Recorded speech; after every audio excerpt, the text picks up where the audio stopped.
Hello, everyone. Welcome to my stream today. Sorry for the bit of delay. I was just getting everything set up and I realized I couldn't find my headphones, so I'm borrowing these wonderful headphones from my wife. I guess we'll see how that goes today. But yeah, welcome everyone. How about you all come and say hi in the chat? I'm just going to push this out on social so people know that we're getting started here. Let's see how it's going. Hey. Yeah, I guess I'll push Twitch too. I never know if I want to push Twitch, right? We're live. What's my Twitch handle? Ryan Solid. Let's make sure the screen share works too while I'm at it.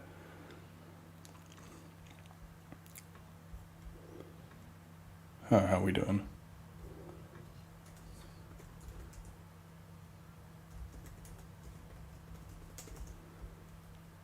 Should actually make sure this link is actually right.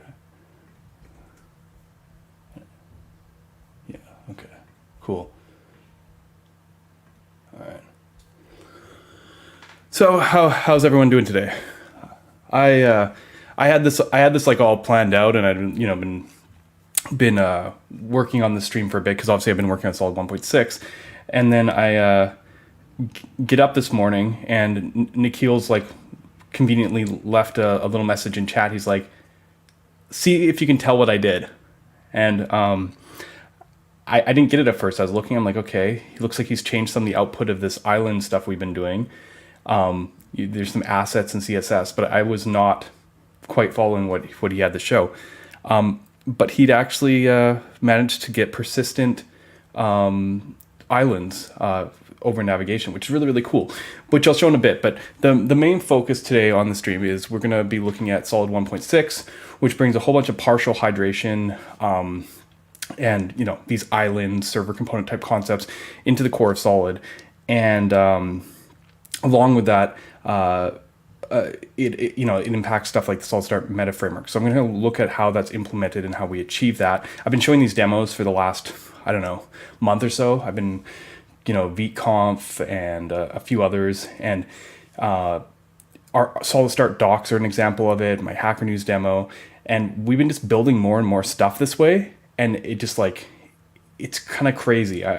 This feels like a new thing, and I want to show that off today. The other piece, but there's more stuff in Solid 1.6, so we're gonna that's probably where we're gonna get started in a minute. I'm just gonna give you all a little bit of time to get past the Twitch pre-roll. Now that I'm an affiliate, it just sits there, and I haven't figured out how to roll stuff myself, so we deal. Hey, people in the chat, how you doing? Add stuff without breaking changes. Yeah, I mean, I've talked about this a bit before, but stuff like server components and partial hydration and stuff are actually almost like adding a framework around a framework. It's like a new framework, and you put the old framework in the inside. So it's not that breaking per se. It's like you're just kind of wrapping a framework with a framework. Okay, yeah, there's a lot of stuff coming in chat now. I was told that I should watch. I'm going to pull this over here off the screen so I can watch it. I'm supposed to watch the Twitch chat as well because apparently people have been subscribing to me on Twitch and I didn't even realize. And I apologize for that. I very much appreciate the support. I just had no idea. I was like sitting here in StreamYard going, oh, I wonder why I haven't got any subscribers yet. Maybe no one watches my stream on Twitch. But it turns out that was an incorrect assumption and I am just an idiot. So there's that. Yeah, so how's that? Yeah, sorry, there's so much good stuff going on in the chat. You guys are all just saying hi. I can't believe StreamYard doesn't notify you. Yeah, I mean that's a strike there, right? I'll find one. Yeah, that's my hope. I'm hoping that Theo will solve this problem for me. So yeah. Yeah, lots of highs going on in the chat. Yeah, we're gonna get started here in a minute, talking about Solid 1.6. But I'm just killing the time because I don't have one of those cool banners that everyone has. Where people like sit there and they play music, and I don't have that. So Forgive my lack of, pro setup here. All right, okay, we're not bad. We could probably get started here in a minute. Like, just take a sip of my drink here. Oh, no, let me see. And let me check Twitch chat for a second, see if I missed anything. Yeah, see, this is great. Twitch tells me stuff like first time chatters in here, right? Yeah, this is awesome. Ryan drinking ASMR. God. All right. No, this is really cool to see everyone there. Getting more people on Twitch today than usual. We're usually really heavy on the YouTube side, so that's awesome. Okay. So yeah, what are we talking about here today? Let me just get a banner up. It helps me later, edit stuff. And I should have prepared these ahead of time, but as I told you, I got like way caught off by Nikhil's stuff this morning. I was just like, what? And then I've been kind of into it ever since. So I hope you all will forgive me. Okay, so yeah, let's start the stream and talk a little about Solid version 1.6. Solid version 1.6 just came out this week. It was largely inspired by the work we've been doing in Solid Start. Solid Start is our meta framework, kind of like Next.js and whatnot. And I had a lot of ideas at the beginning of how I wanted to build this thing. I wanted it to be built on like RPC type calls and get rid of stuff like get server side props and all that. I never liked that pattern.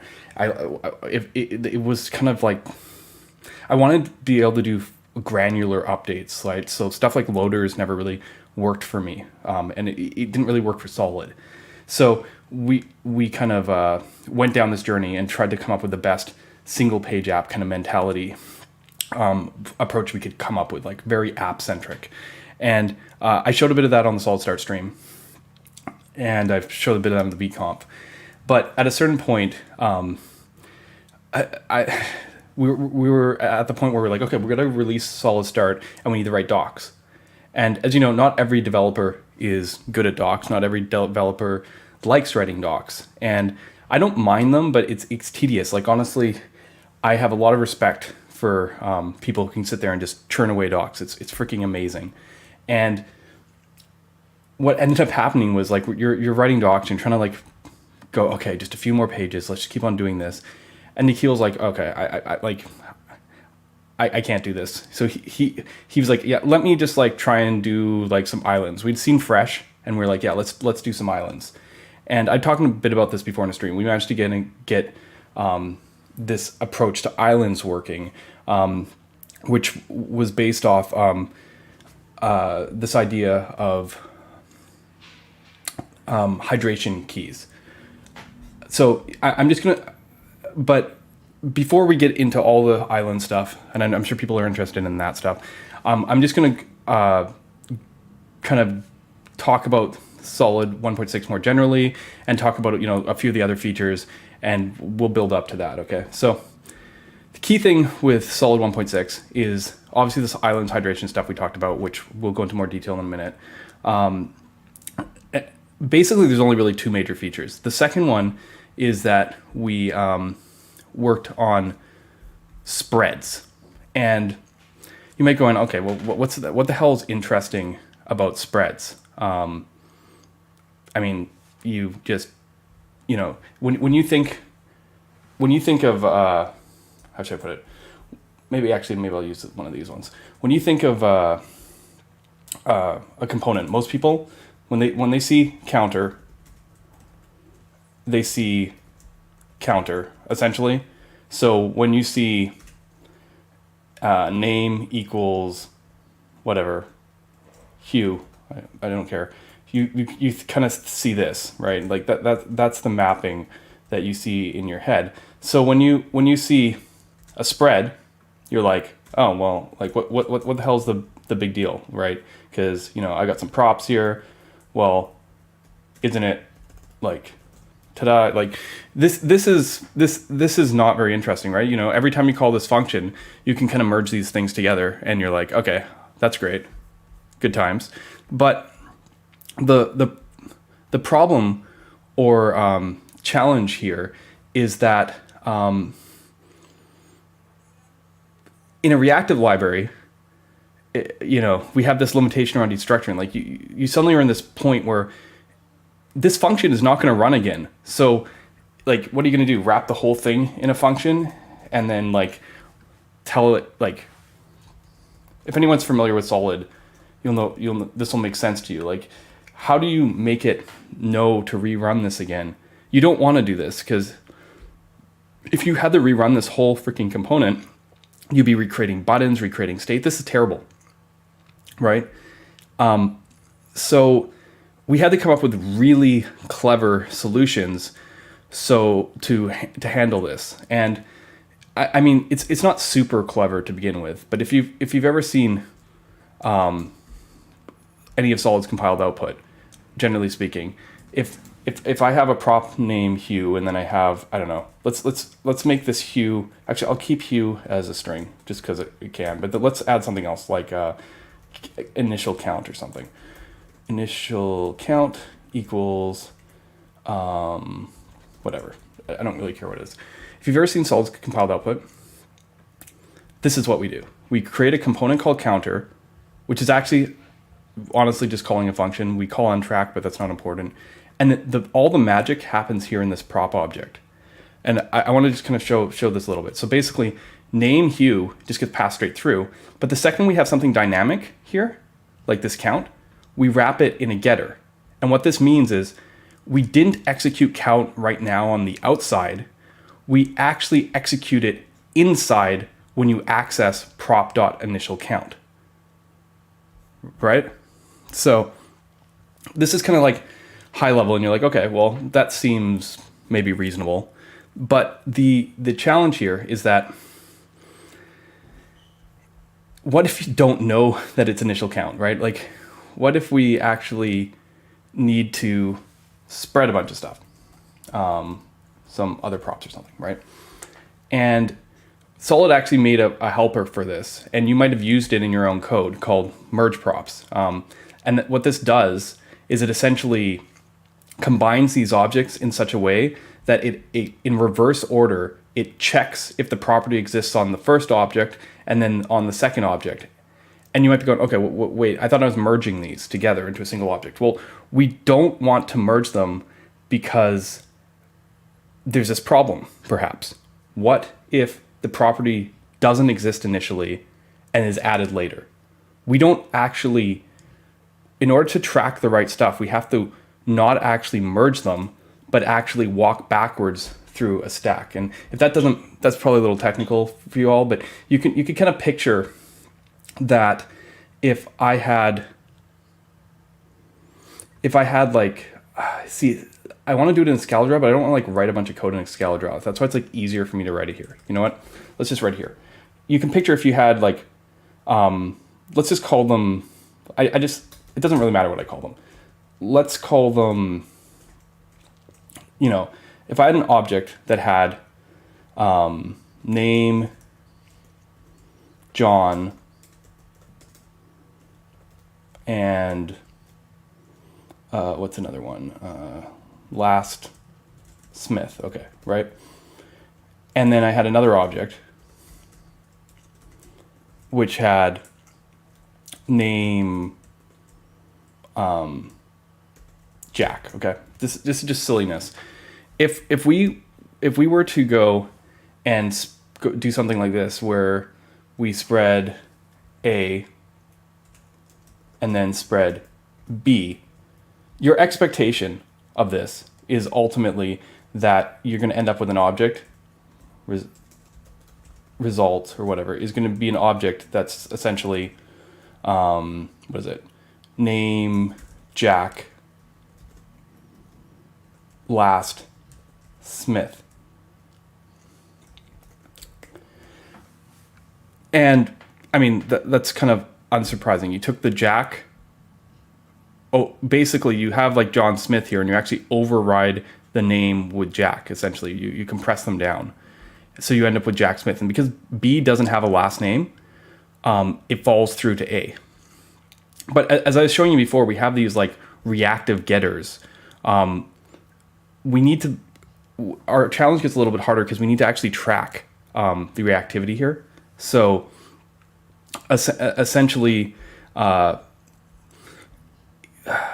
see how I go. Yeah. So essentially, because of this, if we compress stuff and someone later adds last here, like now it's Jack Black or something, right?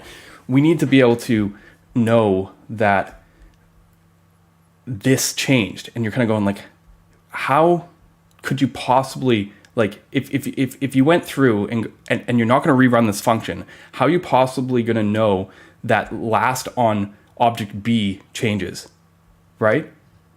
Like, it wasn't there. You just, if you merged them, you would have ended up with this. So the trick is, generally speaking, if the object can change, we use proxies. So we secretly subscribe to last on object B, even though it doesn't exist. And then when we get to A and it fulfills, we also subscribe to A. So technically if it hit Jack right away, this was initially subscribed to A, and this was subscribed to B and A, right? In our initial example here.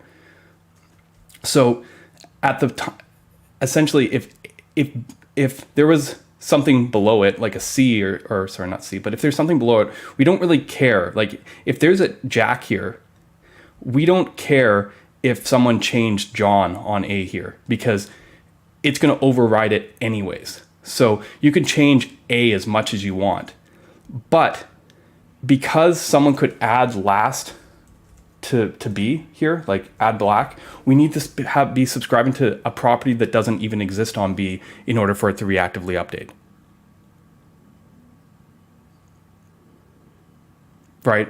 So this was something that I didn't realize at the beginning of Solid. At the beginning of Solid, I did merge. I was like, oh, we can just merge the getters by going down the object tree and just grabbing the first getter that, like, go in reverse and grab the first getter that matches and use object.define properties to construct it. I don't know if you guys have seen it. You can use getters like inline, like I was showing earlier in our component props here. I don't have it anymore.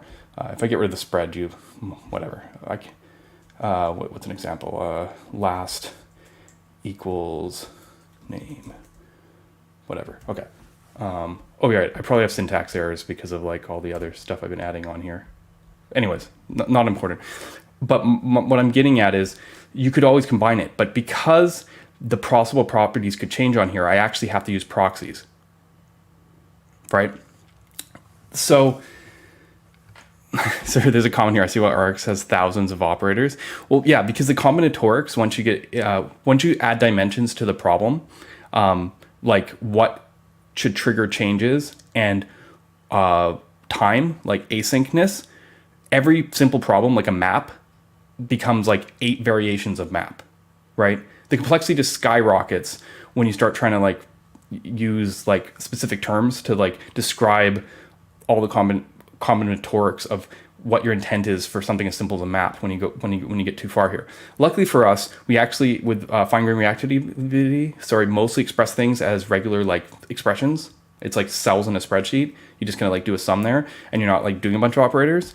But that complexity explosion is actually one of the reasons that I sometimes struggle with RxJS, because like if you can avoid that complexity, you kind of want to, although Rx is incredibly powerful. So question is here, what if the key name is removed from A? Does it subscribe to B.name? In this case, it didn't matter because B was already, sorry, I did this backwards. Sorry, my bad. B was already subscribed to, right? I did this backwards, my mistake. B was already subscribed to. So removing A doesn't matter. But if we remove B, well, it knows it's changed so that when it reruns, it will subscribe to B and A, because it'll hit B, nothing's there, fall back to A, and subscribe to A as well. So this is pretty complicated under the hood, and it's a reason why Solid started moving to using proxies all over the case. And this happened a while ago, but I did this for components, and it's been working really well. But the problem is with native elements, when we actually wanted to finally render it down to the DOM, I didn't do that. I did something a little bit different, and I'm gonna show this right now for a minute. I came up with a spread operator, because this is where the actual effect is. This is where we actually write the stuff.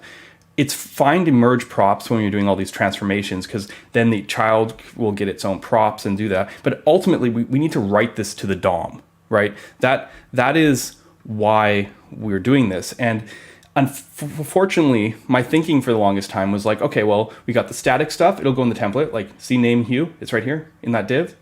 We just clone that template with name hue, and then we will, where is it? We'll make an effect that sets the attribute for last whenever name changes, right? So this is easy. And then we will spread A and spread B and wipe our hands. But this is kind of bad. And I'll explain why in a second here. Who's question?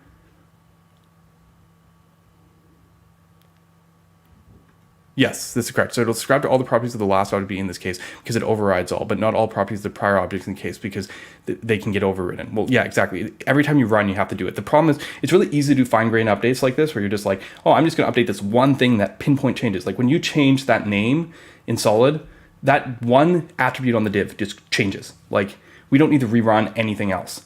But once you get spreads, now you're like kind of pulling all this stuff together, right?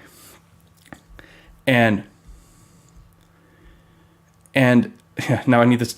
Now I need to check the Twitch chat. So I thank people who subscribe. I will do so in a minute. But oh yeah, Ben Holmes subscribed tier 1 for 3 months. Thank you, Ben. See, I don't get this through that. And also Nicola also subscribed. Man, thank you so much. Theo subscribed too. There you go. WR rest. So many people subscribed. Yeah, I need to be paying attention to this chat more often. I'm sorry. Anyways, back to the technical stuff. Okay, so the problem with separating out the spreads from this pinpoint updates is because they get to play this game where they get to fight each other, right? And maybe I should just illustrate this really quickly to actually show you what I'm talking about, because actually, I'll keep our div around and maybe we'll actually insert it somewhere so we can see it. Actually, I don't even know if I can see it. I should pick something that's actually a real thing that we can inspect on it, maybe like a title. And I need to get maybe 2 signals. Yeah,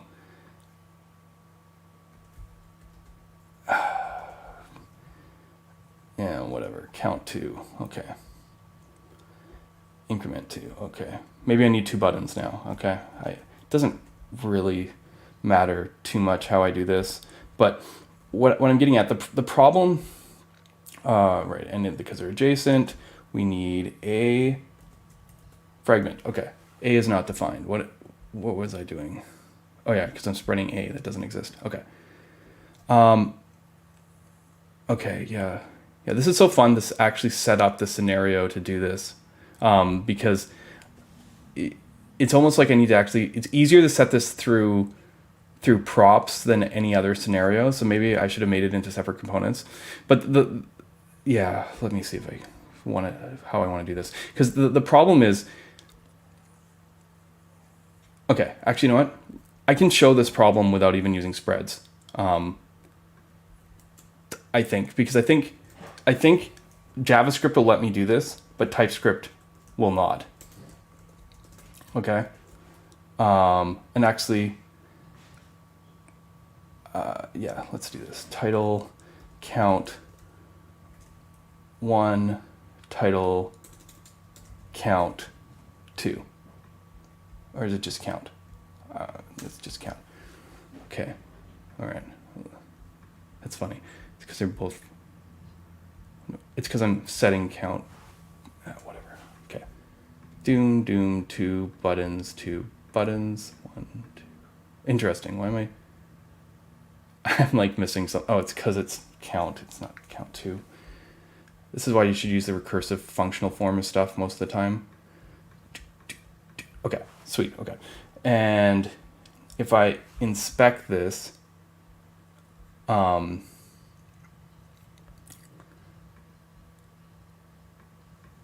don't know if you guys can see this, but there's a title 5 here.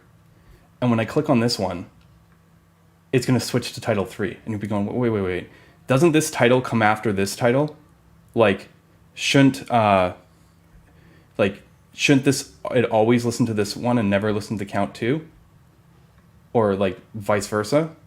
Why, like there, oh, it went to 4. It's reactive. It's all fine-grained and separate. It doesn't care. It's like last one wins. And this is usually fine because you don't have the same attribute on the element twice. I did this purposely because it's funny that I'm not, I'd expect JSX to get really mad about this, but like essentially, generally when you program with JSX, each attribute is independent, right? So like, it can appear once. So you don't have to worry about this merging problem. But essentially, because what this compiles to, I think we're looking at here, is literally just like 2 effects. Let me pull this out here. I mean, they get grouped, but essentially it's like set title. They're 2 separate DOM updates on the same element, on the same attribute. So they're just like fighting each other. Right?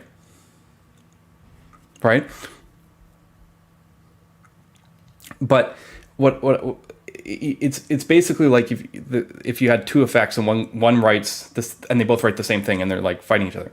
Luckily for us, when you write JSX, you generally don't do this, so this isn't a problem. However, spreads make this a problem again. And that because you could have the item inside the spread and the item outside the spread, and we need to merge them. So the work with Solid 1.6 was instead of, I'm getting to my point here, instead of doing what I showed you all a minute ago where I was, I don't know, I'm just going to add a spread here. I don't care what the spread's for, spread A. Instead of adding a bunch of spread operators and effects separately here, like this, in Solid 1.6, and let's make sure that I'm actually showing this properly. Let's hope this works. Good, A is not defined, that's what I expected. Our spread now actually merges our props together. So we get that same component style spread operation on native elements as well. So it actually looks at the output and goes, okay, there's a spread here and there's something dynamic. Well, it can possibly change. We have to bring them together. So it's a bit of a de-optimization, but it means consistency. We won't have them like fighting each other. That's, yes, is merge props just a be done for props. That's that people. Yes, when people talk about fine-grained reactivity, they go, "Oh, this must be great because like every single point, is updated independently." But the truth of the matter is, the overhead of doing those subscriptions sometimes aren't worth it. As I showed previously here, we were actually grouping these effects together already because it wasn't worth making a separate one each time. We just did a shallow diff check, right? And in this case, yeah, I mean, now we merge them together so we get the proper results. The key part of fine-grained reactivity isn't that it's always super fine-grained. It's that you have complete control over the granularity of the change. And basically, we can tell from the compiler by the way you write your code how to break it up. We analyze the JSX and we're like, oh yeah, these things should be independent, these things should be together.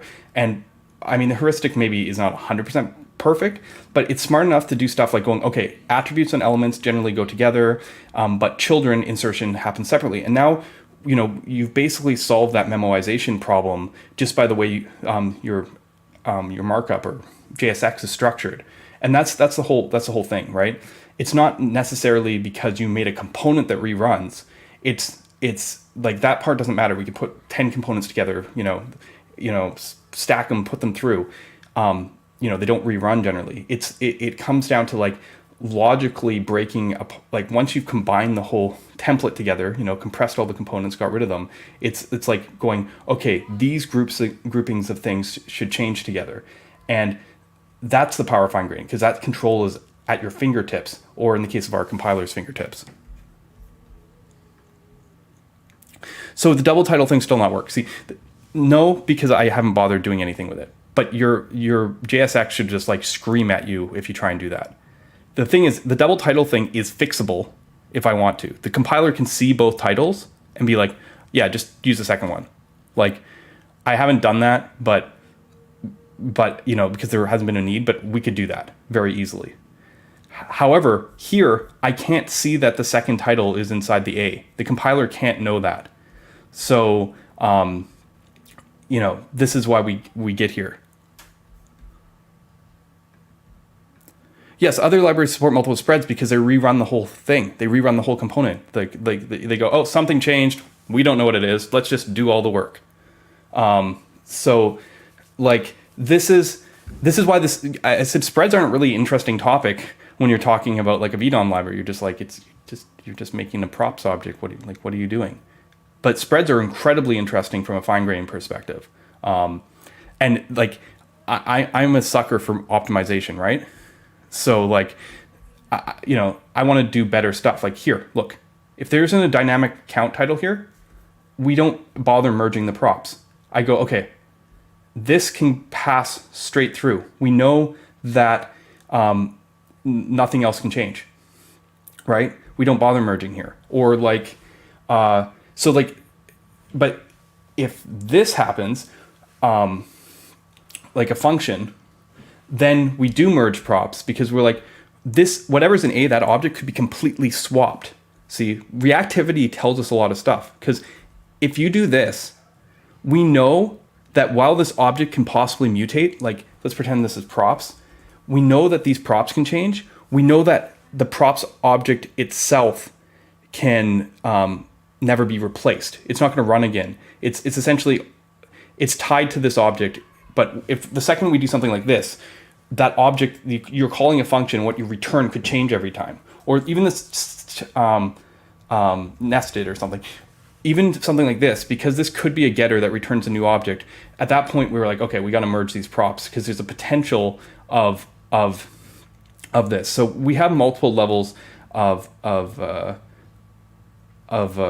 you know, like detection from the compiler to be able to try and still produce the most optimal code for you. Like if you just do this all the time, nothing's really going to change for you with 1.6. I made sure to keep things as optimal as possible. But now we smartly de-optimize for more dynamic cases to properly merge things. And this actually came up for me for a reason. And that is because even though I wanted to fix this forever, I kind of realized this thing about the nature of props and like different levels of de-optimization because a bunch of people came to me about low-end devices. In the same couple weeks, I had people who wanted to use Solid IoT, and they're like, "I'm loving Solid." They're like, "I tried React. It was like non-starter. It was too heavy on these old devices. I even tried Preact, but the VDOM overhead for us was just too much. I did a simple demo with Solid, and the performance is incredible. We want to go back and replace, you know, what we're doing on the front end of these, you know, low power devices." And they're like, "But we got one problem. These old like runtimes and stuff don't support proxies." And this is something, you know, ever since I made that realization that we needed to, you know, do that thing I described earlier where we kind of like walk through the objects to decide, you know, which things are subscribed to, we've been on proxies, right? And basically merge props and split props, two of Solid's helpers, create proxies. So like you might be going, oh, well, if you don't use a store, you don't use a proxy. Solid has a built-in fine-grained stores which use proxies. But the truth of the matter is anytime someone uses merge props or merge props or split props, you might be making a proxy because the properties could change. But I realized something really cool with Solid, and we implemented this in Solid 1.6, and I'm gonna show you this cool thing that I realized. I mean, it's not even that tricky here, but essentially, no, actually, it's render component. Yeah, essentially, all Solid's proxies. Where is it? Actually, implement this proxy getter. It is a symbol, essentially. So when you go in and let me see, if you get that symbol on any of Solid's proxies, it'll return back the object and go, yeah, this is a Solid proxy. And we did this so that we could prevent like over wrapping, because if you have proxies and proxies and proxies, you don't want them like to keep on wrapping each other. You can just be like, look, I'm already wrapped.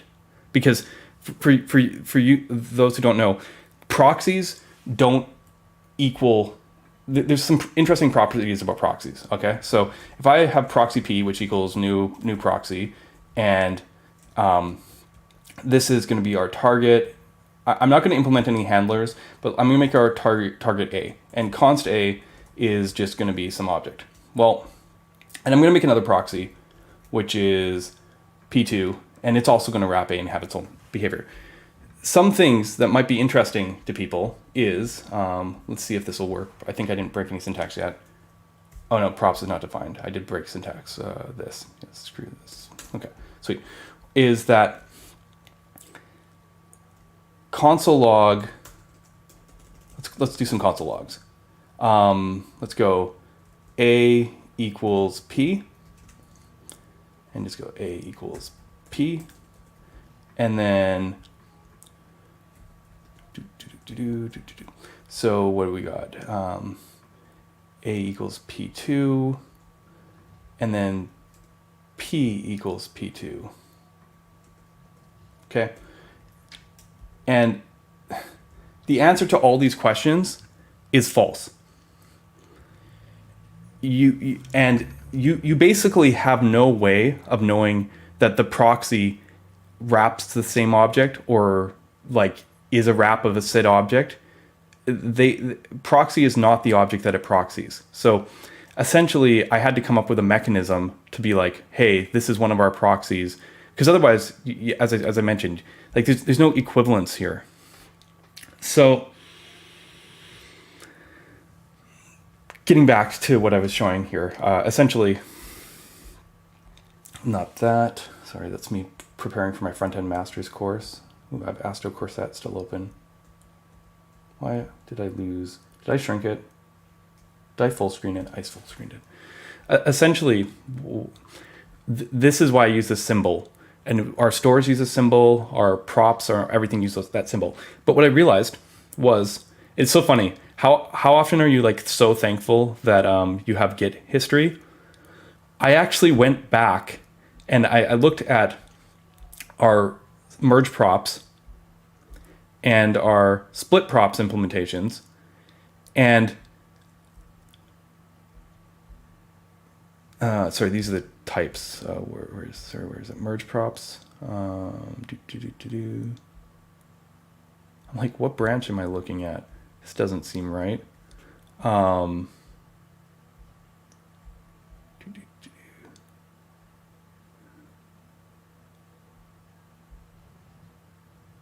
That's so funny. Did I? Huh. Can I check? I don't think I'm on the right branch on this computer. I do dev on my MacBook Air, and I do this on my Pros. Give me 2 seconds. I am. All right. This is why I'm like way out of date. Oh, there we go. I was like worried for a second. I'm like, where's all my code? All right, there we go. Okay, sweet. Okay. So what I ended up realizing is that if we check on merge props, if this proxy symbol exists, or on split props, that the source has a proxy in it. See, props and proxy.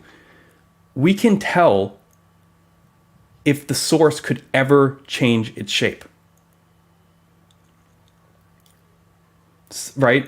Like, essentially, if you're splitting props or merging them, and none of the sources are proxies themselves, nor, now I want this spread back again, but nor call a function, right? As I mentioned before, if I call a function or access, something like this, where it could replace the thing being spread, if we're not a function and not a proxy, we know that the shape of the objects can never change. And for that reason, I actually went back in time to older versions of Solid in GitHub and actually like brought back the old implementation that we used to use in Solid, like pre 1.0, where we didn't do proxies, and just put it right on top. I was like, okay, if this condition is true, then make a proxy. Otherwise, just merge them using property descriptors like I talked about earlier. And similarly for split props. If this thing is a proxy, then push itself onto the to merge and merge it.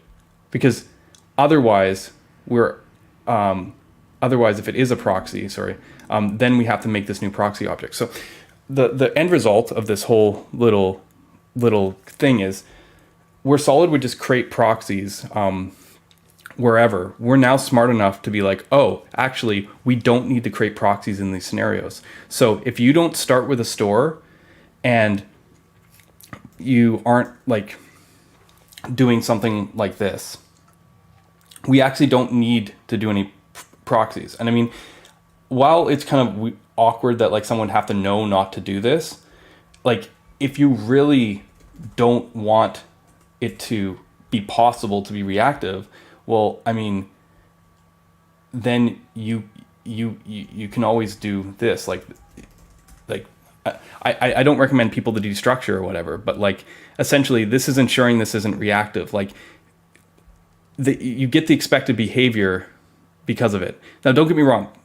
Properties on something can be reactive and they can spread. It's just that this won't swap if you swap the object. It essentially, because for that case we actually need a proxy. Anyway, this is probably the most technical part of this, but I hope you can see that we now have a sliding scale of potential here on our props, so that we get the proper behavior and still optimal behavior when you don't opt into like more fancy prop conditions. And this is what I was talking about with this deproxification, that if you only write your spreads like this, Solid won't create any proxies that you don't create. Yeah, like I don't know if people do this kind of stuff that much anyways, is kind of thing, right?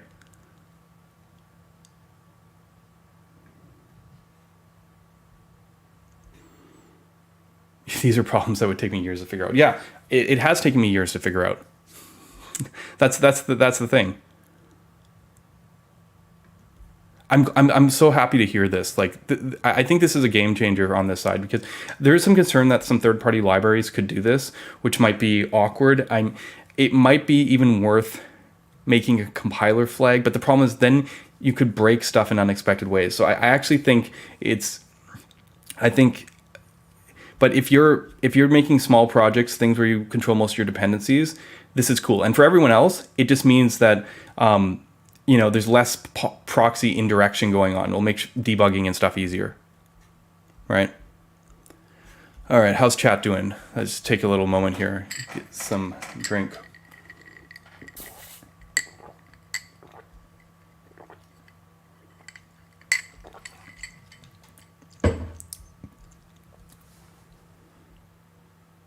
All right. And yeah, again, if you're watching my stream and you're like, oh, wow, this is crazy crap. Sure. I guess there's a lot like this problem, or concern where I'm actually literally showing you how I implement this stuff. So like now you can see the actual complexity, but I prefer it this way, right? Like, let's face it. I'm like, this is complex, but if you look under the hood of anything, it's pretty complex. Spreads are probably one of our most complicated things, because we're trying to they're like a de-optimization by nature, and we're trying, like, that's when you go back to the VDOM essentially, like you basically de-optimize back to a VDOM, as someone put. And this, we just have to be conscious that the reason this is more complicated is because I don't want to just de-optimize by default. Right?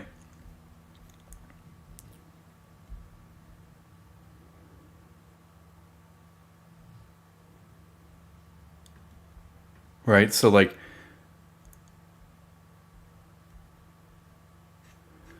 Yeah, yeah. Some more comments coming in.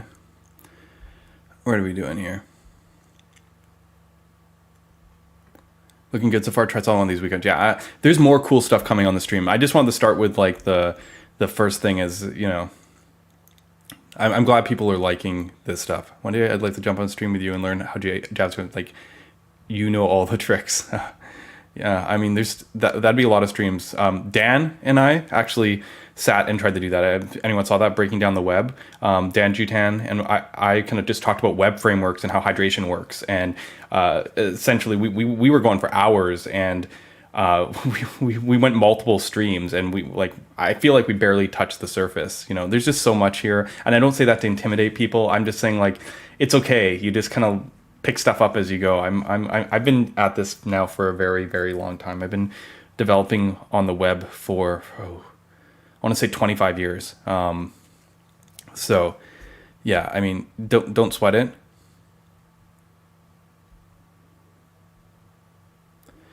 Example of runtime where proxies are not supported.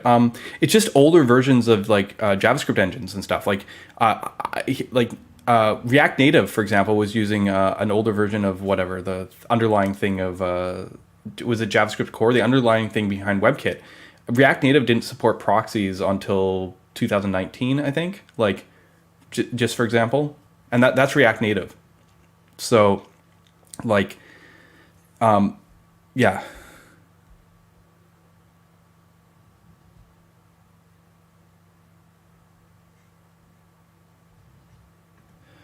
Seeing people be happy with developing low-end devices is great. Meanwhile, at work, we changed the SPA WebGL framework and we'll rebuild more. I think the lack of server-side rendering increased bundle size is going to bite in its ass. Yeah, I mean, that's a hard problem.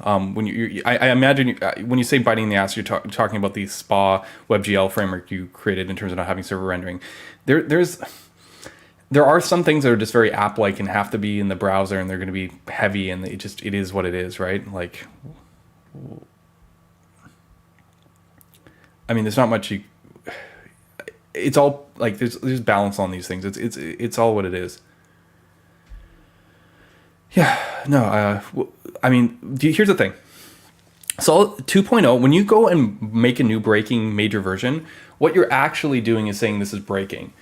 I feel like a lot of the innovation usually comes right before the break. The innovation comes and you're like, oh, I can add this and add this and add this. And then you're like, oh, but I can't add these couple things. And then you're like, okay, time for a breaking change. And then, you know, like, this is what facilitates it. Solid from, I don't know how long, to about 1.3, 1.4 was on a mission. I'd say 2019. Basically, Solid from 2016 to 2019 was all about client-side rendering, right? And we got there, right? In 2018, we topped the benchmarks. You know, that's when we started being the fastest. I guess that was almost 5 years ago. And then at that point, I was like, oh, what's next? What's the next frontier? It was server rendering. So I started on a journey of server rendering in 2019, and it started because I made the real-world demo at the beginning of the year, and it was the fastest real-world demo until you slowed down the network. And then I was like, oh, we're not the fastest real-world demo. What do I need to learn here?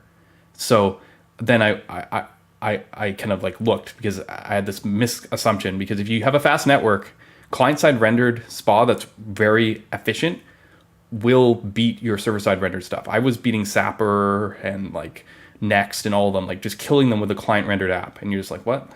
Well, you know, Lighthouse scores. And it was wrong because I had good internet and I had a fast CPU. So that's when I started looking at server rendering. And it really took till last December for us to finally get like finalized like out of order streaming and stuff. Like, we've had out of order streaming for a couple of years now, and suspense on the server and all that for a couple of years now. But to finally like go like, okay, this is in good place, it took all the way till 1.3. And then finally the last few releases for Solid have been like, okay, let's stabilize those like missing features, things like the spread and stuff, and like kind of make it like, you know, consistent. But now we're at this turning point where we're looking forward to 2.0. That's what's going on right now, right? The kind of innovation, you know, is kind of getting split now, where it's like a few things to make life easier, like these spreads, and then like the stuff like the partial hydration that I've been talking about. Stuff like improving our transition model. The Solid working group, there's a few people out there kind of grab them from the reactivity group, and they're kind of like doing prototypes of future reactivity stuff. It's actually a bunch of kids in university. I say kids, don't mean any offense, but I'm getting kind of old now. I mean, they're going to be the ones who write the future reactive to solid. Probably not me. These guys doing their math degrees and in their early 20s at university. Really smart people. I'm crowdsourcing it. So yeah, this is the shift that's happening right now. We're looking to the future, and I'm really excited, which is why I'm excited to show a lot of stuff we're going to show today, because it's like really like kind of mind-bending where it's going.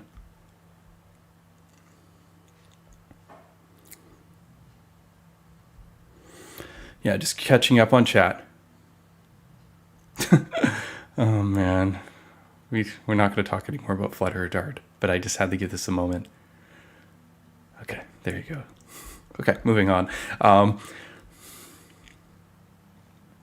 See, there's so much in the chat.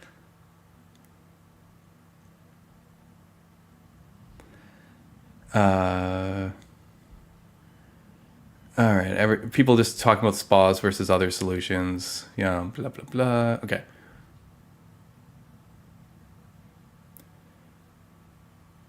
Testing is a good topic on its own, I think. Maybe I'll have the Tarnav, or Alex, actually, sorry. Tarnav been working on the dev tools, which is also a great topic. Alex Lower, who wrote all our guides and worked on the V-test stuff, to come in and talk to me about testing components. This is an area that I'm not terribly familiar with. I do a lot of snapshot testing when I work on compilers, because I like seeing input output. It makes my life a lot easier. But like this whole testing library stuff and that, I have to admit I worked in environments that were always low test. I worked in startups, and we just were go kind of deal, and we didn't really write tests. At least not on client side stuff. We wrote tests for some back end procedures and stuff but we didn't really test our components. So I'm not the best person here, but I can probably find someone who is.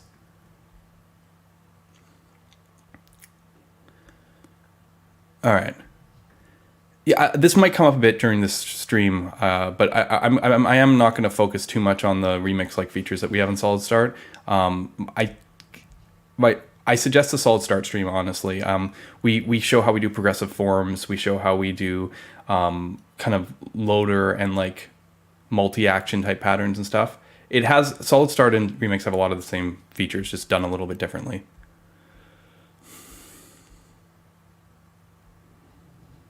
Yeah, you guys are asking great questions, and these are the kind of questions that need good answers, and we've been working on them. David, who's in the chat and the community here, has been working on thinking about how we can like package up something to help people convince stuff. This is an interesting thing. Personality wise, I'm a CTO, not a CEO, so just keep that in mind with my answers. I'm trying my best, but I get excited about the technology. This kind of stuff I'm not very good at, so we're gonna get there, but it's not something that I have the best answer for you right now. Yes, so you have to figure out to spread the religion. Oh man, that makes me think of svelte for some reason. I don't know why, but yeah, I hope religion is not the term that gets associated with us necessarily. But anyway, let's continue on a bit here. I'm again gonna look at Twitch chat to make sure I didn't miss anything really important, like Juraj98 subscribing at a tier 1. Thank you so much. And yeah, I'm sorry. I should be doing like cool stuff and emotes and things that'll help like subscribers do stuff, but I know nothing about Twitch. Oh, and AJ, he's been gift subbing people. Nifty Nate. Oh man, this is why I need to look at Twitch. Okay, awesome. Okay, let's keep on going. This is actually kind of crazy. This is probably the most people we've had watching on Twitch.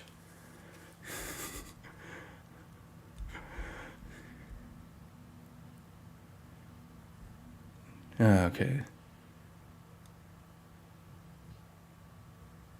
Yes, Cloudflare Workers was the first adapter that I made with Solid Start, if you're wondering. It was the first demo. Vite 2 was dropped in February. I made the streaming Hackernews from the Edge demo with Cloudflare in March. It was literally like the next month. So yeah.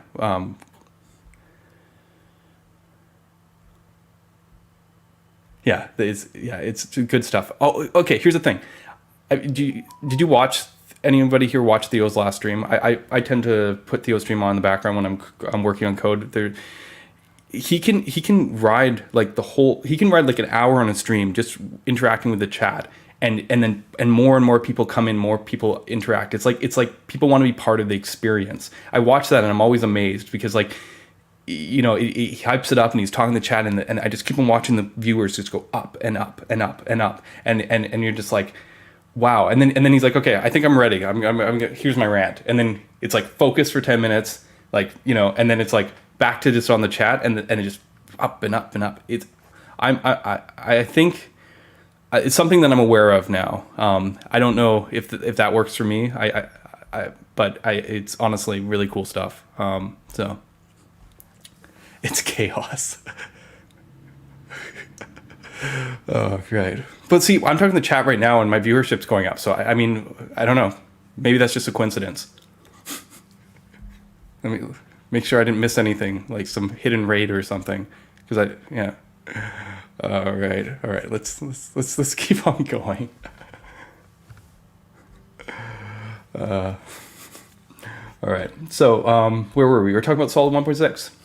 So yeah, that's like most of the article, except for the other cool stuff that I want to show off today. So let's talk islands and partial hydration, right? Let me actually get let me try that again. Give me a banner. Islands, partial hydration, add banner. Okay, cool. All right, let's try this again. So let's talk islands partial hydration now, because this is a big part of the work that we've been doing for Solid 1.6. And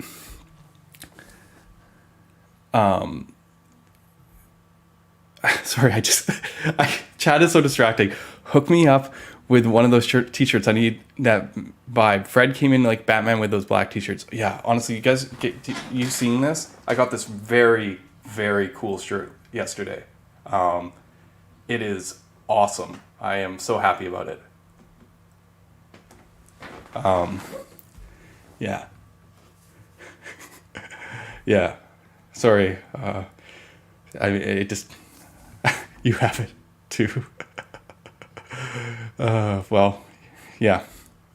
Yeah, that is a clean shirt. And I was going to talk about, I mean, maybe this is a good time because Astro definitely popularized islands and partial hydration.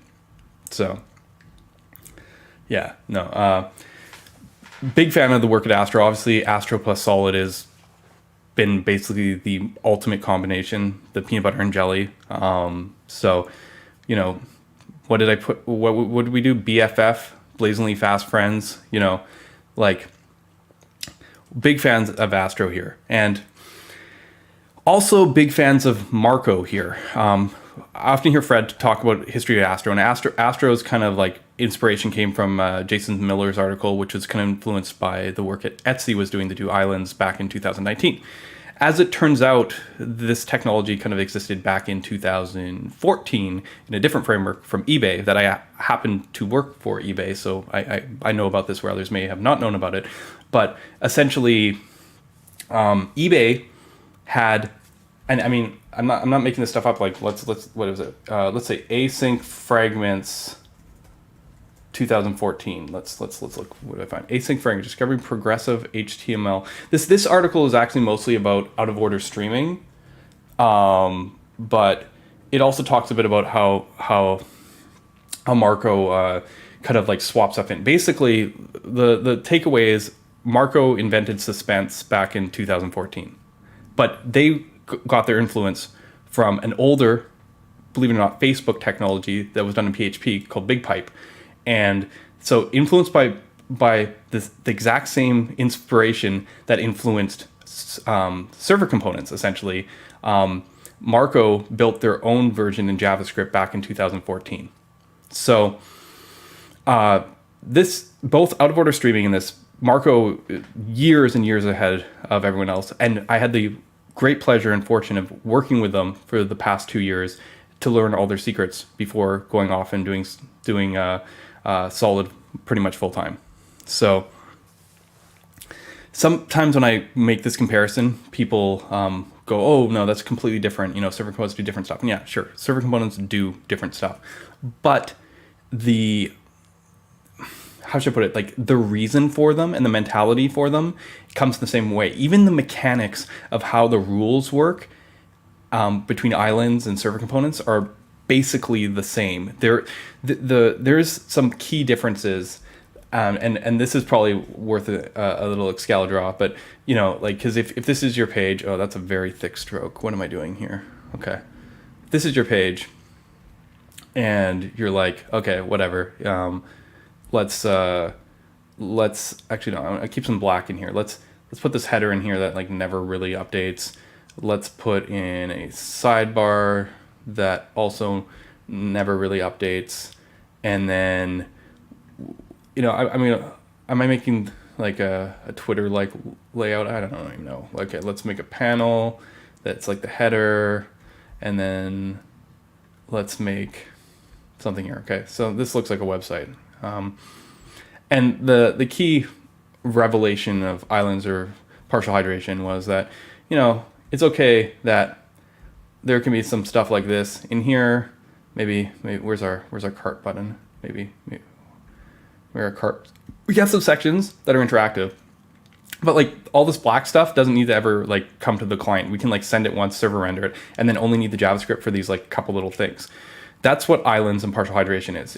It's not about, some people say partial hydration, and they think about something called progressive hydration where it like eventually hydrates. That's not what's going on here. It's literally like these parts are shipped, this stuff is not shipped.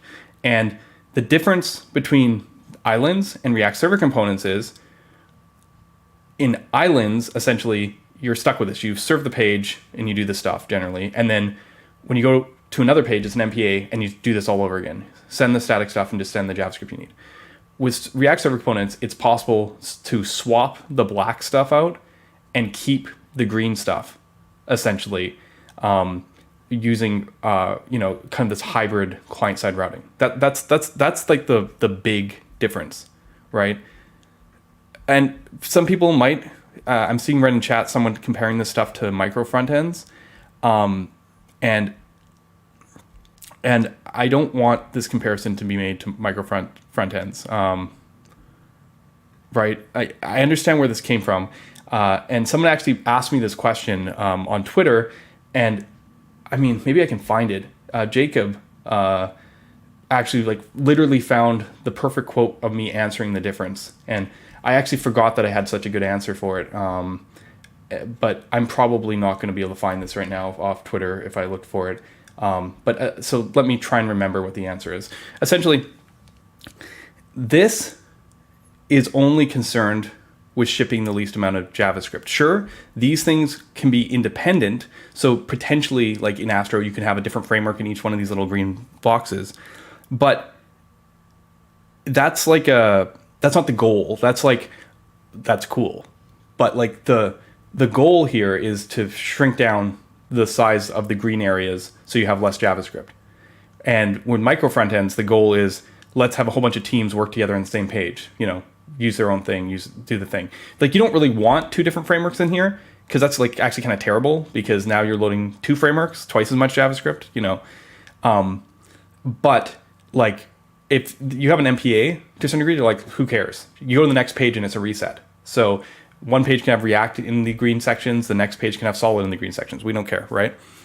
So it's not really micro front ends, at least not the intention. I realize that like the main reason I don't feel this is like micro front ends is even though this is not a restriction perhaps of Astro, the authoring experience is set up so that you're still feel like you're in a single page. Like you're like, okay, I've made a page and these are my pieces and I pull them in. With micro front ends, the goal is like, I want to separate this code as far as possible so this team doesn't have to talk to this team. So I don't see them as the same sort of thing. There was a Cloudflare article about micro front ends this week that we'll cover in This Week in JavaScript that kind of maybe touch on this topic again a bit later, but it's not. They're not really trying to be the same thing.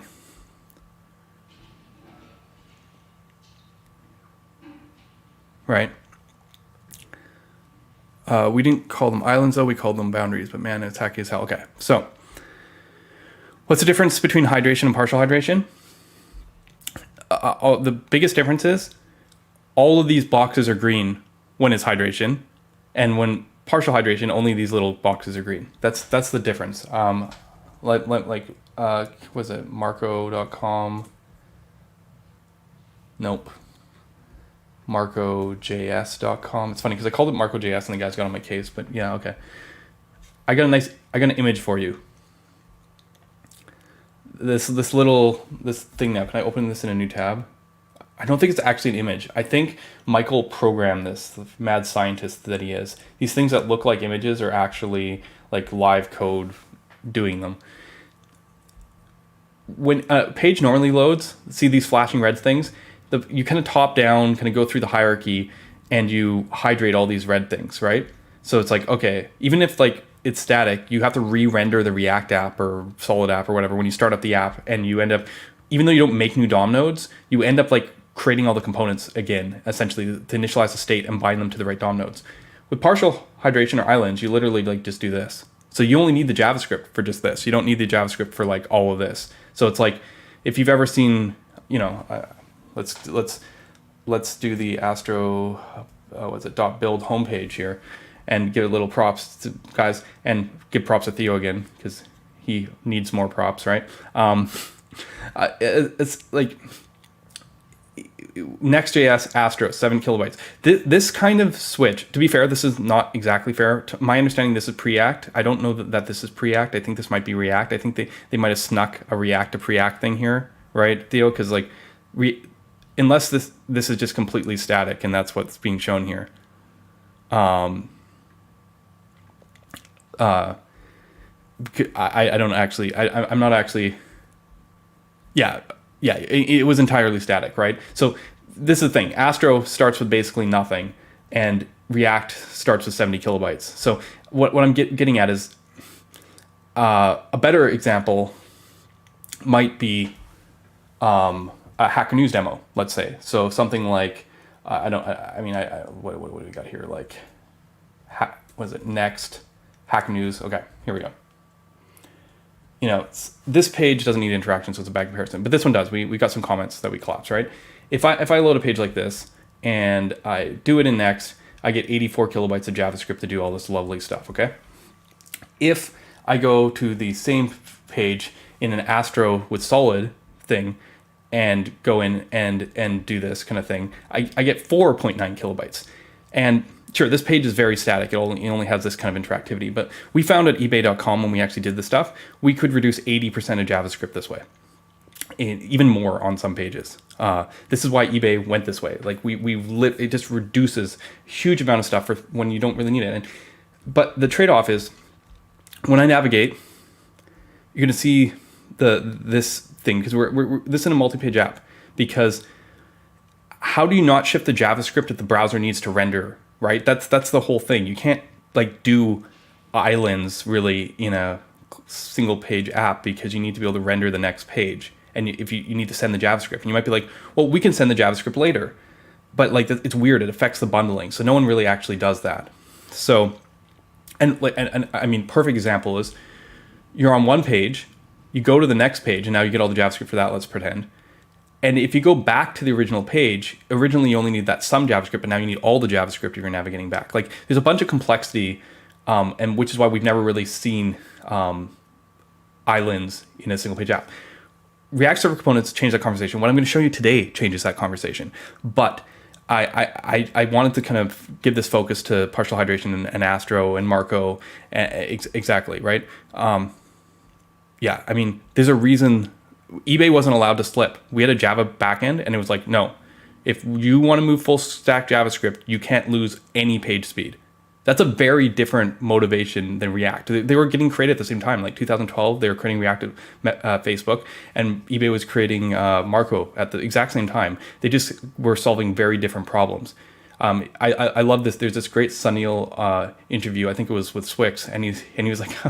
He was like, "Oh, React isn't doing this for SEO. They don't care about SEO or whatever." It was really funny. It was like, I would have to dig it up sometime, but I think it was a Swix Sunil interview. It was awesome. But yeah, there's a question about quick here. Yeah, now it's with your MDX. So yeah, well, here's the thing. Quick can, in theory, and I could call quick like the first transitional framework, because quick in theory could just load the JavaScript you need, and then on the next page load all the JavaScript. But even quick doesn't want to do that really. So you see quick being used the same way as Astro is in that on the multi-page thing. So quick is just a more granular automated island system. Marco is also an automated island system. So yes, quick is very similar to these sort of frameworks. Like if you notice here on my Astro build, there's no JS here, like no JS. We only needed the JS here because we needed to do this, right? And if you look at my quick city version of this app, other than some service worker thing, which you can basically ignore, essentially on this page, we don't really need any JavaScript. And then when we go here, well, they don't send any JavaScript, but when I click this, there's my 17 kilobytes of JavaScript, right? So, yeah, I mean, it's an interesting thing, because the quick framework 16 kilobytes, and then our one component is there. So just kind of, if you're going to interact with your page, the JavaScript will come. So that's why there's a lot of looking into like strategies, because like honestly on this page I would have preferred if it was preloaded. I haven't configured Quick City probably to do that properly, so I need to figure it out. But you know, I don't really want to worry about that too much. Like for a simple app like this 4.8 kilobytes that I have here is really all I need. I don't need to worry about it. I didn't need to do anything as crazy or advanced as Quick, and I've got a smaller page, and like it's the hydration savings of Quick that's interesting to me. And on a page like this, the hydration cost probably isn't that bad. In fact, Astro scores the highest on this this particular demo, higher than Quick, higher than Marco or anyone. So yeah, I mean, it depends. Your mileage will vary, but just keep in mind, like if it's interactive, the JavaScript needs to get there. So the mentality is actually the important part, because you got to kind of ask yourself the question, like, am I building an app which expects all the JavaScript to be in the browser? And the answer to that question is becoming more and more no, because it's the mentality that's killing us, not the implementation. Like that's why JavaScript keeps on growing up. We make smaller frameworks like Svelte and Solid and Preact that are super small. Like I showed you Nexus 84. If I show you Svelte Kit, let's see, Svelte, yeah. I made the demo in Svelte Kit. If I show you Svelte Kit, it's 20 kilobytes. Like this is a significantly smaller, right? And if I show you, what is it, Solid Start HN or something, yeah, it's 14 kilobytes. Like these are significantly smaller than the next example, and we're getting to the Astro Solid range, you know, like 5 kilobytes or whatever. But my you know, and this is a simple demo. You got to think about it. The difference is the scale. This is such a simple demo. When you have something like this, you know, you might add more green things, but you also add a lot of black things. I find, depending on the type of site you are, this ratio maintains. Like even eBay, the biggest e-commerce keeps that like 80-20 balance, even as it gets more complicated. I don't know. Let's look at eBay.com maybe. You know, like how much interactive stuff is actually on this page? It's an interesting question, or actually maybe a product listing page. You can see the streaming working there, but yeah, I mean, this is sort of the things that motivate this. Yeah, and what I'm going to show you today is a bit like Isles, but we've taken it, or sorry, like Turbo, but we've taken it a bit further. It's quick islands, not in the same way that Marco isn't really islands. They don't explicitly say this is an island. Their compiler figures it out automatically, which is the same for Marco. So I don't usually call them islands, but they're definitely considered partial hydration. That's the category. Astro, Marco, Quick, this new stuff that I'm showing on Solid Start, mostly fall under this same multi-page app category. Except, as I said, what's interesting here is taking this further.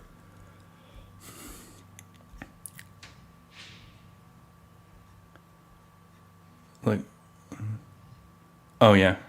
I update my browser fairly often though.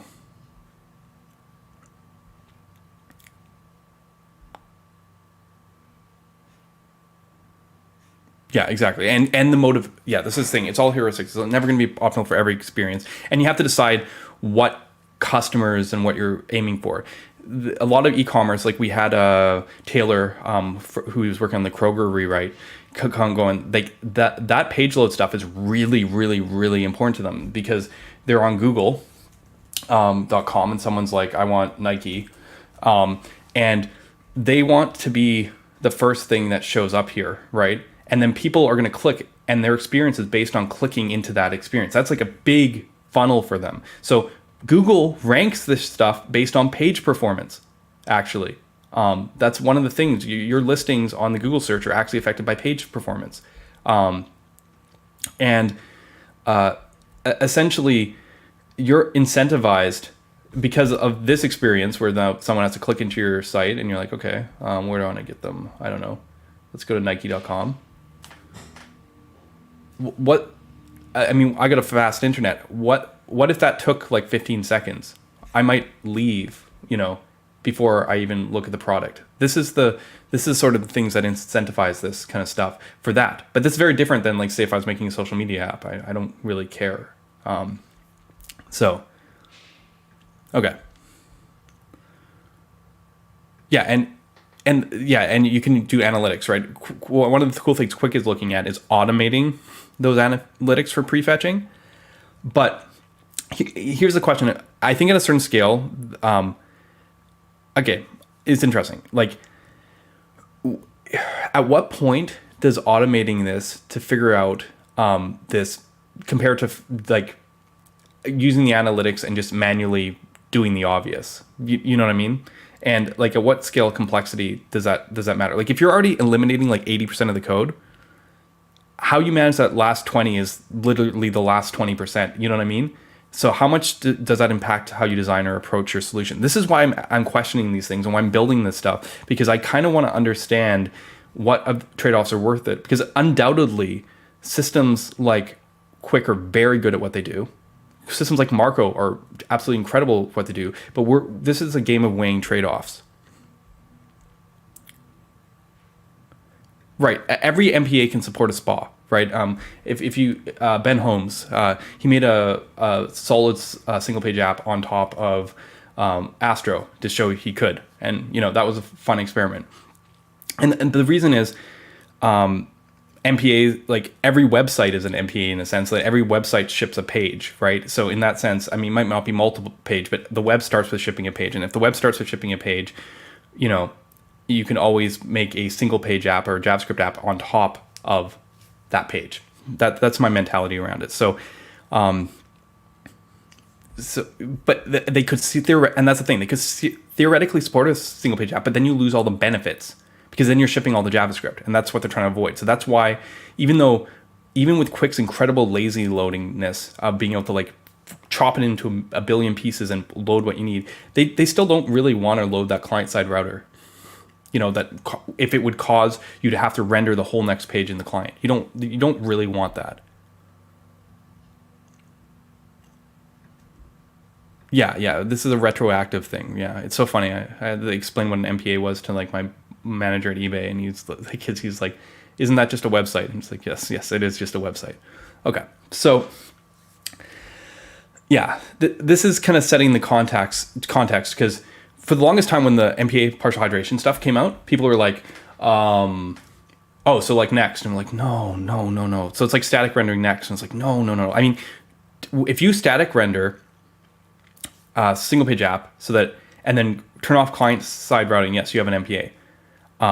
But it's probably like the worst MPA you've ever made, because like you're taking the full cost of the JavaScript you don't need to. It's just like, why would you ever send any more JavaScript than you need to? Why don't you just send the green parts? Back in the day, it was those green parts were jQuery, right? Like they were like what we needed to. This whole hydration was something we invented with declarative libraries, because we made the tree. We made the component tree. Now state and components are all tied together, and now in order to instantiate them, we have to recreate the tree in the browser. Right? Like this is, in the same way MPAs are a fancy word for how we did web dev, back before like single page apps. Hydration is also the exact same thing.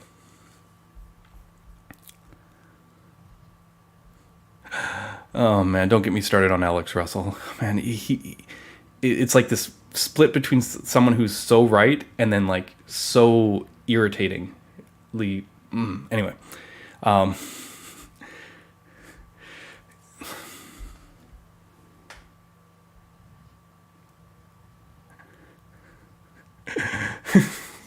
yeah. Okay. So, yeah. I mean, it's.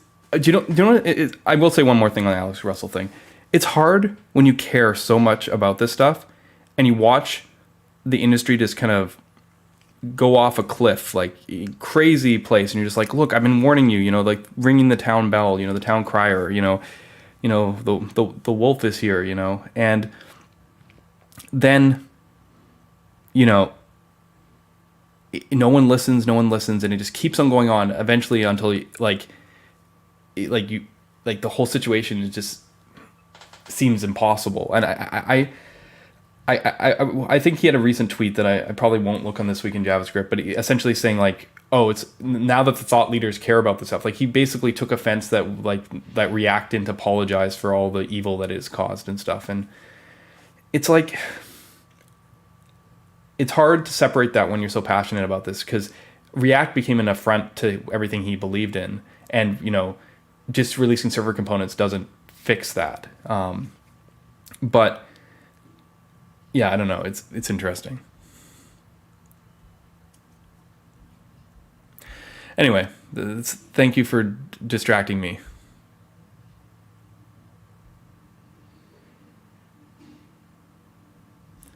Partial hydration is having the hydration script know specifically deep in the DOM which nodes to take over and add things to click on. Yeah. This is the thing, right? Even with partial hydration, there's still hydration in the term. Something like resumability, which Quick and Marco have been working on, don't actually hydrate, which is really cool. They don't actually run stuff up front. Islands architecture and the stuff I showed you today does run stuff up front. How big that hydration cost matters varies on the amount of interactivity. I think it's a last stage optimization, but it's one that I'm very interested in.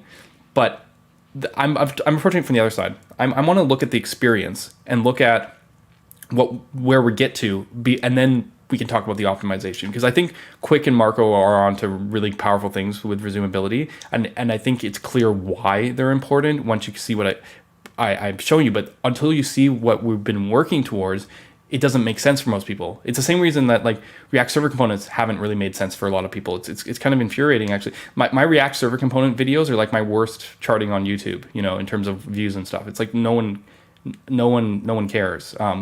Maybe that will change, coming up, but it's kind of crazy that I do a video on Next or Nuxt or whatever, or any other topic. React server components are just like, So, okay, so partial hydration. Okay, I'm hoping this is a decent enough introduction. I have covered this on other streams, but I just want to kind of put this into context, because what we ended up doing, as I said, with Solid Start was something kind of cool that I've shown in streams before, but we might as well like just do it live here.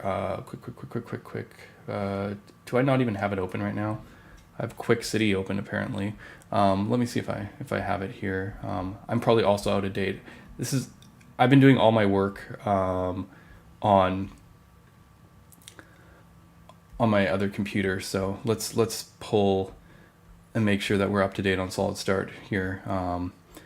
Let's go back to main. 374 behind. Beautiful. Okay, now we're up to date. Let's give this a good old PI. Okay, so what we're going to do here is I'm going to actually play with the Hackernews example. Like, while we're waiting for this, you can see this very cool to-do MVC that's done completely progressive enhancedly with forms. Just drool on that for a second. Okay, cool. That's not what we're covering today, though. All right, so what I want to do here is we're going to be doing a lot of production build and start instead of doing dev, because I want to show the JavaScript bundles and stuff as we go. So let's go into, I'm just going to like go right into the examples folder, into the Hackernews example, and we're just going to go npm run build, or it's pnpm, I can never remember, whatever, and then we're just going to go pnpm start. Okay, start. And okay,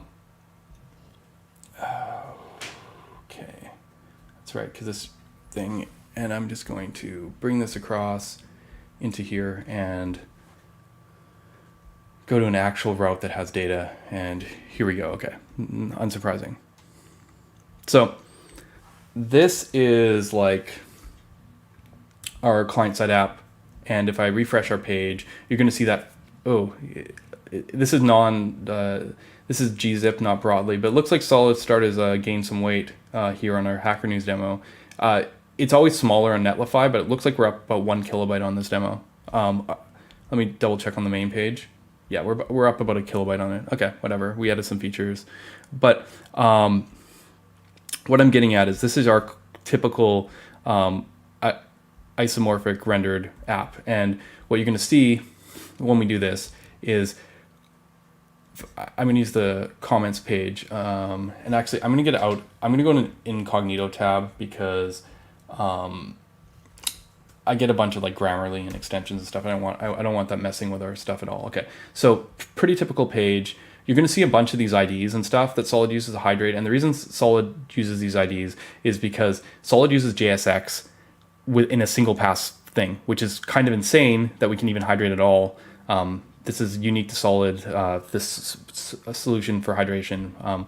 But what you're going to see is you're going to see all your data server rendered in here. So this is our list of comments.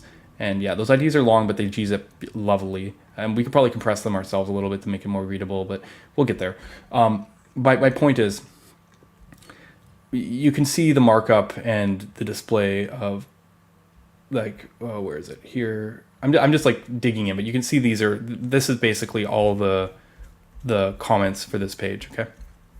And then we also, because we need to hydrate, send all the data in this big data blob, okay? And that's fine, but this is your typical single page app thing. You send the data twice, you send the HTML, it hydrates the whole page, and we're in business and we can navigate in this thing doesn't spin, we're just doing client-side navigation, and we do something called nested routing. So this doesn't actually swap, only the child content swaps, the header never actually re-renders, so to speak. And in Solid, this is actually really important because we don't like re-rendering. So nested routing is actually essential, where it wasn't for React. They don't really care if you re-render that much.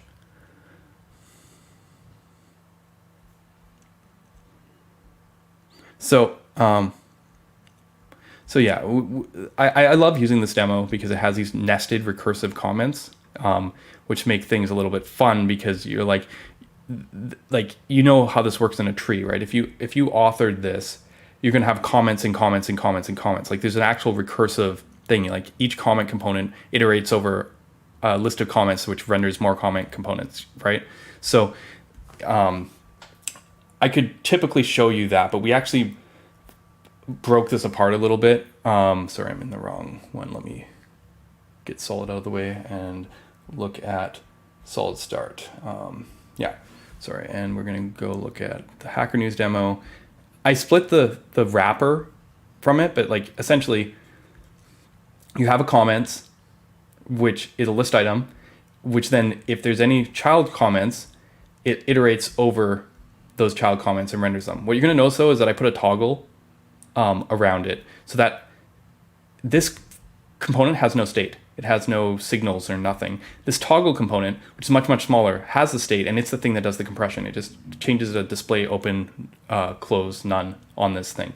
And this is very important, and this is something you do in server components. This is something you do in islands, Marco, pretty much even Quick. This is how you do it because you want to ship the least amount of JavaScript. So you actually want to separate the stuff that is basically static, like rendering all that text, from essentially the stateful part, which is just the button that clicks and compresses. So we can inject the children using props.children, but essentially those props.children get passed in from this parent, comment component, essentially.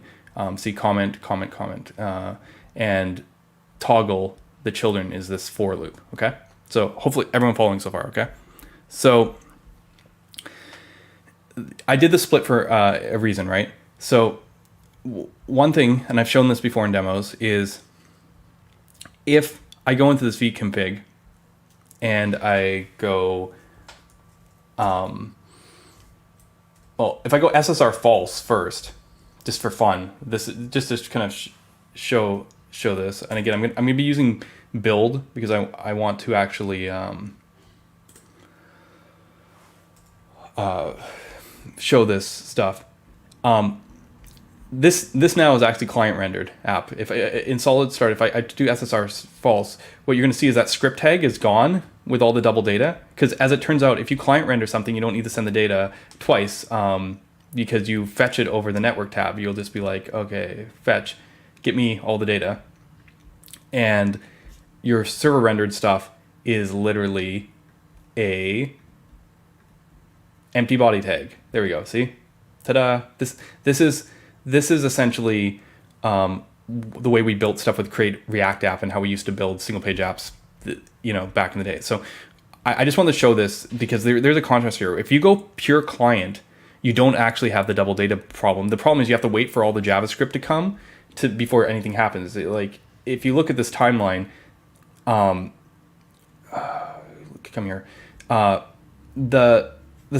There's not much time spent on the server, and then the JavaScript comes, and then we fetch way over here is when we're fetching, and then we wait for it, and then it finishes. So like if I was to do like kind of this sort of deal and zoom way in because the page is super fast, you're going to see that like we basically get there pretty fast, wait for some JavaScript to load, then fetch the stuff, and then do the rendering here at the end, and then our LCP is out here. Okay, that's when we finish our paint. And overall, it's actually really, really fast. This all happened in less than 200 milliseconds locally, obviously. But with this kind of situation, right, like we're sending all the JavaScript, and if I look at the sizes in the network in JS, it's going to be that same, in this case, it's 17 kilobytes, but it's ballpark the same. I want to point this out. Just switching from SSR to like switching on, taking a client rendered app and to making it SSR doesn't meaningfully impact your JavaScript bundle. Like just because you're server rendering doesn't actually make the size any different or make the execution. I mean, it makes it different because you're hydrating instead of rendering, but like it looks very similar other than like the fact of like when it happens, right? Client waits till the end to do the render. Well, I guess they hydrate and render it kind of at the same time. So it's just the difference is when you see the stuff. When it's client rendered, you don't see the stuff until the very end. When it's server rendered, you see the stuff right away, and then you can't interact with it to the very end. But otherwise, they're actually very, very, very similar. And this is fine. This is how Next and SvelteKit and all, like we all do this, and it isn't like a big deal. But let's play with a different option. I'm gonna go to islands true, okay? And this option maybe should be called MPA true. But essentially, now we just say like, screw this. We're not sending the whole bundle. And I'm gonna do this, and we haven't like perfectly trimmed it, but here 4.5 kilobytes, okay? So if you look, this is now squiggling. This is like the Astro Hackernews demo I was showing you all a moment ago. And you're like, oh, wow, but the Astro one's 4.9. Why is this one only 4.5? Well, the reason is these comments don't work because we didn't send that JavaScript. Honestly, this JavaScript doesn't even need to be here. It's not even like we just haven't optimized for this case because like literally just this code doesn't even run. And you know, if you look, there's no serialized data now. We're server rendering. This is definitely server rendered, but we're not sending all that data across, you know, like we were a minute ago with all the JSON data. And yeah, let me look here. If you look at it, all the hydration IDs are gone too, because we don't need them. There's some error boundary markers and stuff, but essentially all those ugly looking IDs we were looking at a few minutes ago are all gone too. So like, where's another good one? Yeah, this one's got more nesting up front. We can inspect in here, and you'll see that we're basically just server rendering some stuff. Okay, not terribly interesting. So what we did, was, and this ties back to the release. Essentially, Solid 1.6 has sorry, these two new tags kind of internally called hydration and no hydration. And actually, no hydration has existed for a long time. Actually, I just didn't really talk about it much. But essentially, if you take a no hydration thing, like in the playground or something, does it still compile? What's cool in the playground is you can actually see what we render, server render. Yeah, you won't really be able to see the output of the playground, so there's no point in me going here, sorry. I was just thinking about how the best way to show it, but essentially, when we turn the hydration off, there's no need for those hydration IDs. So everything under no hydration. You can picture that in island mode, we just no hydrated the whole thing. But what if we want some JavaScript interactive on our page? So I'm gonna go in here, and this is not like the final version of this, but this is, we're still working on the experience. But what if instead of importing toggle like this, we went like const toggle equals unstable island, and we imported it like, I guess I don't have Copilot here or something. Anyways, we went like this, okay? Now we're just saying like actually, and we're actually saying we want to hydrate this piece when we get to it. And what I'm going to show this a little bit here, because if I go into islands folder in here and go into index, we have an islands component, and you can actually see this little dance that goes on, because hydration wraps, it's not really a custom element, it's just a we're just using a DOM element that we made ourselves. And what it's going to do is it's going to stringify the props, and we could probably do something smarter here, like use super JSON or solid zone serializer. We'll get there. It's going to look for some rules, but essentially it's going to take this element and serialize the incoming props, and then it's going to render that element, and then it's going to essentially it's going to pass in a child. Its child is going to have a solid child with another element, and then no hydration is going to wrap the actual props.child that gets sent in. So this way, like when you render this toggle, essentially, that I was showing you before, what ends up happening is inside the toggle, it's hydrating, and then it's not hydrating here. So anything that is passed as a child to an island actually belongs to the parent scope. So it's like server, client, server. And this is how that cool recursive trick works, because then it's another comment. So we're still in server, we're still in server again, and then we go client, and then back to server again. Yes, this is the kind of basic mechanism, right? And the cool part is we know some things from this information of this, right? We knew not to include all those hydration IDs, so we cleaned up the markup. We also knew that any resources, and if you're familiar with Solid, we have like our own kind of use thing called create resource that is created on the server section. Doesn't need to be serialized because it could never be changed from the client, essentially. It could only be re-rendered on the server. So for that reason, we can save serializing that data and only serialize the props. And if you look at this toggle component, which is the client component, has no props. So we didn't need to serialize anything. That's why we don't have that double data problem, because we knew that we didn't need to serialize it. So essentially, going back to our island that we had here, you can kind of see that we do this game, and this part is mostly all that happens on the server side. But before we go too far, let me prove that this actually works, right? And this is the slow build. I'm sorry. We will get to server components. This is not server components right now. This is just islands like Astro, essentially at this point. Where are we? Not this one. Do I have? it's because I was here. Okay. So now we can hydrate when we refresh. We're still doing full page refresh. This is basically the equivalent to that Astro demo that I showed before. So the reason that the comments can't change is when we navigate to a different page, it doesn't happen on the client.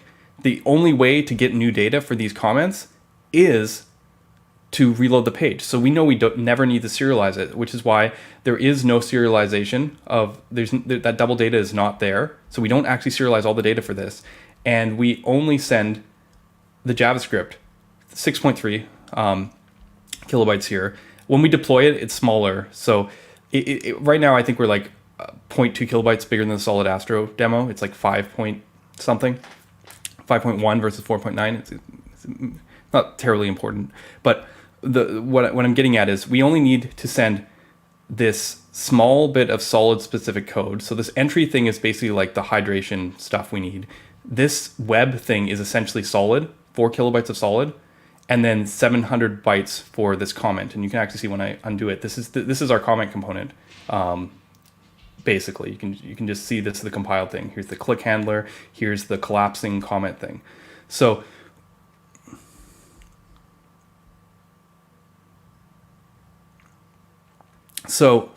where am I going here? Yeah. So essentially, this is what Astro and Marco and have been doing for a very, very, very, very long time. And if you want to understand how the hydration works, it's a little bit more fun. Is that we, in our entry client, when it's in this mode, when it's in the start islands mode, we do something a little bit different. We call, for each island, we separately call a hydrate call, okay? And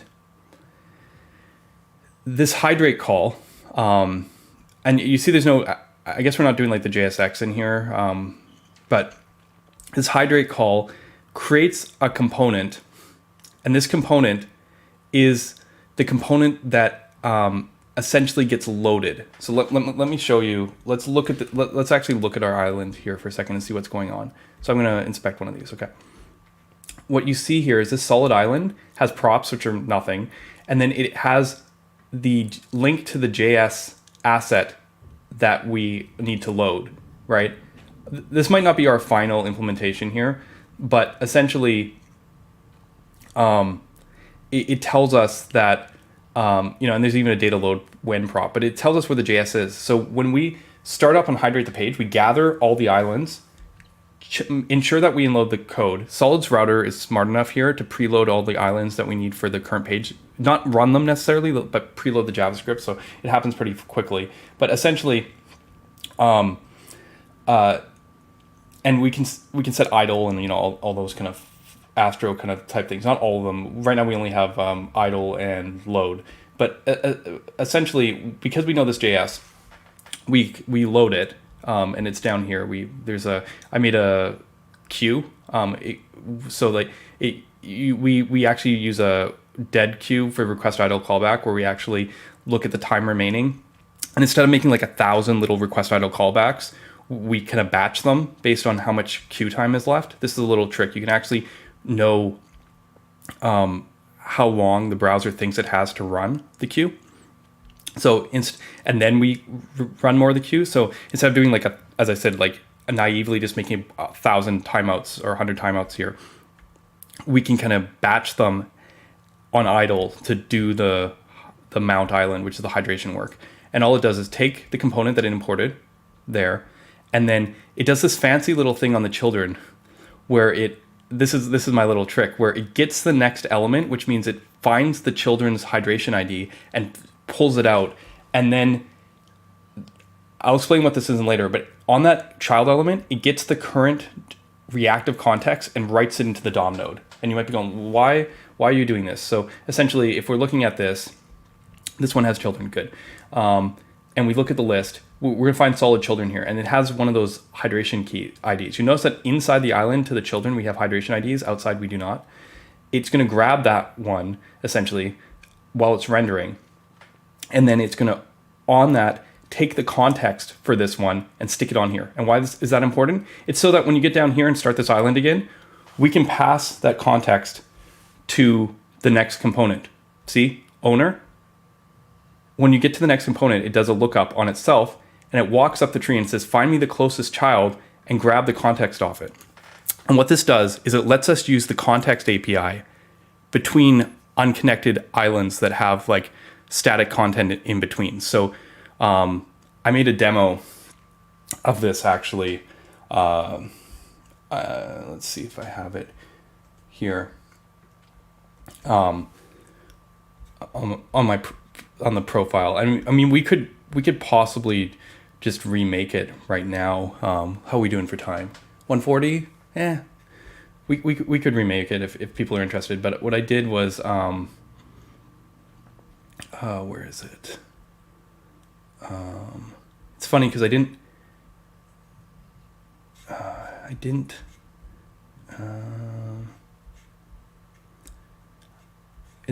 like put a big screen up on it. I was just like, not that I started the tweet with, yeah, it's funny. I'm not actually seeing it right now. I'm like so blind. Not.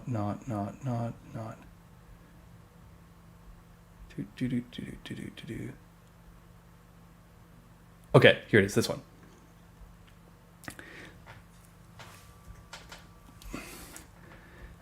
In this demo, you know what? Screw it. Let's make it. It's easier to show than explain.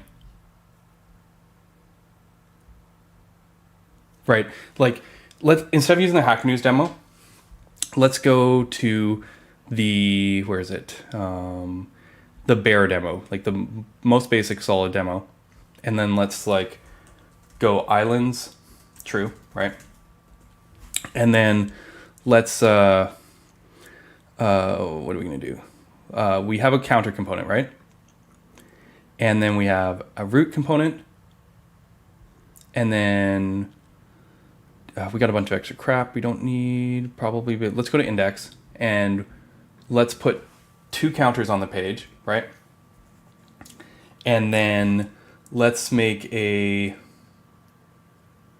how do we want to do this? Let's make a counter provider. I'm just trying to think of how I want to do this. Let's go new file, counter provider.tsx, and export default function.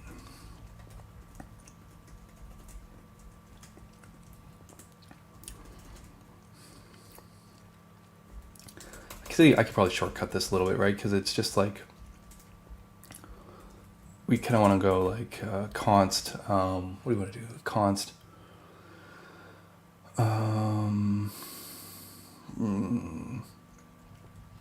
counter context equals create context, right? And then we want to go counter context dot provider value equals what, create signal essentially. And just to keep myself honest, I'll put 5 in there or something. And then we want to put props dot, not props alias, props dot children in there. And you've TypeScript people, just forgive me. It doesn't matter. Okay, so we do that. So we're making a provider, doing that, and then export, what's the one? Function use counter.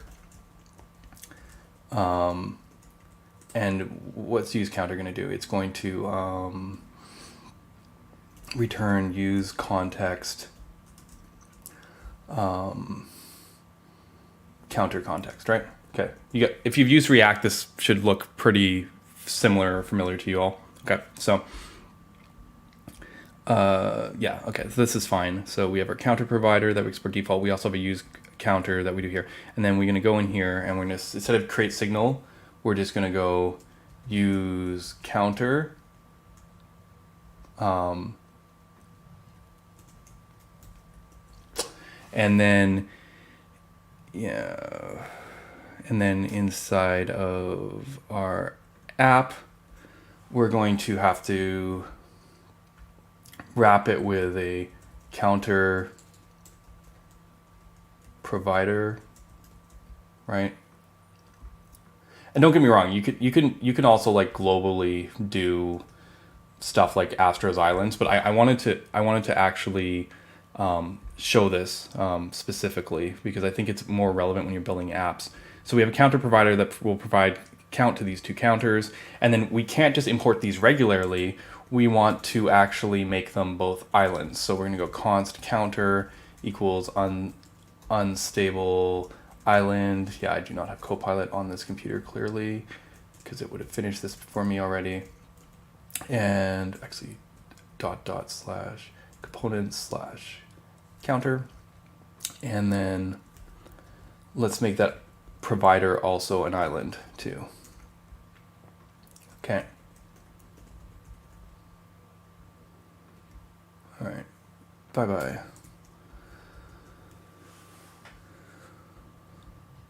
Did I miss something?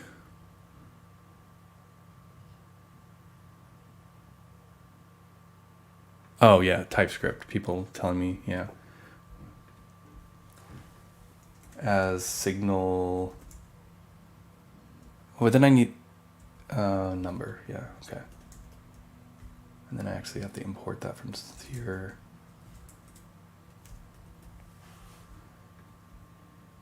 Okay, and I'm missing the function call.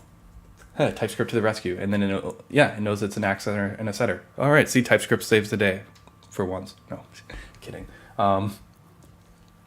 Okay, now I'm trying to remember if we still have the CSS bug here. There's a possibility that the CSS doesn't load the way that I want it to load. So there was a bug at one point, and it's probably still there. In any case, let's npm run. No, not this one. Damn it, sorry. cd ... cd bear and root tsx. No, sorry. Beat config run islands mode. Okay. npm run build. npm run start. Okay. All right, then that's not my local app as much as I wish it was. My local app should. Well, it looks almost the same, but you can tell there's an about. If all this worked right, yeah, see how they're sharing context? But if you look at our network tab, it's 7 kilobytes of JavaScript. Essentially, you saw the authoring experience, right? If in my index, I have a counter provider that wraps a bunch of static stuff that I don't care about, and then these two client islands in here, these two counters, happen to use the context that was provided in there, and we have context through, right? But it seems to be working for us okay right now. Nikhil said he fixed it on another branch, but it looks like we're good, right? So this is one of those things that I ended up implementing because to make this work in Solid was actually really easy, but I didn't have it before. Solid didn't let you set the owner on Hydrate. So all I had to do, I mean, this one probably isn't even worth looking at the code. You can picture it. Solid's roots are able to inject basically the owning context. So as you saw, it was just a very, very simple exercise here in Mount of when we create the component, grabbing the child element and putting it on, and then, when we hydrate the parent, then when we hydrate the child, grabbing it. Did I implement this because Dan bullied me on Twitter? I honestly hadn't thought too much about it, and then once he said it, I was like, oh yeah, that wouldn't be hard to do. This is also how we share context in Solid Element too. Our web components actually work with context as well. So I was like, oh yeah, I've done this before. This is really easy. And he's like, oh, I've just never seen it before, and they're like, yeah, here you go, Dan. This is how it works. So okay, so you all are following hopefully so far. So we haven't really seen anything that fancy. Context like this works in Marco. I'm sure it works in Quick too, because those frameworks aren't framework agnostic. It's easy for us to have these mechanisms. What's cool about this though is if you look at it, there's a custom renderer for Astro that uses fragments, very much the same way this works.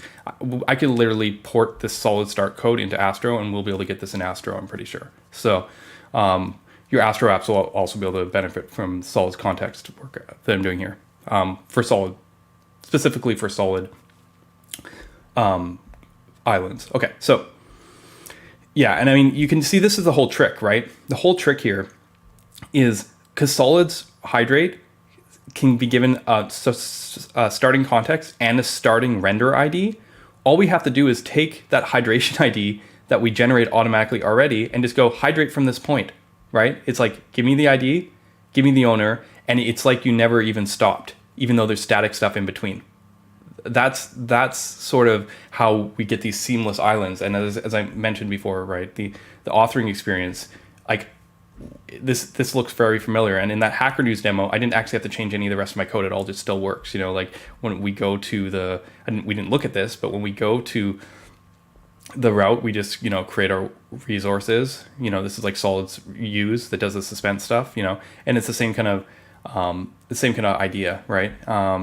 So we're going to move back from the bear example and go back to our Hackernews example. Now that I've demonstrated the context, because we're not done.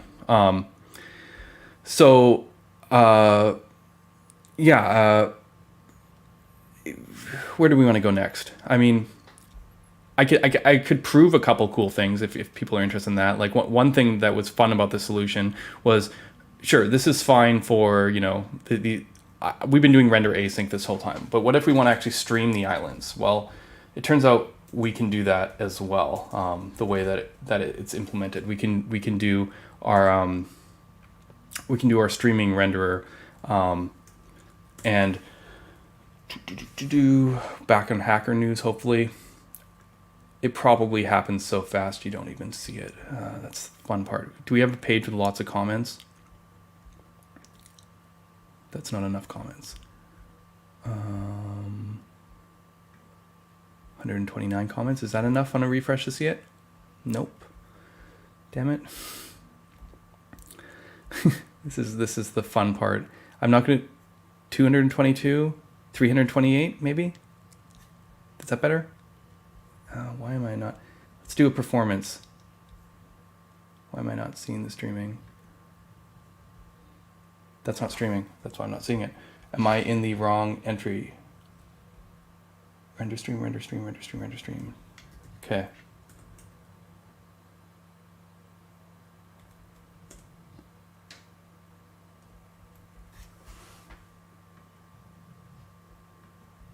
Interesting.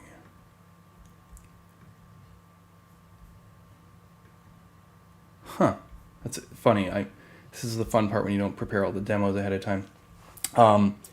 It's very interesting to me that it's not streaming though, because we are literally on render stream mode. So for that to not be streaming is unusual, but we'll move on from that. Very confusing.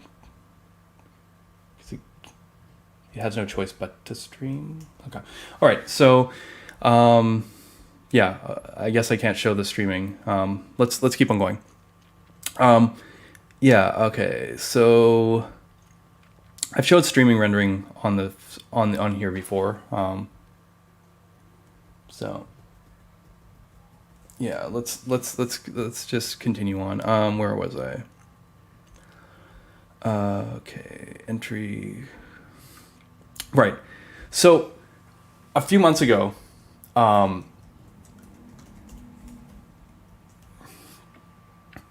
Turnquist, who is a core team member of Solid, is now working also on Marco, created this really simple demo where he showed it nested routing, right? Like remix style routing, but server rendered, essentially. So it'd swap out the server rendered pages, okay? And what Nikhil ended up doing, which I showed on stream before, is incorporated this into this Hackernews demo so that essentially we could server render the page, have it hydrate, and if we look at the network, we still have like a little bit more JavaScript, but 6 kilobytes of JavaScript. But then when we navigate to the next page, you see that no spinner. This is client-side navigation.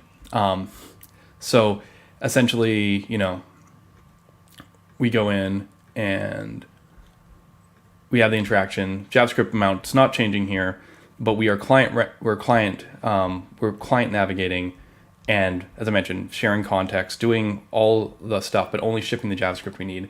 And we did this see these outlet things. It's basically nested routing. So if I go here, it just switches that outlet. And the trick to this is all our anchor tags on the page that are created with Solid's anchor work even if they're not hydrated.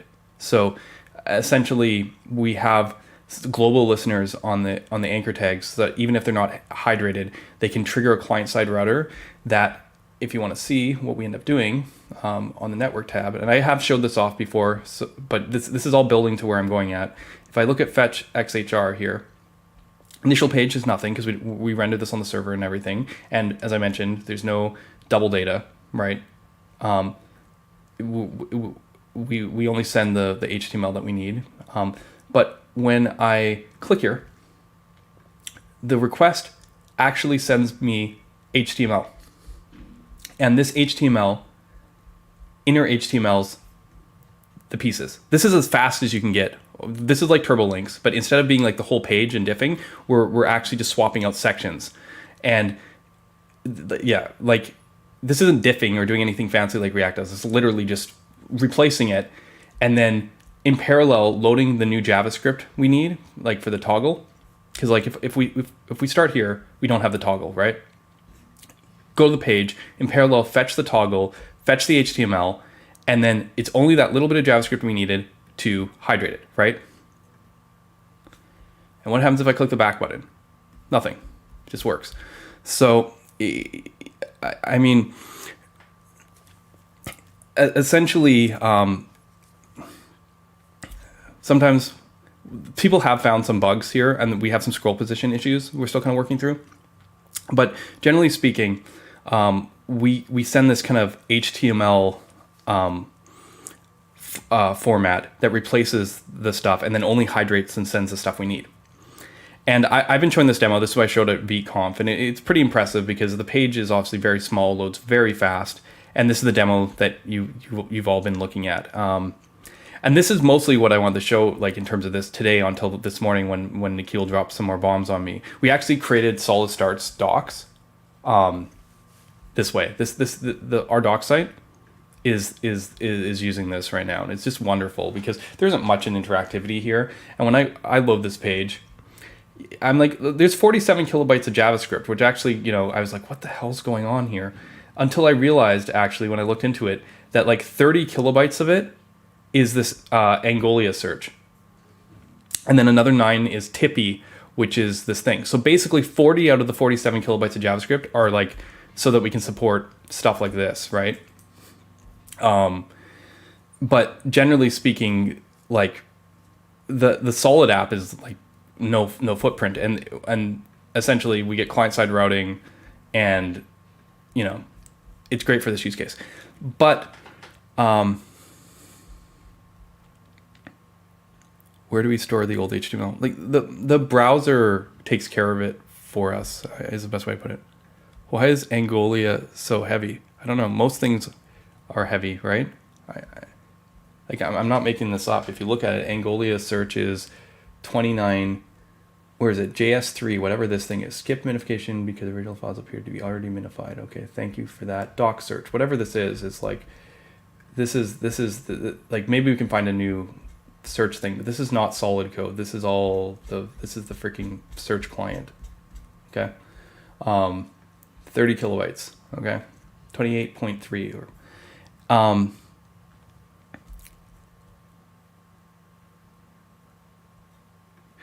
100 islands, yes, but the thing is, I've done that test. If anyone's seen stuff, I mean, where is it? Someone was like, I've been doing this death test, I call it, where there's hundreds of islands on the page, and I'm not gonna run them all right now. Again, I've done this on stream several times, but if I remember correctly, someone asked me here about how it handles that. Yeah, how to handle the torture page. we got an 85, and you might be going, okay, well, 85 isn't a great score. But I want to remind you, when I ran this stuff, Marco 5 got 76, Quick got 80, Remix, FeltKit, and Next all got 38. Solid Start got 48. Like, Hundreds of Islands still beats Full Hydration by a large margin, both because of the reduction of hydration cost and by and also by the reduction of serialization, like all that data, the double data getting solved. If you had 100 unique islands, I think it's interesting if at what point you like have too many chunks for the browser. I think that might have interesting impact. But for me, it's not about the lazy loading. We should bundle them together then, or figure out better ways to package them together if we need to. It's not about that.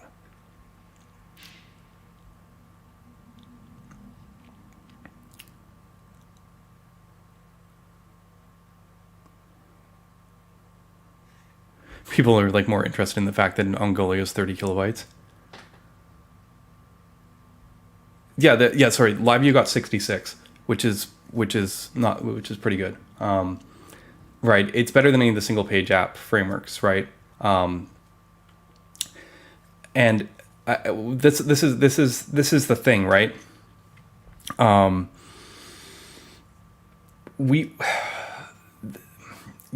Like this test is stupid, but I do want to point out that like there is an impact, right?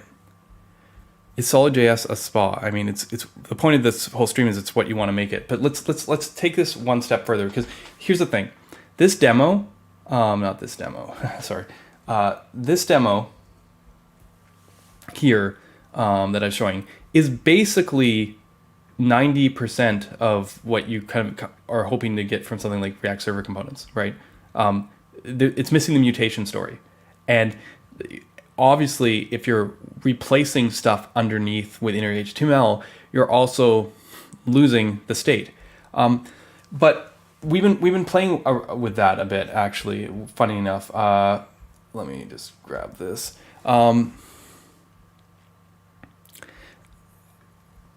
Where is it here? Yeah. Adi Osmani, actually, let's see if I can find the original tweet here to kind of give you some context. He got like a bunch of people to make movie apps in their varying apps, and kind of as a comparison, kind of like next level, he wanted to go past the old Hackernews, and they made Next, Angular, Nux, and there's quite a few of them. And I actually quite enjoyed looking at quite a few of these apps. Let me see, where's the link? Is it here? They use the movie, yeah, Taste.js movies, okay? And if you go in here, you see fairly good UI. I'm actually not a big fan of the way Next drops to fallback. That's weird. I don't know why they're not using transitions, whatever. But this is your typical Next app, right? Was this 150 kilobytes of JavaScript, right?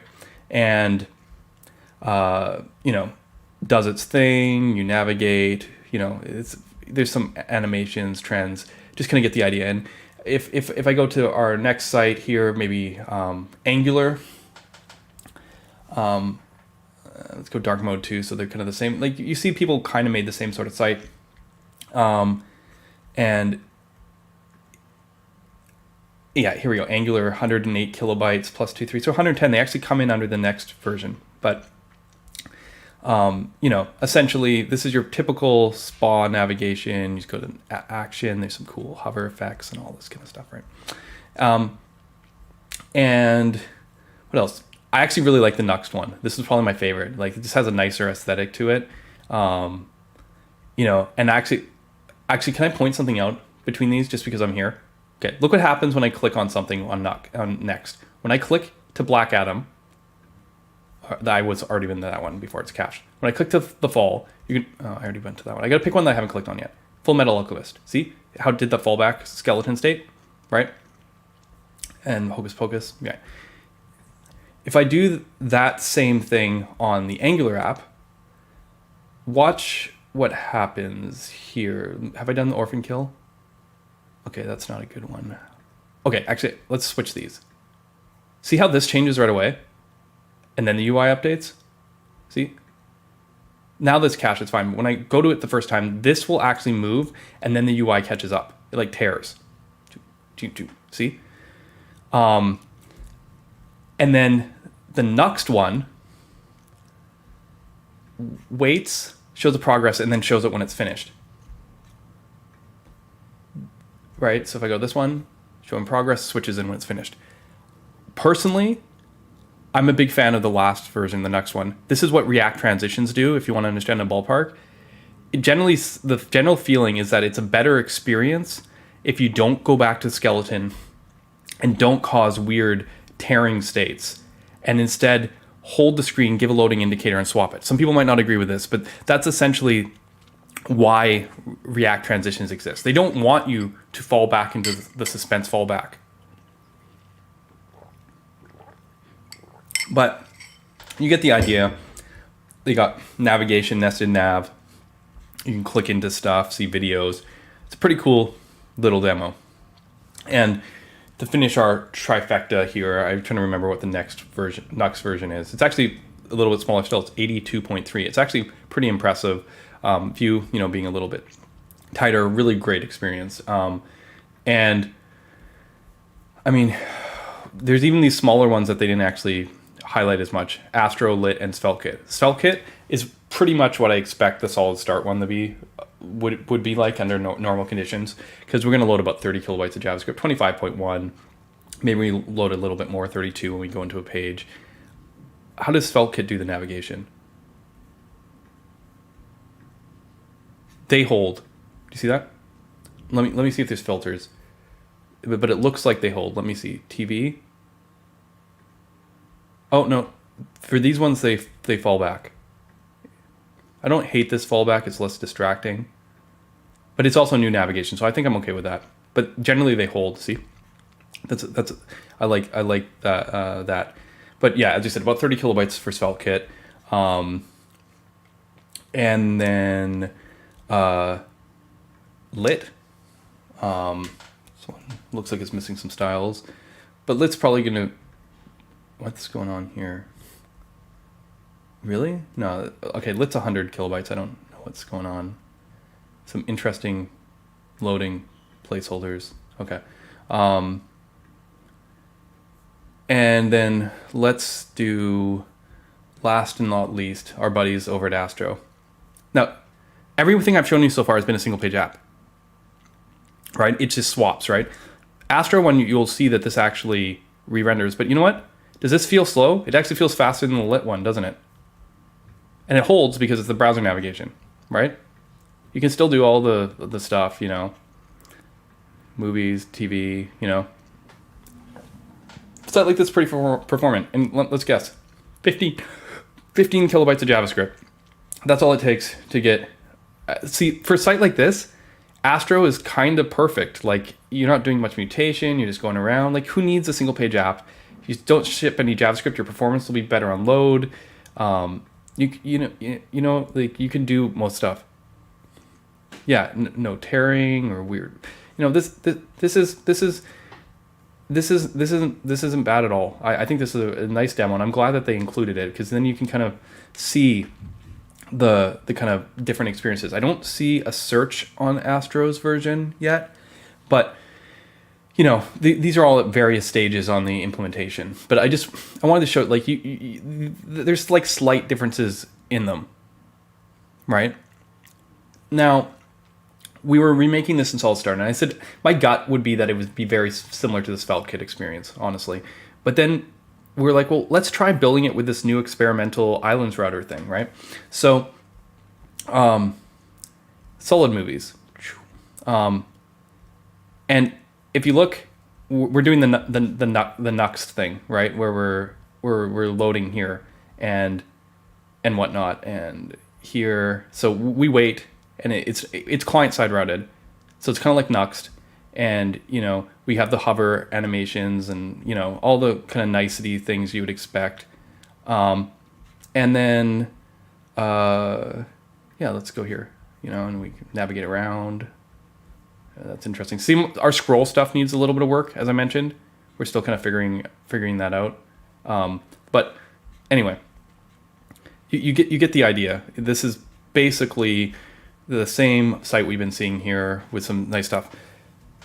Let's see how much JavaScript we have on this one. Oh, 11 kilobytes.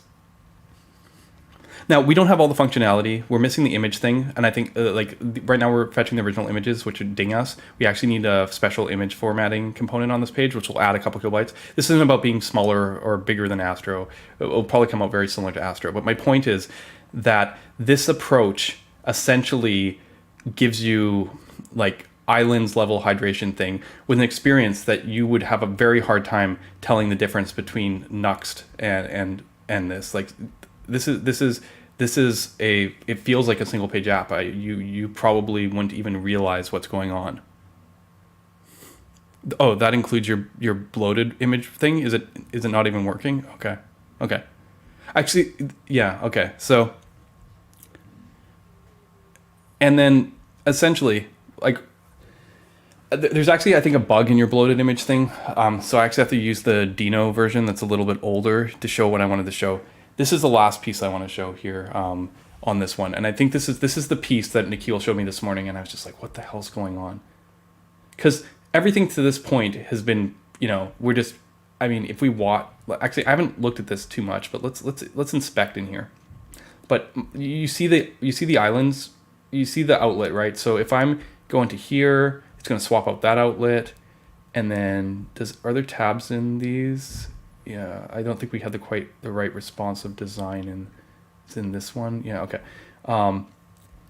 Is there child outlets? Let's see. Yeah, it's maybe in here somewhere. Let's see if we can inspect in here. What I'm trying to get at is we have nested routing, and this outer outlet. Okay, so this is like the inner outlet. This is the outer outlet. You'll watch. This one will collapse. This one won't when I move. So we're only swapping out the pieces that change, and we know that from the URL, right? Because we know what segment of the route changed, which means the server knows exactly which content it needs to swap out and swap in. So, like, as I said, we're basically getting really into that zone where people are going to have a hard time distinguishing between a single page app, because you literally author this the same way as Remix, but then you end up with router, you end up with none of the code being sent to the browser, right? It's all islands. But this search page was actually a little bit of a challenge, because think about it. Let's inspect the search element. We have our solid island that's inside our wrapper outlet here for our page section, but the problem is this input field is inside the island, inside the router. How do we search for stuff? Look, the outlet collapsed, and not lose focus on the input. Well, the secret to that is island preservation. That is, when you know that you're on the same route, basically reuse the island that already exists when you swap out the HTML.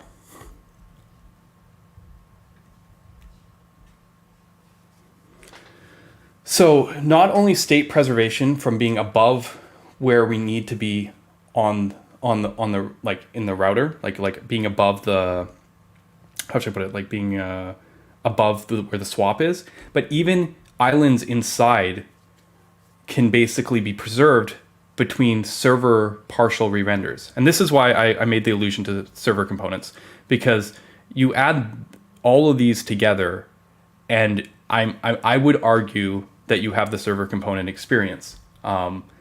Obviously, we're still, like, this is super new. Nikhil literally made this morning or last night. I say this morning because he was probably up all night working on it.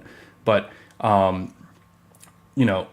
the key, this is really important, because as I mentioned, why am I not sources, network?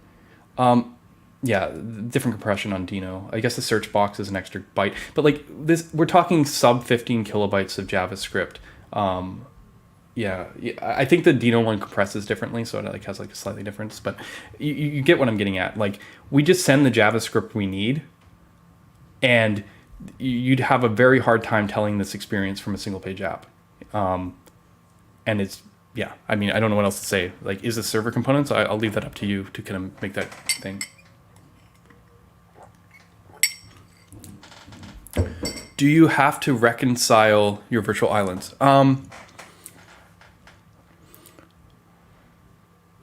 Not really. The trick is when the stuff outside changes, you rewrite to the islands with the new props, and the new props trigger the prop changes inside the client-side islands, essentially.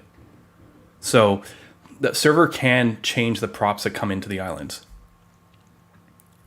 To Solid support Dino, we support Dino deploy. If you see this as actually dino.dev, we don't run on Dino on our build, but I mean, I don't know, is there Vite support for Dino yet? I'm not exactly clear, but essentially this is a Dino deployed thing. And also Netlify Edge, which we were using in the version that is a little bit broken on the search. Which one was it? This one is also using Dino under the hood. So we support the Dino runtime, just not the build process right now.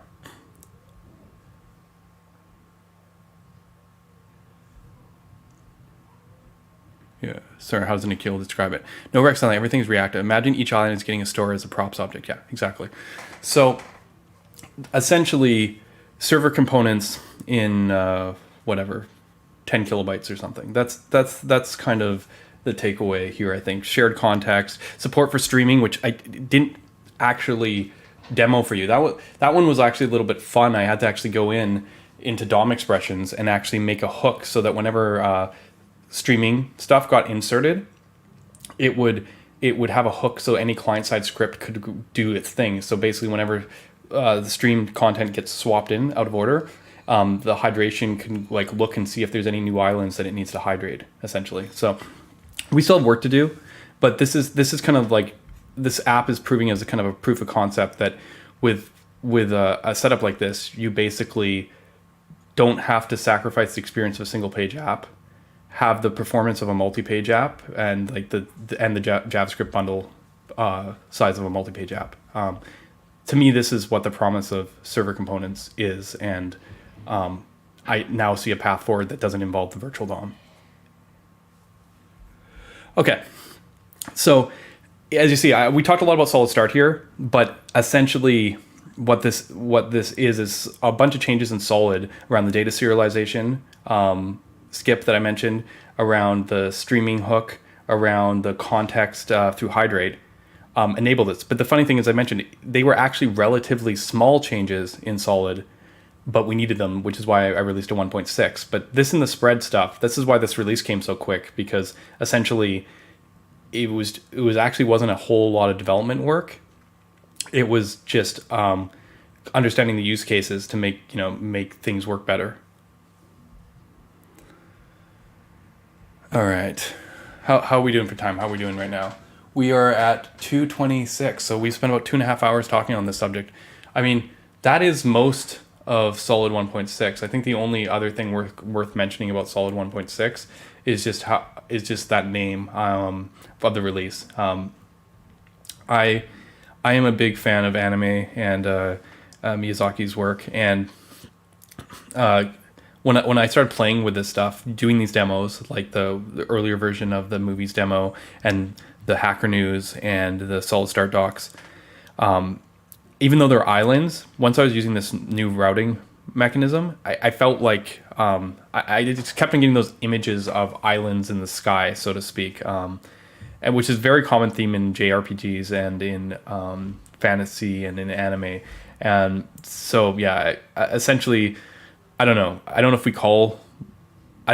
if I like server components as a name, because the problem with server components is it focuses on the server components, and for me, what's magical is the way the client works. It's the client thing. So like, islands always emphasize the client components, which I liked, but that's basically where the title came in. It was interesting when I looked a little further. Well, I mean, I knew this. Castle in Sky wasn't Miyazaki's first movie. He'd worked at Toei Animation before, and even he'd done like his own feature film, Nausicaa Valley of the Wind, before that. But this is the movie that he created when he first okay, Nausicaa did really well. They got some money, and they're like, okay, we're gonna make a Studio Ghibli, and this was the first film they made. So I don't know. I wonder if even the title of the movie for them was that influence, where they're like, they had this goal that they thought was almost unachievable, or, and they set out for themselves. But I feel like this too a little bit, because this isomorphic story and being able to show that we can, bridge that gap between MPAs and SPAs it does have that feel to it. I don't know if anyone's familiar with solar punk, but it's kind of like steampunk, but instead it's like more of a return to nature, where you can't tell the difference between nature and technology. It feels like that because MPAs is like a return to where we were in the beginning, but it is quite different. We have the advanced technology behind it. Anyways, that's me just spilling on the thoughts behind it. But yeah, this one this title for me had a special meaning to me personally, so that's why I wanted to kind of elaborate on it a bit. Yeah, so solar punk is kind of cool.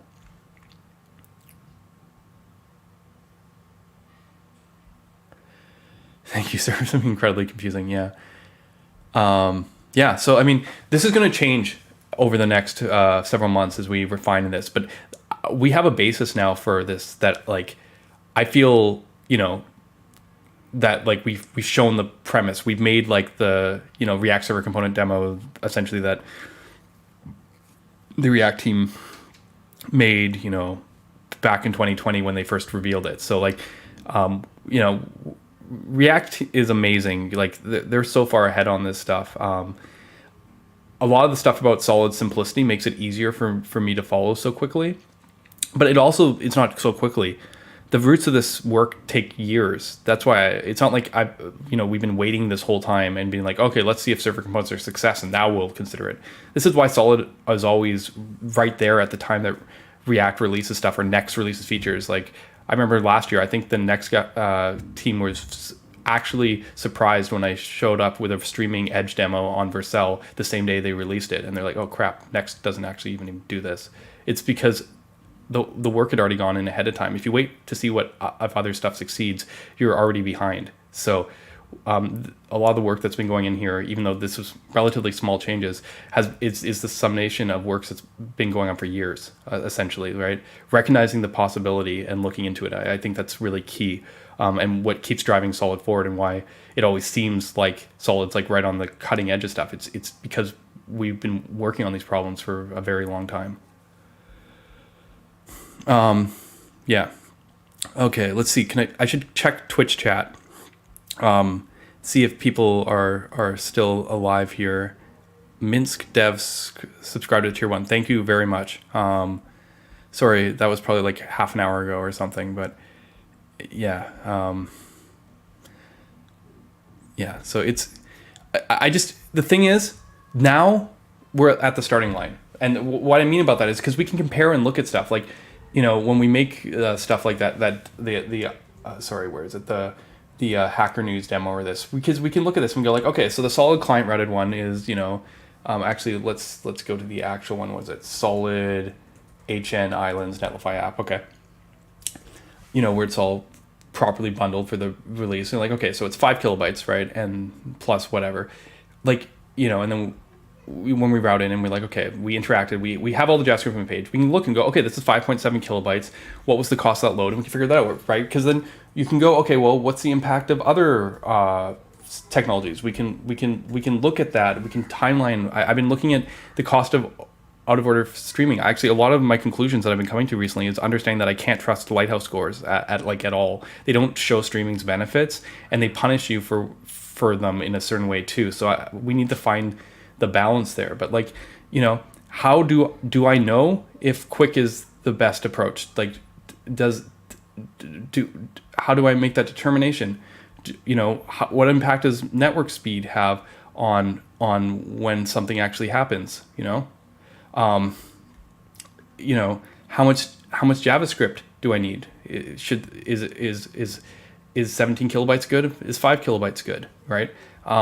These sort of things, what's the cost of serialization on server rendering for resumability? Like, I feel like we're going to baseline to be able to ask and answer the questions whether resumability is worth it, whether islands are worth it, whether we want subcomponent hydration. There's so much interesting innovation, and I think we just need the right harness for it, if that's the way I can put it, right?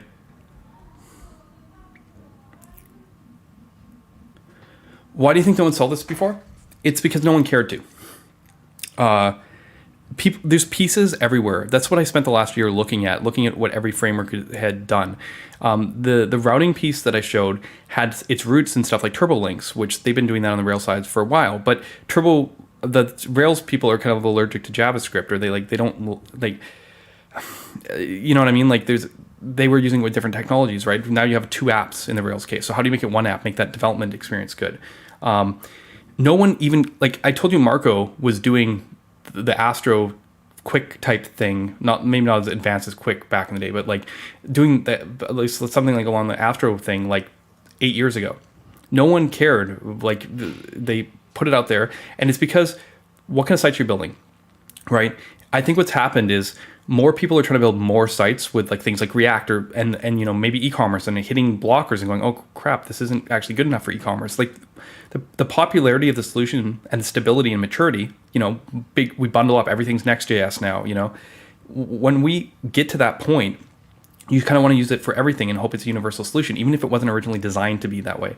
So I think we're just seeing people trying to apply these, single page apps to more things. At the same time, the size of JavaScript increasing, more libraries, and we're just going like, actually, this is a problem. We need to solve it, and that's why this is happening now. And I think part of it is the forefront on the single page app side, the ones working on these declarative single isomorphic UIs weren't prioritizing this before.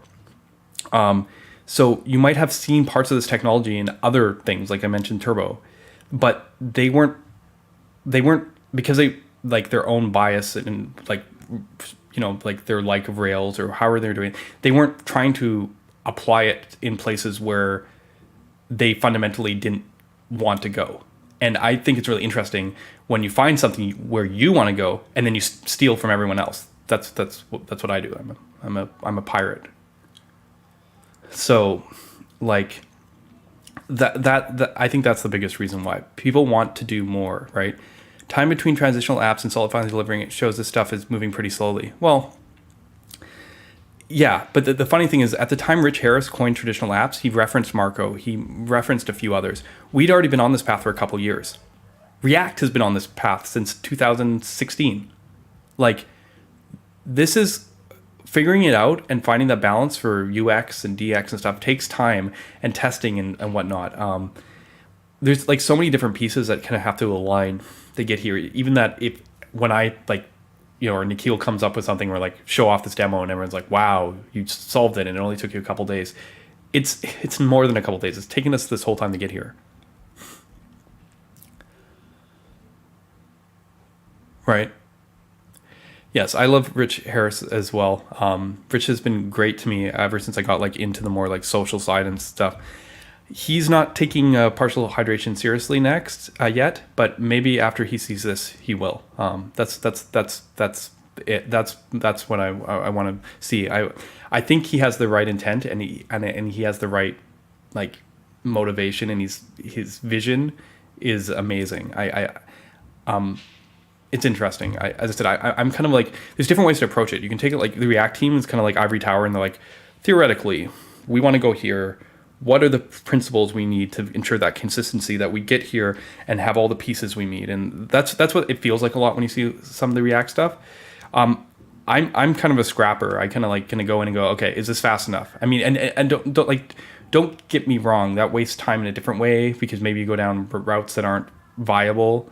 But it's like I always want to see if I can bridge today with tomorrow, and because people build apps today. There's an interesting topic about like how far in the future should your vision go. I've found that if I just have the right tools, I can do a lot today. I didn't like the term transitional, mostly because I'm not sure if what we're transitioning. At first you think, oh, well, the transitional app word makes me think of like, oh, some pages are single page apps, some are multi-page apps, and then we just kind of transition and do, I don't think it's a transition. I think we're seeing the next architecture after single page apps happening right now. I think we're approaching, people are waiting for it, like that, whatever Gen 3, Quick keeps on talking about it. I don't think we have all the pieces yet, but I don't think they're wrong to say that there is a new paradigm thing. I mean, actually, okay, I take that back. today I feel like we are starting to see all the pieces. I think I think like they're not polished now, but now I've seen enough of the parts that I'm starting to see how this all threads together.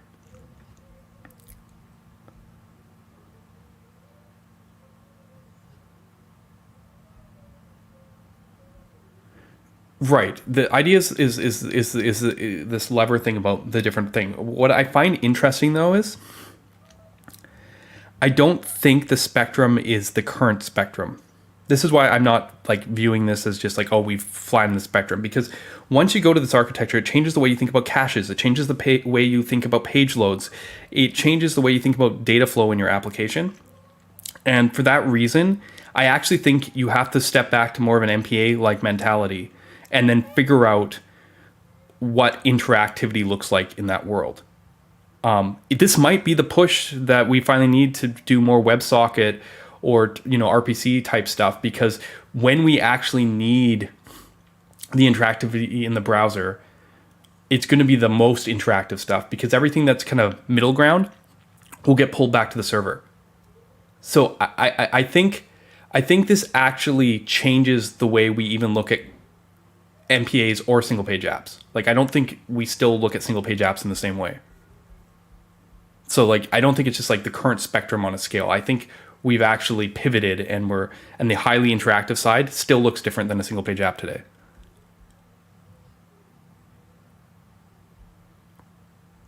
Yeah, and this is what I was talking about. Like, maybe something like live view type pieces get in. I don't think that's the core mechanism. I'm still not. I got to bring someone in to kind of talk about this, and that is that I like, even though I'm talking about this MPA type stuff, I like the app first mentality of like what we're doing here with the declarative APIs, even though it's causing us a lot of work here with the resumability and like figuring out this stuff. I think the authoring experience we want here is very close to what we want. So maybe this is why I need to look at Phoenix or look at LiveView.js, is because I need to understand what's good about it so I can steal it. As I said, I like stealing stuff.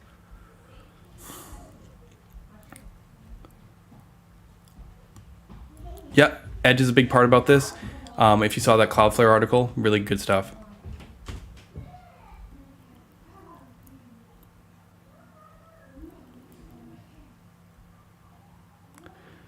You guys are already talking about how to market Solid Start. That's great. Okay. Let me get another drink. My throat's a little dry, sore today because I was at a meetup last night where I got this wonderful Astro shirt, and I talk a lot, as you can tell. So I definitely, all right. Yeah, so yeah, we showed all the cool Solid Start stuff. I guess maybe we should kind of pivot onto our next sort of set of topics. I'm trying to decide if I want to deal with the React RFC on its own or as part of This Week in JavaScript. And I think probably This Week in JavaScript, because compared to what we've been talking about so far, the React RFC sort of, it's funny. Yeah, I mean, I'll talk about it, but it's sort of not as interesting as, like, it's kind of funny. I'm glad the reaction to it, but on the other hand, it's also like, yeah, it's kind of a nothing thing at the same time. So it's interesting to say the least. Okay, so let's start going on that. Unless there's any more questions about this. I don't follow this too far, but all I know is apparently lexical is the best. The end. I mean, I don't know. Dom from Inferno created it, so I've always been impressed by his work. All right. Let's see. That's it for 1.6. Ah, man. Honestly, Nikhil, thank you for finding that missing piece of the puzzle, right? Like, yeah, our images need some work, David, but oh man, it's funny, like now that I'm doing the demo, it's like it worked perfectly fine earlier. But yeah, okay. Let's move on and see if I can get this set up for this week in JavaScript. So give me a couple moments while we ship base and get ready for our RFC. RFC, was there an RFC for the server components? I don't think I actually saw that. The RFC I'm talking about is for this use hook thing. And where is it? Let's see if I can get started. It weeks. So I actually have to scroll back a little bit far because what were we, the 21st? I think I need to go back to, what is it? Oh yeah. Yeah. Oh wow, we have so much. This is going to be fun. I'm glad I'm giving myself a little bit more time. Yeah, this is where it starts. Yeah, it starts with that live view Hackernews clone, actually, funnily enough. Give me a second. Actually, I should blow this up first so I don't lose my markers. Okay.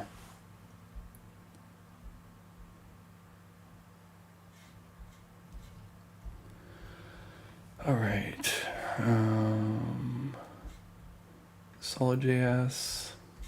Scroll back. I can't remember if there was any big solid news. It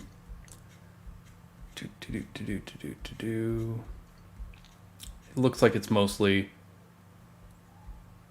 Oh, right. Actually, that is big.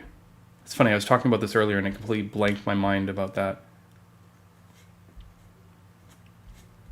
All right.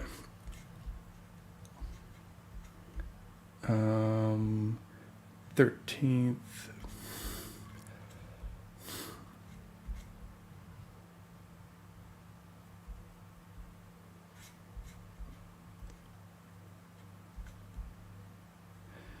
Yeah, okay. I'm going to have to pick and choose out of here. I don't think there's actually a ton of stuff I want to cover on this that isn't already on my thread. All right. And then last and not least, what did I pin something? Is here, sorry. Just getting this set up always takes me a moment. I'm gonna look at my bookmarks.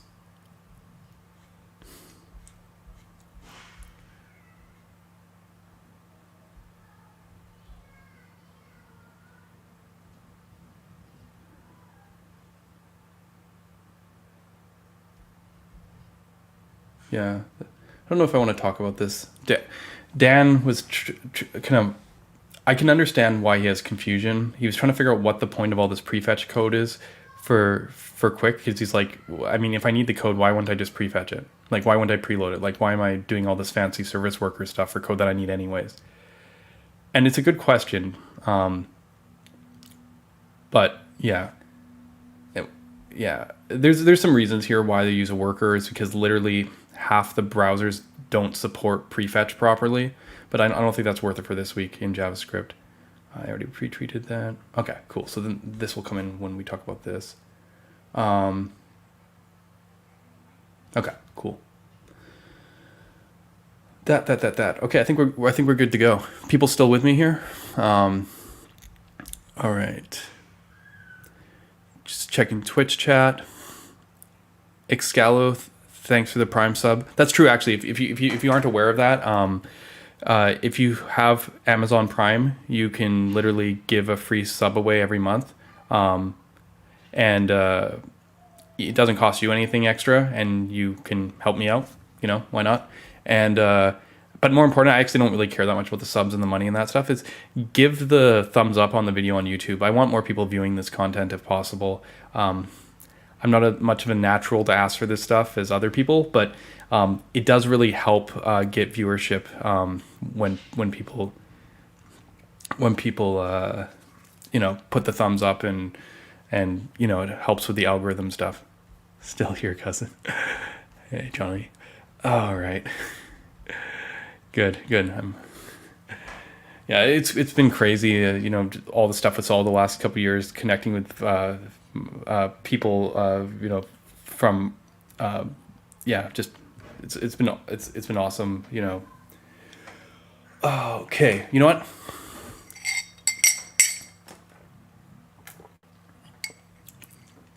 Yeah. please, please, please, please thumbs up, like the video. Solid 1.5 video is my most watched video to date.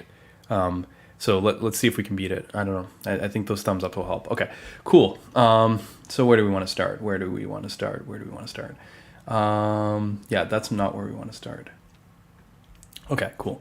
Let's get our banners, and I'm gonna go into this mode for this, and get going. Okay, cool. We're all good. And yeah, just because I do this segment, this week in JavaScript, don't let that stop you from like asking questions in chat. I'll probably engage you in there too. This is no different than any other part of my stream, except the fact that I talk about other people's stuff, so it tends to come off spicier.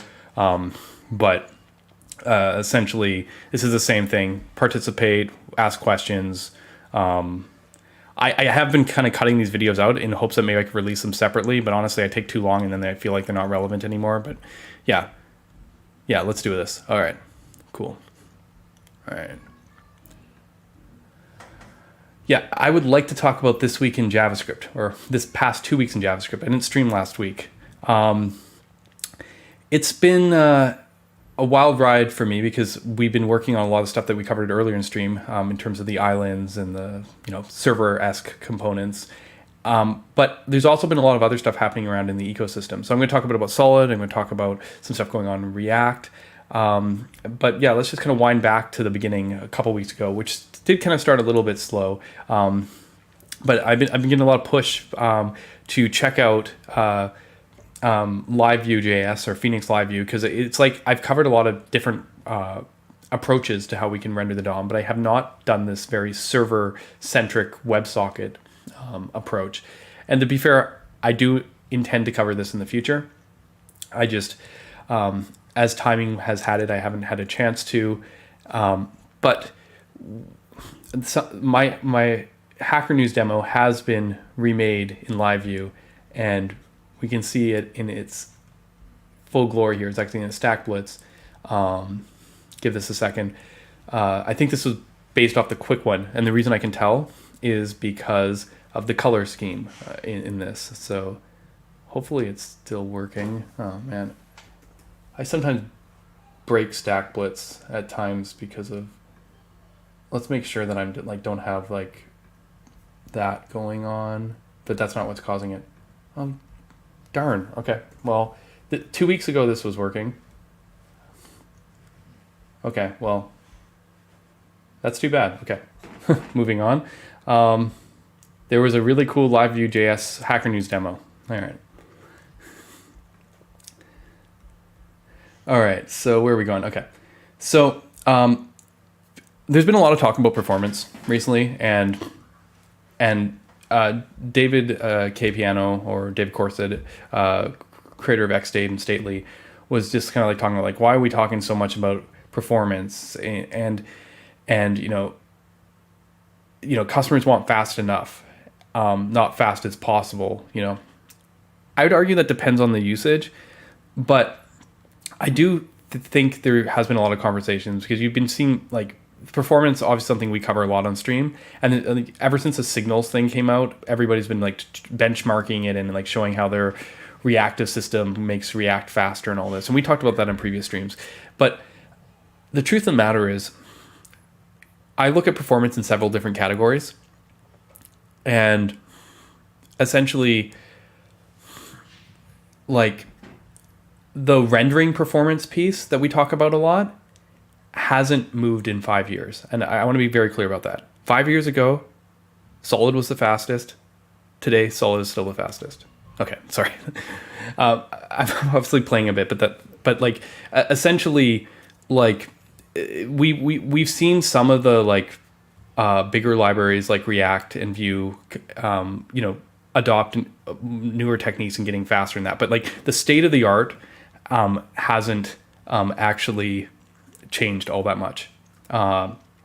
The technique that I use in Solid actually came up from Surplus or SJS. So that technique was, winning at benchmarks even before Solid existed, as early as 2016. It's really been like, and Inferno came out around 2016. It's really been 7 years since we've seen any kind of move, like significant movement on rendering performance. It's like if you look at it today, stuff like I'm not just talking about the JS framework benchmark. It's that might be one of the better benchmarks out there, but this like idea of just server rendering performance like this, like if we go find it in here wherever we are, Solid's here. Let me remove some of the noise, like some of the kind of implementations that don't follow the rules. Okay, cool. Oh, see, Solid and Inferno. Here we are, best buddies. Different versions of Chrome change which is this or whatever. I haven't seen Inferno get in front of Solid, but the gap between Inferno and Solid keeps on swaying. Inferno's been over here before it comes in here. And honestly, not much has changed in Inferno on perf since 7 years ago either. So like what I'm getting at is, and it's not just this benchmark, any kind of like confirmable kind of DOM update benchmark, you're going to see the same relative range of results essentially. So like this has just not moved. But we've seen some movement on server rendering, but not as much as, again, not as much as you'd expect. A lot of I've been benchmarking server rendering a lot recently, and a lot of our bottlenecks are actually limited to, how should I call it? A lot of like limited to like stuff that our meta frameworks do for us. You know how we're all very happy with the request and web response model that we're doing now, so that you can write your code in one way and it works on Dino, works on Cloudflare, works on Node, and you all use this. Well, it turns out that overhead of converting request response on Node actually takes a throughput hit, more significant often than the framework doing the rendering. So like I was like looking, I'm like, why are SvelteKit, Remix, and Solid basically are like all the same on server rendering when I know like some are faster than others? And it was like, oh, well, there we go. You know what I mean? Like, Remix with React took like a little bit more of a hit, but like it was way too normalized. And I realized that a lot of this bottleneck was around like infrastructure around the rendering. And that's why I was talking about we need to actually work with the runtimes to improve that stuff. Jared's been doing amazing work on Bun to actually address those specific kind of pain points. He made like render to stream significantly faster for React there. And the same should apply to Solid. We need to kind of work on that more technology interfacing with the framework level stuff than actually how fast we can concat strings. And the other thing we have to consider is architecturally, right? What we talked about on the stream, like JavaScript bundles are still not getting smaller or even flatlining. So, if we want to make these improvements on performance, we actually have to look at our architecture, and those can be big shifting changes, which not everyone wants to actually do. They're happy with how they're writing things. So to me, this isn't about getting a penny here, nickel and diming, like little stuff. It's like there's these clear areas and trends, and those are places where it's worth putting focus on. We do need better benchmarks to determine the architecture, the effect of hydration, right? The benchmarks we have right now test one specific thing, and to be fair, I've seen some criticisms of stuff like the JS framework benchmark, but like, oh, who puts 1,000 elements on a page? Who works with the JIT already warmed up? All that kind of stuff. But like the truth of the matter is, single page apps do, right? Like it's a benchmark. When you're on one page in a single page app and you navigate to the next page, you could be putting thousands of DOM elements on the page, like rendering them. Like you aren't doing that from like if your app is like an islands thing, like I showed, because you're going to server render it. But like our benchmarks reflect what we've optimized towards, given the architectures that we use. So I think that like there are areas, and in performance still matters, because like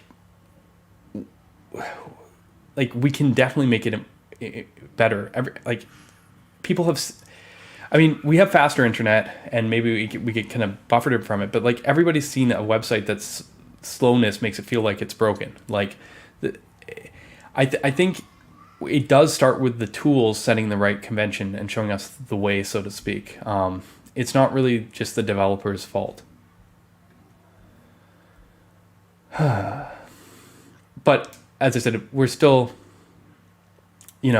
God, there was so much good stuff during this, because people just kept on talking about these conversations. And like another one, progressive enhancement, right?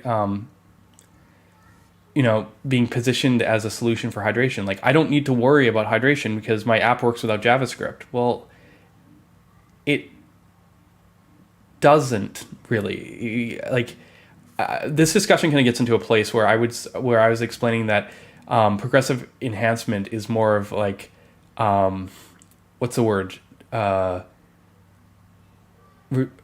There's a term based on degradation, like graceful degradation. That's what progressive enhancement is. When we talk about progressive enhancement, we're not talking about how we can add a little bit of extra feature capability for people who have it. We're actually talking about when things go bad, that they don't go that bad. Because the truth of the matter is, the difference between clicking a link too early because it hasn't hydrated and now doing a full page reload, and waiting like half a second longer and clicking it and doing a client-side render makes a huge difference. Like, you might actually, like, picture if your page takes 15 seconds to load and you click a link too early, and now, like, sure, you saved the rest of the 7 seconds. Like, say at 7 seconds you click the page too early. Now you're waiting another 15 seconds. Whereas maybe if that's probably a bad example. Let's get closer. Let's say you click it at 10 seconds and it's 12 seconds. Now you've spent 22 seconds. Whereas if you'd waited like the extra second or whatever, then the next navigation would have happened in like 2 seconds. Like, the delta is better if you had just waited a bit longer, but you have no way of knowing how long it's going to take to hydrate. Yeah.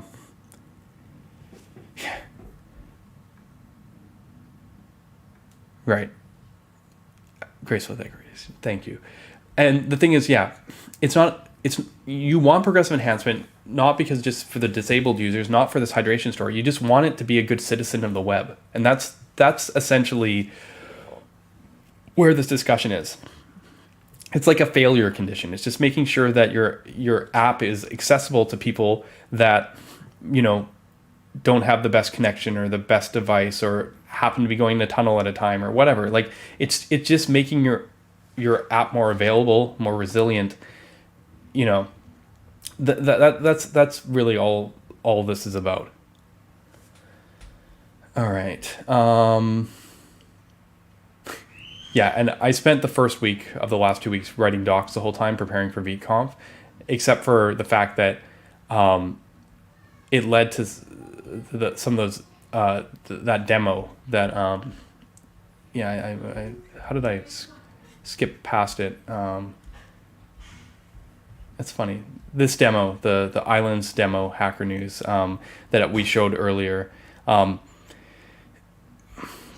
while we were doing the stream. But essentially, skipping past all this v1.6 stuff, v1.6 was amazing. We had this framework panel, and it was very awesome talking with all members of all the frameworks. Funny enough, if you watch our stream, you've seen almost all these faces. They've all been guests on their stream at some time, but having us all in the same room was awesome, and it brought attention to some really great things like Hatip, I think it's called, our ability to maybe share adapters or code between these frameworks, like share more than what we do with Vite. I think there's really potential. Daniel from Nuxt really went into the UnJS stuff again in more detail than he had on our stream. It sounds like Nuxt has a lot of really universal solutions that we can all use. So I'm very excited by the output of that.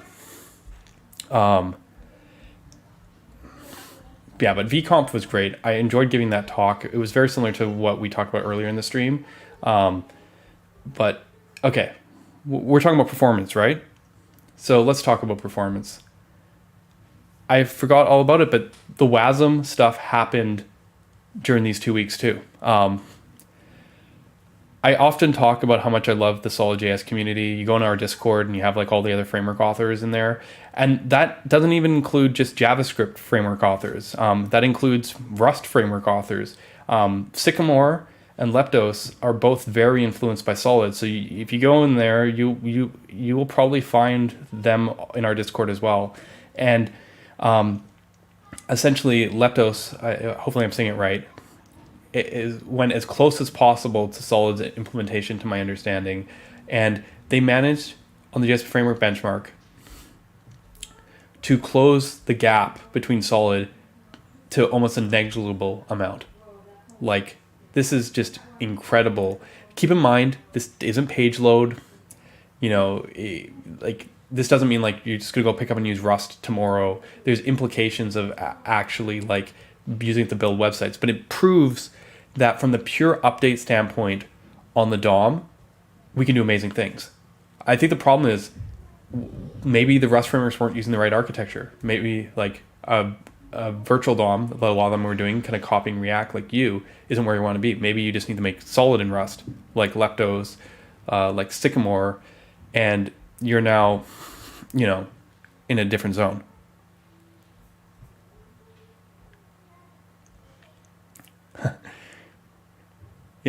Yeah, no, I was super, that's awesome, Greg. Yeah, I was super stoked on seeing this because I've been following this Rust thing because how often does someone come on, when are you going to write, solid in Rust, you coward, and the truth of the matter is I'm like, I keep on like tongue in cheek being like, when it's faster. And that's a good pushback for now, but maybe not for much longer. And it looks like others are going to write solid in Rust before I do. So, yeah, I'm pretty stoked about this. It's kind of, so pushed it out to Primeagen because he's been testing you and he's very disappointed. Like, I don't know if we're doing the isomorphic Lighthouse type, like full end-to-end benchmark, I don't know if the Rust frameworks are going to compare, but this is promising. And means that, you could start focusing on the next problem.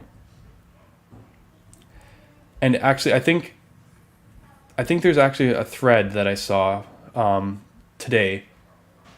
Yeah, Greg, we got here. WASM isn't suitable for UI because of how slow DOM interrupt is common wisdom, but digging into the details of this benchmark show exactly where this is right and where it's wrong. Why is use so fast on some benchmark and slow on others? In part, string encoding. See, I'm interested in this thread because this is where the truth comes in. See, you are a mature VDOM library. It's simply smoking the major JS VDOM frameworks, major ones, not the fast ones. It's not only faster in React, but faster than Preact and basically on par with finer grained Svelte. In terms of arguably more important element creation, though, U is slow, like super slow. Okay, why is this happening? String encoding. So this is talking about the whole UTF-8 thing and JS UTF-16. Jared from Bun talks about this all the time. I don't really fully follow what he's talking about, but I'm gathering this is JavaScript is very weird in this sense.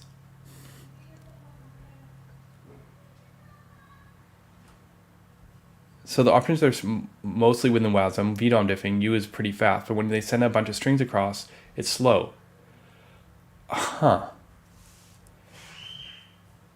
But the real solution is creating template nodes and cloning them. Leptos does this inspired by Solid, which is why they're faster. The benefit of template clone is they are even higher for WASM frameworks because it means you have to, see? All right, this is very useful information.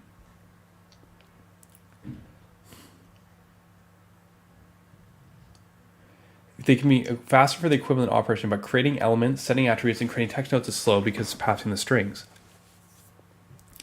So if you make a template, you minimize that. Yes.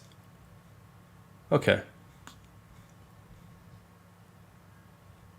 That's awesome. See? There we go. That's the truth about Rust.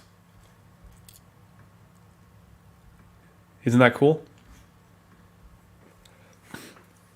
And this is what you find with performance. It's like often not exactly what you think it is. When you look into it, it's like something else, and then it's something else, and then it's like bottleneck after bottleneck. But it's not. Sometimes we assume things fundamentally are, flawed when that's not really the thing that matters or is expensive. A perfect example of that is how people overcompensate on the VDOM being too expensive. The concern with the VDOM isn't how fast it can render something optimally. Like I showed you, Inferno and Solid are like best buds, like knocking elbows there, and Block DOM as well. It's the fact that the architecture leads, in my opinion, to end user code being harder to maintain that performance, just because of the re-render cycle. But maybe you can solve the render cycle a different way and keep your VDOM. You know what I mean? Like there's so many elements to that. So yeah. Anyways, see, this is why I find that interesting. This is why I love the performance conversation. All right. So yeah, I had to skip my stream for Jamstack Conf. Myself, Taylor Hunt, and Mishka worked on this streaming article. If you want to know more about streaming and some of the like caveats and stuff and like the challenges, it's in here. I have to admit, I didn't work on this article as much as I wanted to, and then you can tell when you actually read it because I put a bunch of notes in that, and they edited to reflect my notes. But at the end of the article, they're like, you can do this really cool thing and it works like this in Marco, and then you can do this really cool thing and it works like this in Quick. And then like there's no mention of solid or anything in there, and I didn't get my jabs in or anything. So yeah, as I said, I was more of an editor than writer compared to the other two, but still a very good article. You can assume that everything that applies to solid or applies to Quick and Marco also applies to solid for the most part. So that was a fun one. Yeah, as I said, I didn't actually check how much that actually triggered through. When I posted it, Leftos had like, I was like the third person who starred the repo. Yeah, 800 stars overnight. Solid didn't get it 800 stars overnight, but part of it is because you obviously do good work and people are in a good place, are receptive to it. But yeah, that's impressive. I gotta say, it took us like 6 months or a year to get to 500 stars. I feel like, so. Good stuff. But yeah, and I apologize. I probably should give you a bit of a heads up. I'm sure, actually, let's go back there again.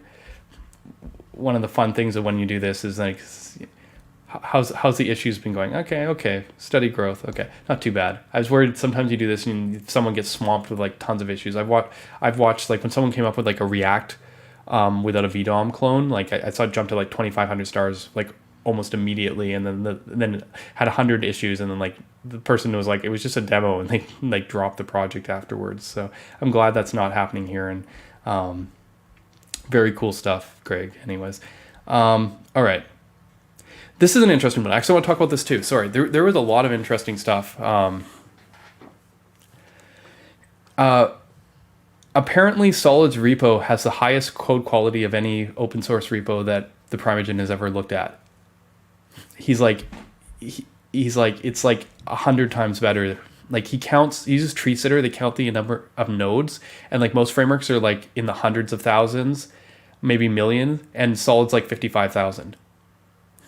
And I was just like, what's going on? Like, and he basically tests how well people write their code, like a minifier.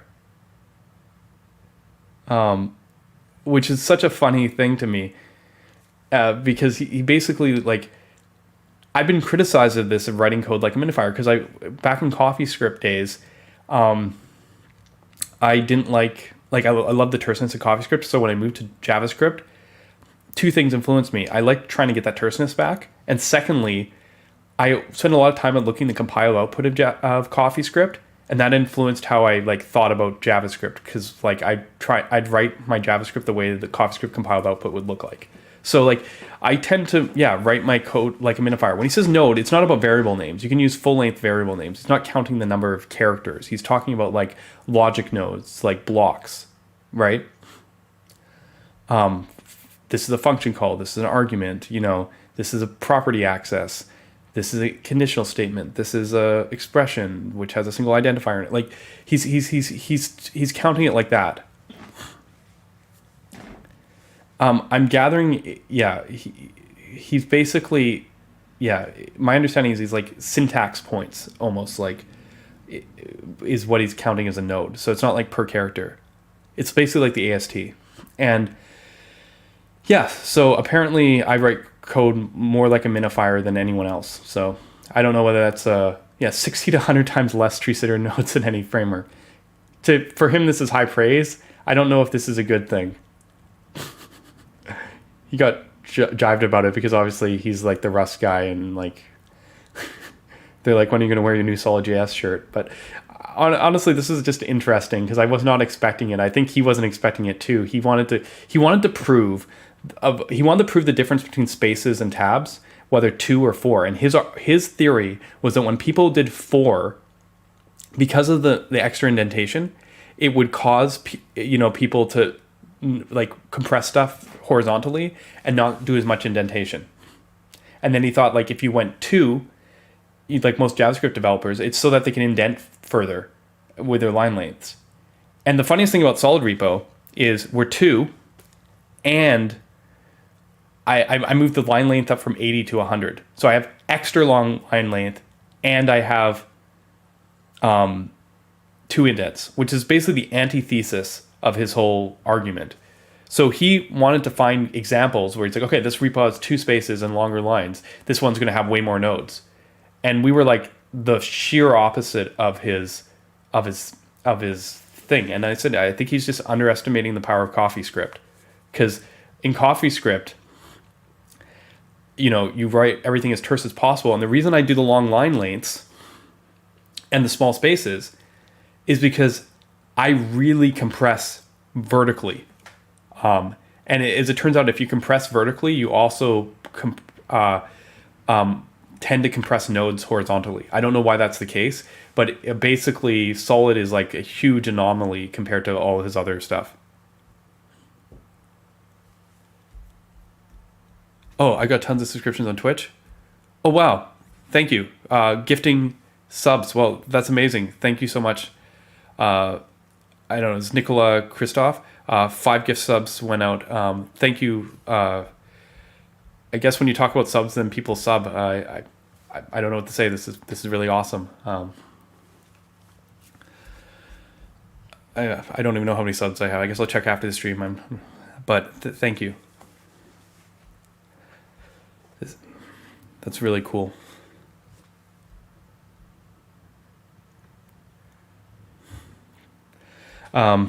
Yeah, I mean, there's this question about tabs versus spaces, and the correct answer is tabs because of an accessibility thing, and then anyone can set their own spacing based on tabs, and you can just go on GitHub and set the setting.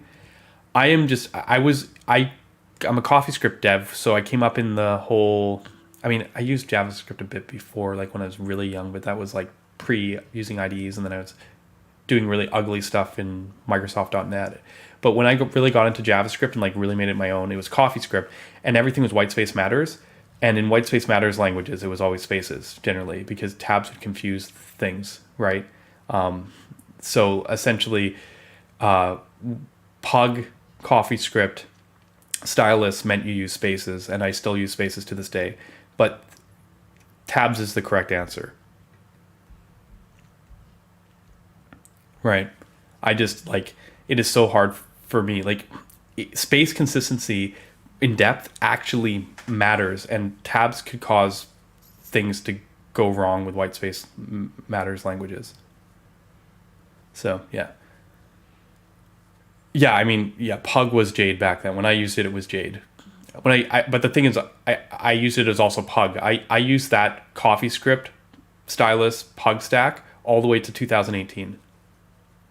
19? Yeah, so that's why it doesn't feel that long ago to me.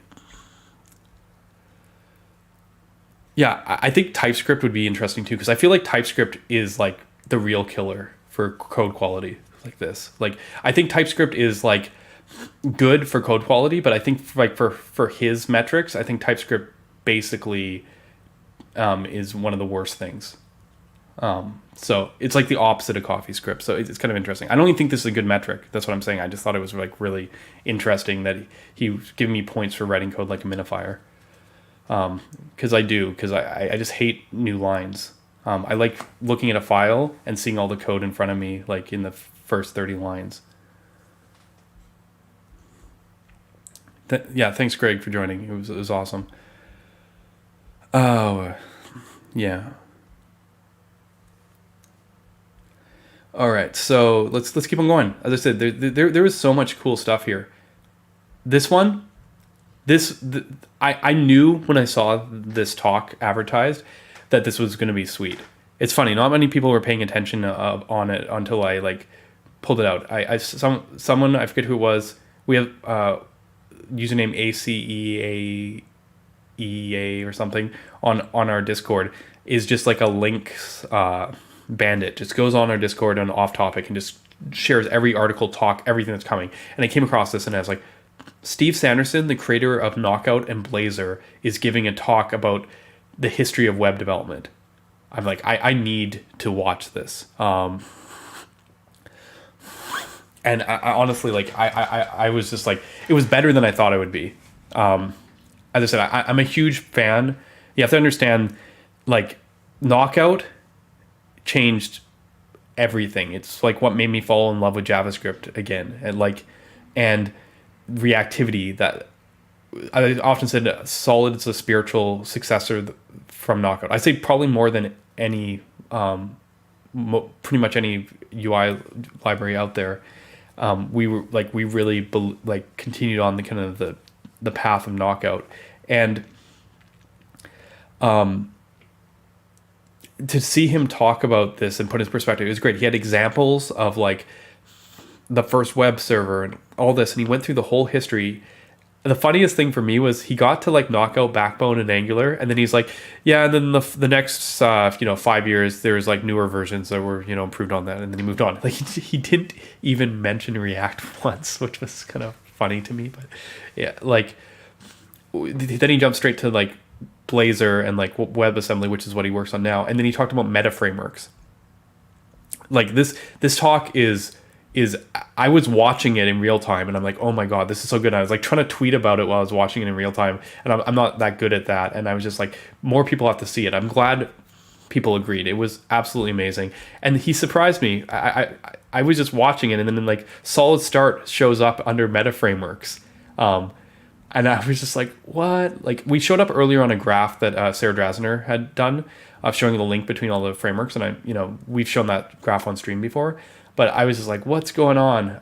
And then at the end, he literally does like a 5-minute demo of SvelteKit to show what modern web dev in the client is like.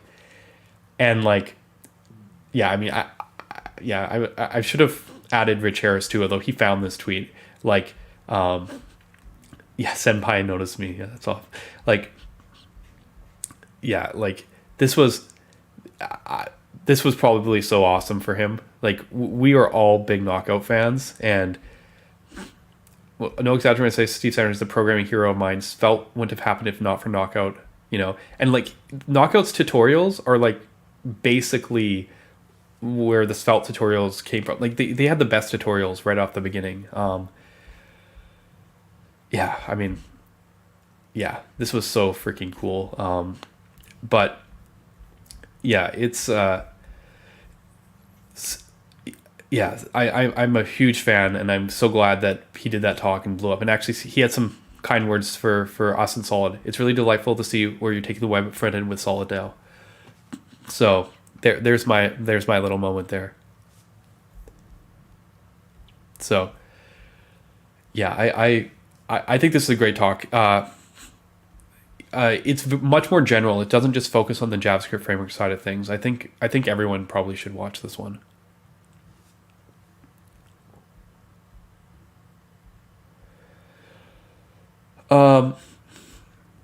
Okay. I'm going to talk about a couple other Solid things since we're here. Dan Jutan gave a talk at React Brussels. He also spoke at VConf about his kind of tutorial making harness, both things done in Solid, and his first 2 conference talks. But this was his first in-person conference talk. I've been hearing people rave about this one. He had 10 minutes basically to sell people on Solid, and apparently he did very well at that. So so awesome to see him out there doing the conference scene. Love this Create signal in the background. Yeah, Dan's been doing amazing work for promoting content and educational content in Solid. So super cool to see. And he did a podcast too. So if you guys want to hear and learn more about Solid and not from me, so maybe a little more digestible, I strongly suggest checking out the stuff that Dan's been doing. It's really quite good. Right, Solid styles, getting updates. This is cool. We've got Dino, Vite, Solid all together. I'm actually not sure. Did you actually create this demo yourself, or are you retweeting it?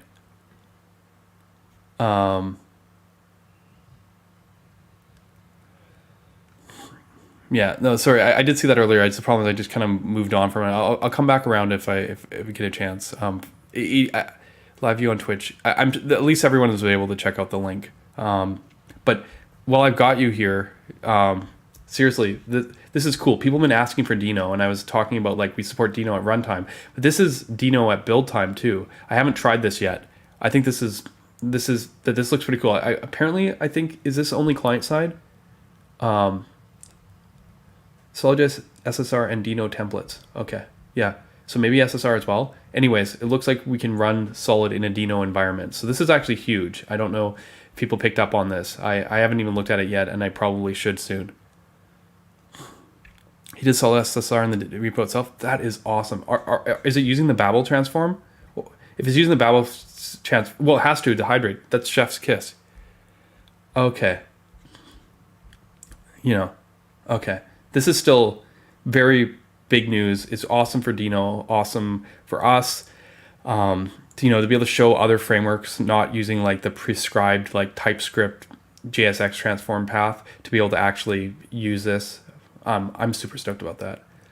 While I'm here, Solid won the front end framework award from InfoWorld, Bossies. I don't know if that means much of anything to any of you, but done a few interviews. They've got a lot of tech articles. It was awesome to get recognized. Felt got recognized last year, and they Quick and Astro were also in the running. So it was nice. I guess this year is our year to get a couple rewards. We got the the front end framework or the innovation or breakthrough of the year award from JS Nation earlier. So see how that goes on. I think that's most of what I want to know on this side. Do check out Ben's content. I love how we talked about this earlier, putting a single page app inside Astro. This was a lot of fun. I've been watching his streams and getting into that. So do go back and check that if you missed it. It's fun, the movie, the app. Okay, cool. Actually, like there's lots of cool Solid news. This kind of 3D thing, Auth0. There's so many. I mentioned this before. There's just so many ecosystem libraries coming in. I can't even keep track of it. So let's move on from the Solid news and keep on going on to some other topics here. So where are we? Yeah, we got a few. I didn't retweet this one because I don't like the tension it brings between frameworks too much, but I just wanted to. We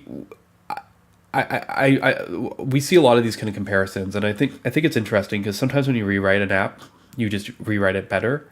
But yeah, I mean it's always nice to see these timelines and when people share kind of their work and are happy with Solid. So I just wanted to point this one out just in case like people are like, oh, why did you promote or push this? I don't like this kind of this versus that dialogue that this kind of promotes too much. And I understand it's natural because you have one app and you replace it with another app and then you're like, look how much better it is.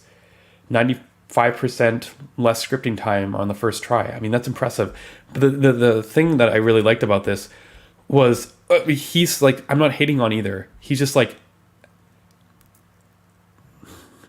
he actually tried pre-act signals and he got this similar results. He just didn't like the ergonomics. It just didn't like fit with him. It was just the experience, which is great. Like you just kind of, just kind of understanding. And he's like, there's a couple little things like how hard was it to go from pre-act? It's easy to forget on cleanup and return functions, because the types don't complain, good learnings here. And I'm always happy to see examples like this out in the wild. So, yeah, it's great stuff.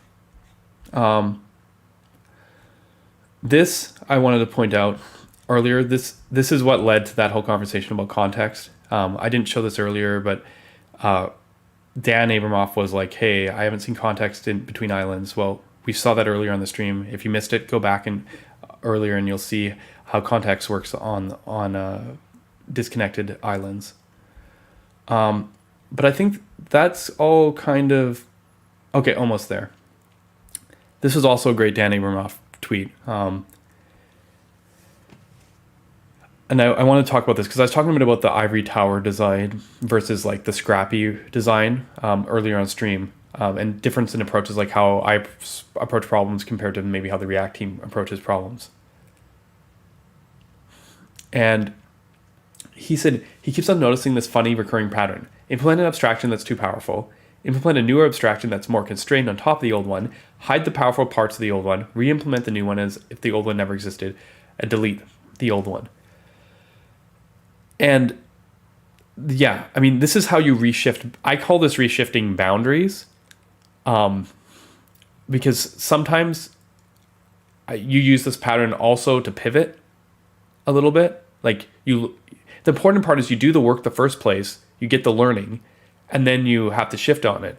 And I was kind of saw this and I was like, so this is what the React team's been doing the last 5 years. I mean, that's a sarcastic take, but it's like, I don't mean it in a disrespectful way at all. Like, this is part of the exploration process. And this takes time because you kind of, go a little bit forward, a little back, a little back. It's like doing like an nth point turn in a vehicle, like a do. But yeah, I mean, he's talking about actually finding that ultimately the simpler model is all that you need. And I think server components were an example of this. They had something called Flight, I think, a while back, or blocks. I can't keep track of them all. And this was like a way of stitching together different types of request formats so they could like do some probably crazy stuff, like be able to like send multiple requests at the same time and responses and like stitch them all together. And then now we just have server components. And I think this even happened with suspense and transitions. It started with a much more complicated transition model and slowly simplified. The funniest thing that's been happening to me at the same time, or with Solid, the work we're doing, is I see what they're doing and I'm like, oh my God, that's so incredible. Man, I can never do that. That's going to take so much work. I can't, like, how would I possibly do that?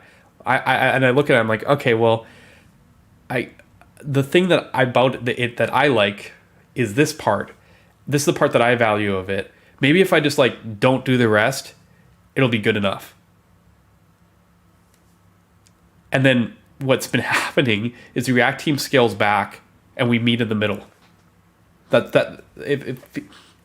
Someone made a comment and I thought it was kind of funny. I say someone, but it was sorry, where was it? It was when I tweeted out this stream today, when I was like talking about solid server components, I got a quote tweet from Adam Rackets. Lol, this dude just single-handedly building simpler versions of React greatest hits in a third of the time. And I'd ask if solid simpler foundations allow for quicker implementation and things like this, but I'm not smart enough to understand the answer, so I'll just assume that's the case. I think so, yes, but I think it's also because maybe I'm just not as ambitious to begin with. I take a sort of opposite, pragmatic approach where I'm kind of skeptical, and then I'm like try and distill it, and then not like do the grandiose thing off the bat. That's the best way I can put it. I think this was an interesting observation. Okay, thanks for filling it in. Because what Dan had mentioned to me when I talked to him was that he was that there was like some kind of data fetching format thing that was very kind of single page app oriented, and then they had the server component stuff, and they were both kind of like floating around at the same time. And his big contribution to React last year was that he was very proud of this, is when he realized that they could just get rid of the one thing and only leave server components and they'd be better for it. So I don't know what that other thing was. I assumed it was Flight or blocks, but I don't know all the internal code names, but yeah, thanks for the clarification. The difference between pioneering tech and implementing it. Yes, but there's also a difference between, how do I put it?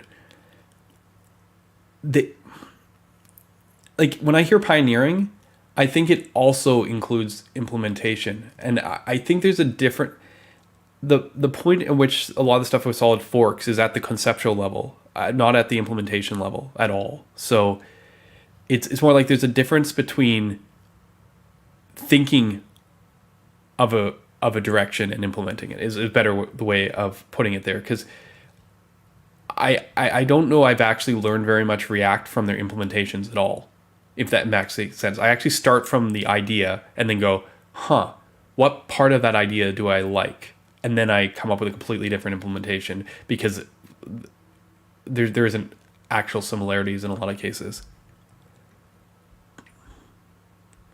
There's also a difference between copying and reimagining it too. I don't actually often get the chance to just straight up copy things because I'm used to this cycle. The underlying way Solid works so differently than React. I almost never get to copy anything. Like testimony of this is spreads. You saw the spreads? There's no way I copied spreads from React. Like, sure, I copied the syntax from the JSX because that's part of the JSX spec, but there's no way you consider that copying. Almost everything, concurrency, transitions, like all our mechanisms are like that different than React. Sometimes that makes things complicated, like spreads. Sometimes that makes things way, way, way, way simpler because Solid like knows how to handle DOM nodes, like that context example, right? So, yeah, and a lot of that could be a description of Solid versus React. It's only superficially similar. So yeah, I mean, I found that like an interesting sort of revelation there. Let me go back here. I think this is really powerful. Before moving on, I think we all do a little bit of this, and I think just recognizing it is really good. Yeah, the facade pattern. When he said this is exactly what came to my mind. I was first introduced to this when I was working in a .NET code base, and they followed the gang of four, like the design patterns thing. And the facade was a trick that we used to use, like when we refactored everything. But yeah, I mean, some people are confused by too powerful. And I like this aspect of this conversation too, because too powerful is a real thing. Sometimes your APIs are too flexible. They give people too much rope to hang themselves with. And usually that's the hardest part. When you want people to fall into the pit of success. Solid has a lot of restrictions around its reactivity because we want you to be able to be successful with it. And things that are like too powerful, for example, is like two-way binding. Two-way binding, in my opinion, is too powerful. That's what he means by too powerful. It's like you can, do anything anywhere.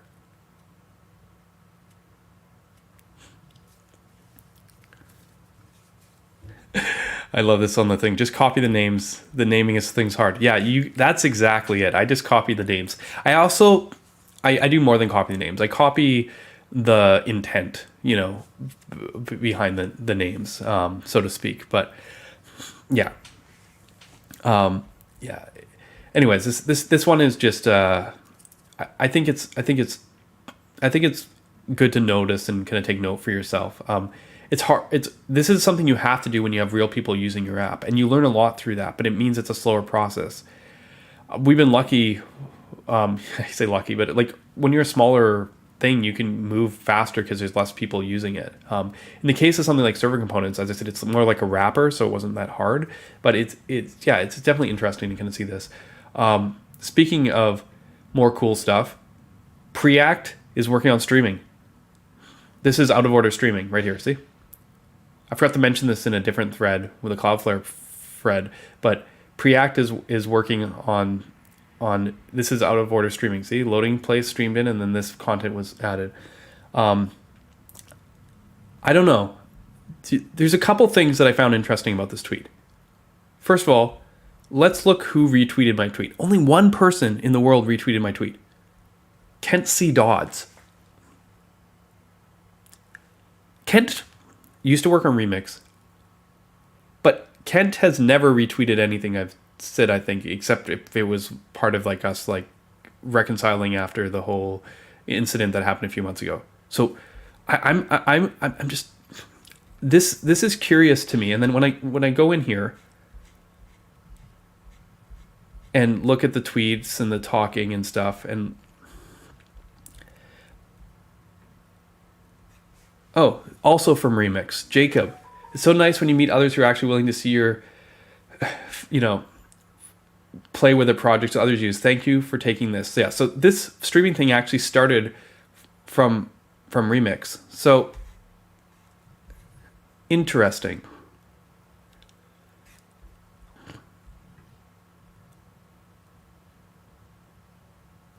So I don't know. We can all choose how much we want to read into this. But Remix is big on streaming these days, right? And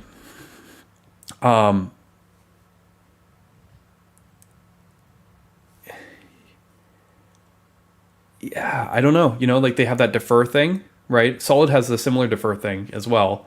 And I feel like, yeah, I mean, I know that they're working on it, but this much attention, I think Remix is kind of being off put by everyone who keeps on telling them like, oh, I'd love your framework if it wasn't for React. And then Preact goes signals and kind of gets out of React shadow. And then all this Remix stuff, I don't know. You guys can put 2 and 2 together for me. But I don't know if this Preact integration for Remix is just going to be like another integration like we have Vue and Svelte. I get the feeling that this seems like they're working towards getting a recommended path. I don't know. We'll have to see where this goes, but I wonder if Remix and Preact become kind of like married at the hip a little bit in the future. I don't know. It's curious to me. It would be a good move too, because this would address a lot of the stuff, at least in common sense. It's not as cool perhaps as the server component island stuff I showed today, but given how much the Remix guys have been skeptical of islands, there's actually, if you go to Remix blog or whatever, let's see, Remix, was it Remix run.run? If you go here and you go on their blog and you look up server components, see, I'm a pretty big believer in server components, conceptually at least. Maybe implementation needs work. This whole thing is basically saying like, yeah, you can use server components, but yeah, you know what I mean? I don't know. And they've been very skeptical on partial hydration conversations still to this day. So I don't know. This seems like an alignment. We'll have to see how this develops. Yeah, big into web components. Yeah, I've seen that too. So, yeah, I know there's a plan to integrate other frameworks. That's been in the talks for a while. In fact, we talked with them pretty early on about integrating Solid, but when the requirements came through, it was like clear that we couldn't do it anytime soon, and that we couldn't be a priority. But yeah, I think that's interesting. Fresh and Preact also obviously made a ton of sense because they can just use the standard JSX transform and leverage Preact like as is today. So, yeah, Preact's interesting one because like I think they are in right now going through that sort of period where they're kind of trying to maybe establish their own identity. Like if you historically, like Preact's well known, well loved, but if you go like, I don't know if there's a Preact front end master's course or something. Like you don't find Preact as like a different option. It just gets bundled under React. You're like, oh yeah, I know React, I know Preact. So they've leveraged that, but on the other hand, they haven't had as much of an identity till now. So I find both of these very interesting. But because it's like React, for people who are leaving React or want to like explore a little bit beyond React, and they care about the stuff we talked about today, like about small bundles and performance, Preact is a very logical thing. And even adding the stuff like the signals, you could still kind of sort of feel like you're like doing some of the reactive stuff and keeping React together. I think that marriage is an interesting one, which from that earlier tweet we saw where like there's some awkwardness there perhaps, but I think that this is going to be something we see a lot in the next few months.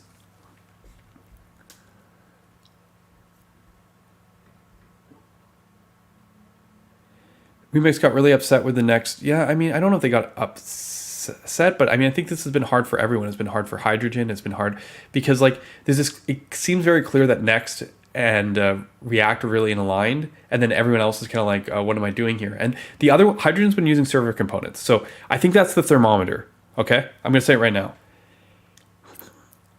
Hydrogen's success with server components is how much you get to decide how true this is. If Hydrogen and server components go good, then I feel like we're just seeing some growing pains, and stuff will kind of level out where they go, because I'm pretty confident server components are a good thing.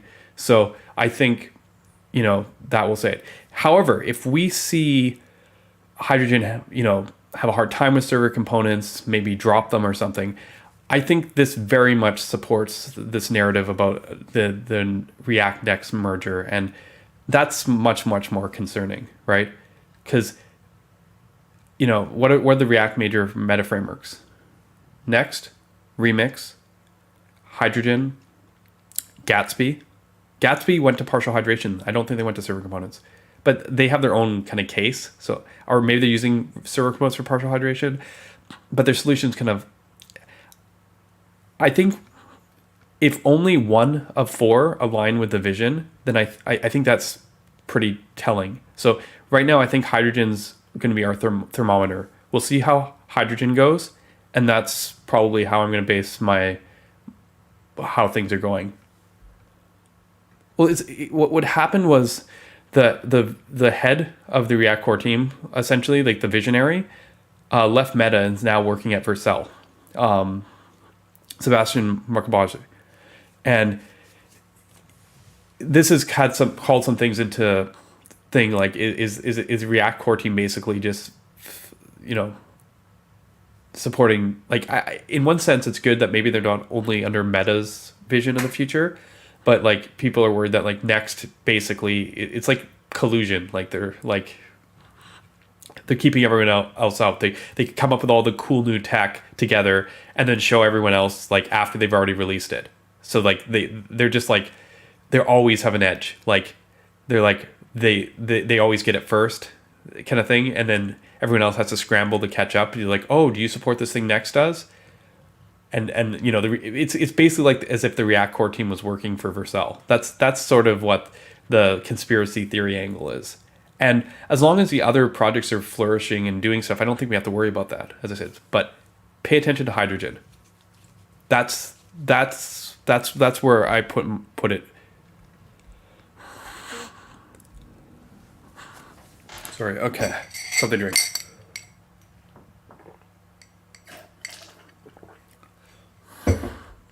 Yeah, I mean, to be fair, if you're talking about the old docs have been around forever. Beta docs are more interesting. I don't know about that, but yeah, I think if I was just like measuring things, I'd look at Hydrogen. Enough on that, but this is very interesting to me. Keep on watching Remix Preact relations and pay attention to Hydrogen. I think this is sort of where some movement seems like it's likely to happen. Okay.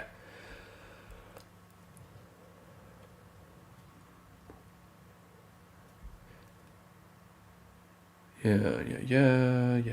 We already talked all about server components. About Solid's attempt at it. Jamstack Conf coming up. Going to be fun. I'm also doing front-end masters coming up. Lots of great stuff coming up. Okay. before we get into the React RFC, I got one more one for you guys, which is talk about this Cloudflare article. Actually, let me double check that. I don't have anything else. Which is, no, I got one quick note before. Okay, really quick note. I love this. I love showing people this because I always get hounded about this. The new beta docs page for Clone Element. This is mostly legacy things, so I focus on documenting common alternatives. How many of you are familiar with React Clone Element? It lets you like take a VDOM node and clone it, and then you can like mess with it and like reinsert it. It's like this pattern that people use to kind of like upgrade children that get passed to it. And I get asked for this feature all the time in Solid. And it's one thing we can't do because it literally is an abstraction breaker. Like it's literally acknowledging that there is a VDOM there. You like clone VDOM. That's what this is. Because you wouldn't clone a real DOM node. If you were actually being performant, you'd never go like, oh yeah, let's just make some more DOM nodes for fun. You'd enhance it, augment it. I just... Clone element is uncommon and can lead to fragile code. I just love seeing the React core team just like... because this keeps on coming up, and I don't think it's legacy. Yeah, well, I hate to break it to you. The problem with this is the same problem with children expenses. It's introspection. React doesn't want you to do it because it gets in the way of their ability to optimize. It's actually a pain in the ass to support children introspection. This is one thing that template like DSLs have to their advantage. People aren't just looking at the children and augmenting them. No one, like framework authors do not want you to do this. It's just innately abstraction leaking. Yes, and it's not logical for people using it. It's really nice from like a final API perspective, but it is not good. And I say that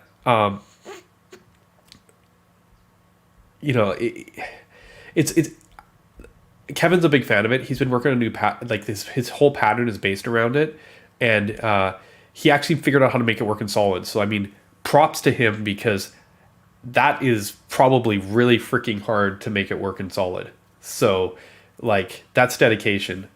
He's also the guy who created the React Solid Bridge, which uses portals to do like a crazy thing where you can portal in a portal in a portal in a portal and like share context and have React and Solid seamlessly working together. So like he knows his stuff here, but there's this whole question of like just because you can, should you? And it's funny because everyone has a different opinion on it. Can I actually quickly show in the playground what I'm talking about? Because I don't know if there's actually it's in the article. I'm going to cover. It's in his definitive guide. Does he have an article version of it?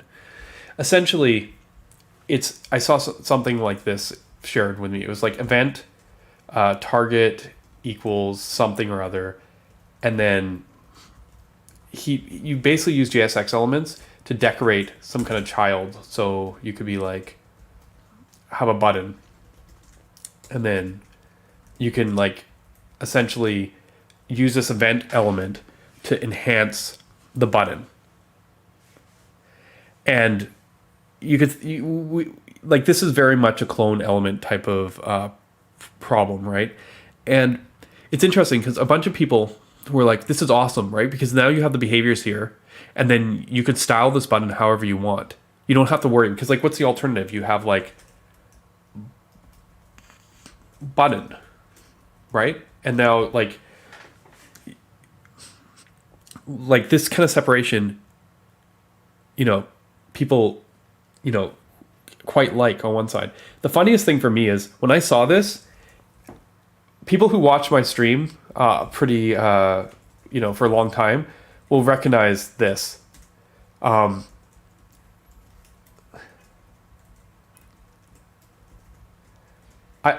literally saw this and I was just like, doesn't this remind you of this? And I've got some React people in the crowd. They know what's up. This is what you used to do in Next. And I was on a stream converting my Hackernews app, and literally every link I had to go through and like wrap it in a link tag, change this to lowercase, move the props around. And it was so funny because the app was already like written in Remix or like some other React flavor thing.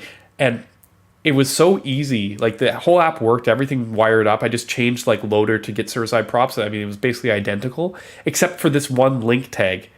And essentially I spent the whole stream, like 20 minutes going through because it wasn't easy just to do a copy paste operation. Like even when I tried to optimize it, because of the way the props moved and stuff, like I literally had to go through hand. So I spent like 20 minutes on stream. I was talking and going through stuff. I was literally spent the whole stream just converting these stupid link things in Next. And literally they made that optional the next week. I don't know if I had anything to do with that, but like it was like that's when they released it.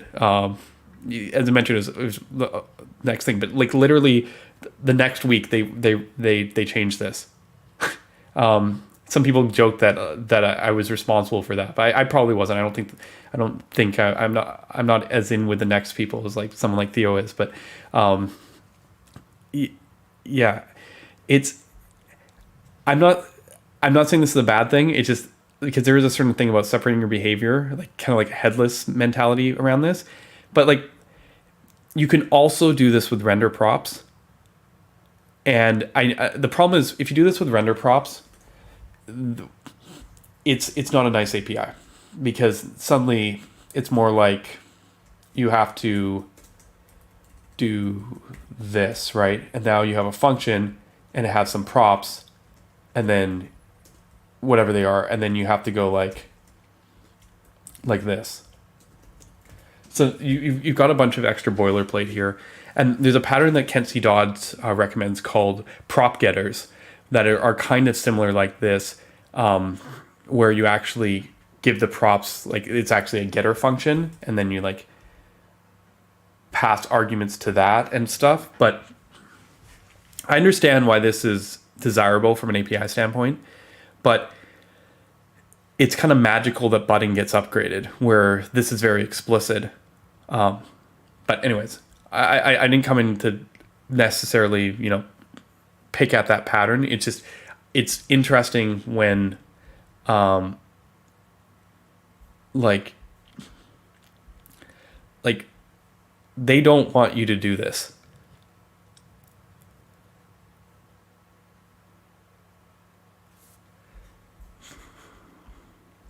So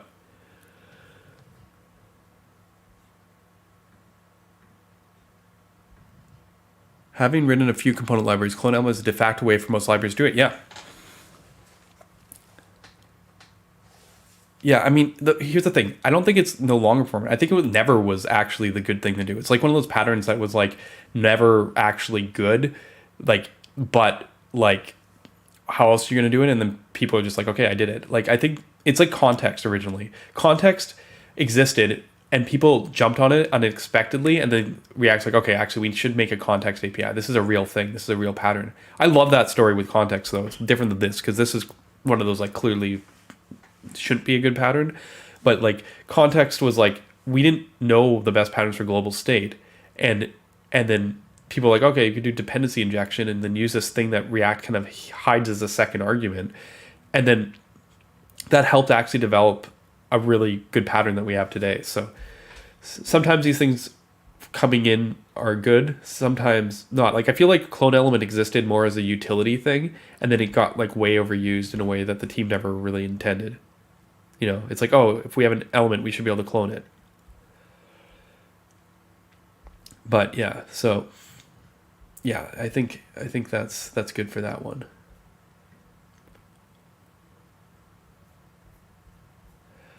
All right.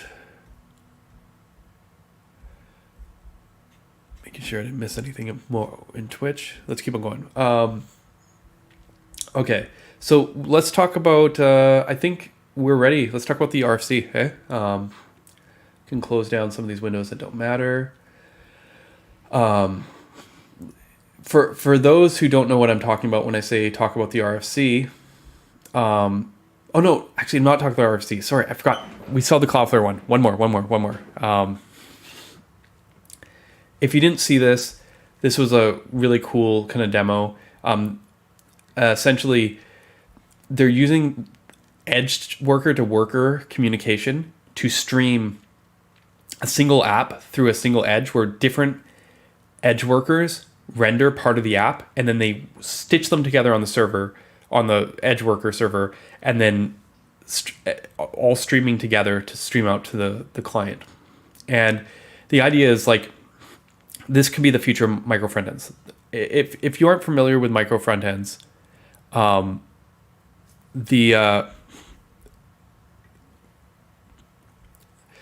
there's like basically,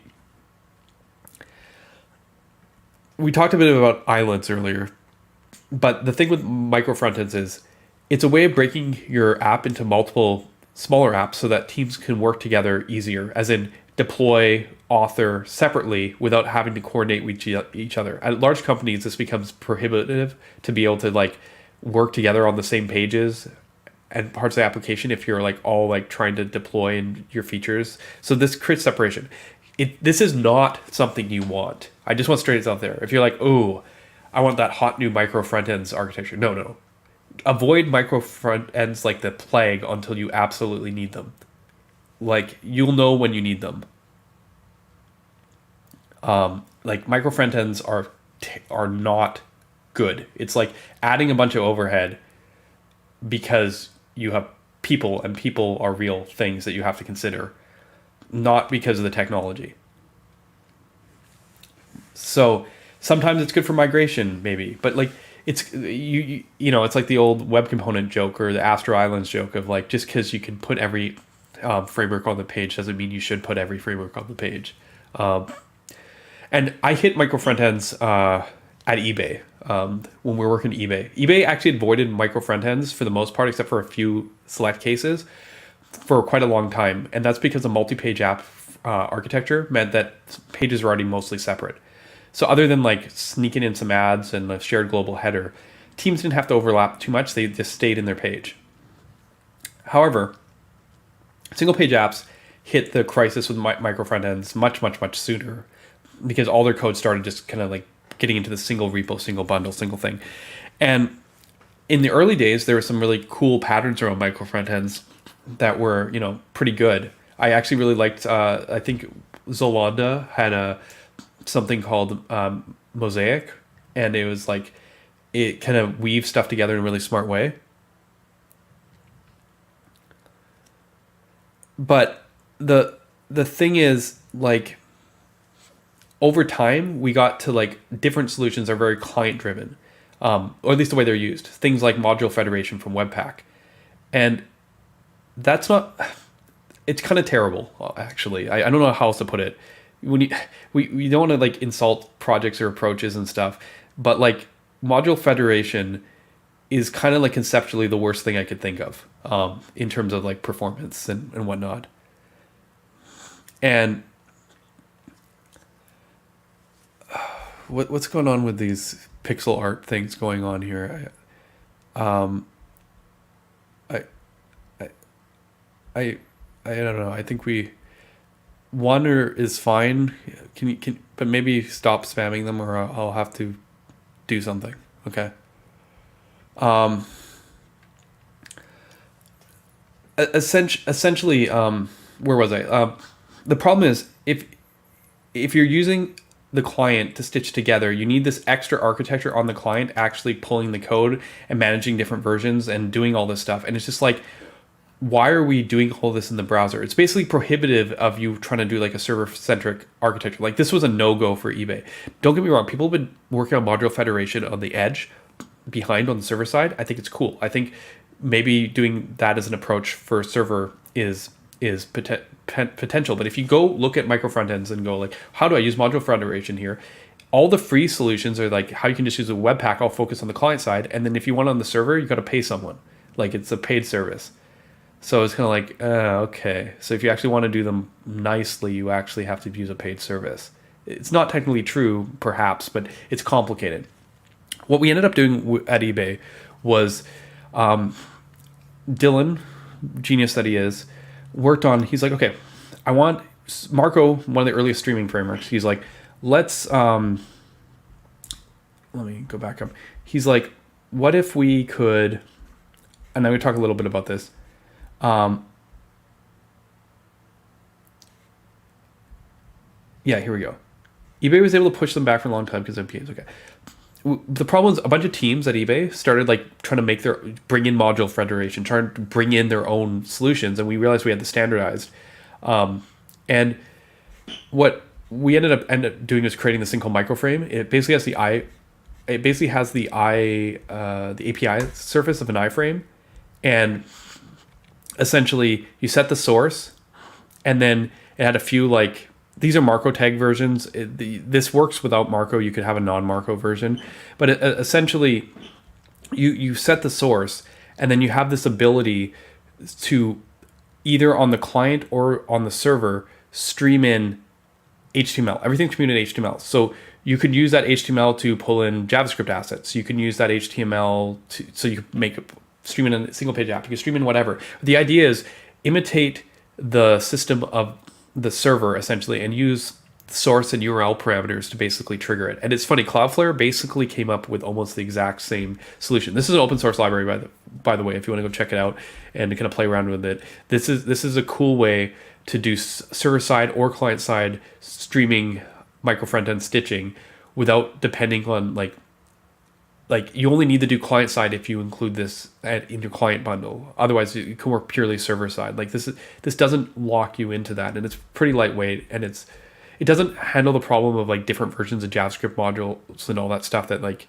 Module Federation does. But it handles the simple part of actually serving a micro front end app. And as I said, Cloudflare did a very similar approach using HTML as a communication piece between all these fragments and then stitching them together into the streamed response to the end user. I think this is really cool. And they're talking about caching the fragments and stuff. They obviously it was good performance. Basically, they didn't suffer for having micro front ends in the way that most apps suffer for having micro front ends. Iframes are less than ideal. And actually, I'm glad you asked. Especially in comparison to iframes, it offers special advantages. Control over loading and error states. Does not break navigation back button. Does not appear different to different screen readers. Does not cause issues when native browser APIs that are sometimes restricted to iframes. Content can be rendered with the rest of the page. No resizing issues. Flows page content can escape its container for modals. Performance. Shares single connection with the host. Does not impact SEO. Iframes receive lower priority than other assets on the page. This does not. Avoids additional window browser context, less shared memory. Avoids boilerplate HTML, just send fragments. Caches in both the client and the host. So there we go. This is why you use this instead of iframes. Yeah, and web components are better in the iframes. And we talked about that. Like I think there's a web component wrapper we were talking about using it. The only reason web components were a little bit awkward is wouldn't it be freaking sweet if you could get style isolation this way as well? Like just like instead of having to like worry about that, like you got all these apps with their own CSS and stuff. Wouldn't it be sweet if you get style isolation? And we're like, yes, Shadow DOM. Here's an actual use case for web components in the Shadow DOM. Well, as it turns out, you can't stream into the Shadow DOM. So yeah, we gave up on that one. But seriously, like for a moment there, we were like so excited that we actually found a use for web components. Anyway,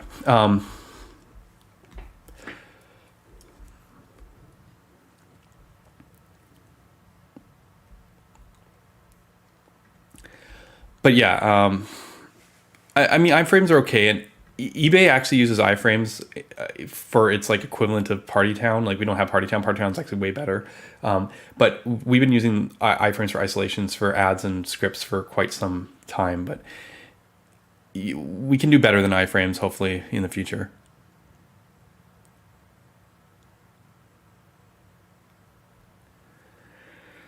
So yeah, anyways, that seems like the perfect use case for the Shadow DOM, and it didn't work out for us. But anyways, this was cool. They used Quick streaming, and I think this is a good demo for them. I'm not gonna lie, I think there's probably a little bit of friends are friends. If, for you who don't know, Igor runs this team at Cloudflare. Igor was also like one of the main maintainers of Angular, and these two guys, Mishko and Igor, are basically neighbors. So, maybe next time we can do a cool project with them as well. But I just wanted to point out there because there's a bit of conversation here where they're like talking about like capabilities here, and they're like, we chose Quick because blah blah blah, and they're talking about like, we would like to do out of order streaming, but like no one supports that. And I'm like, wait, no, what do you mean? Everybody supports, not everybody, but like a lot of solutions support out of order streaming.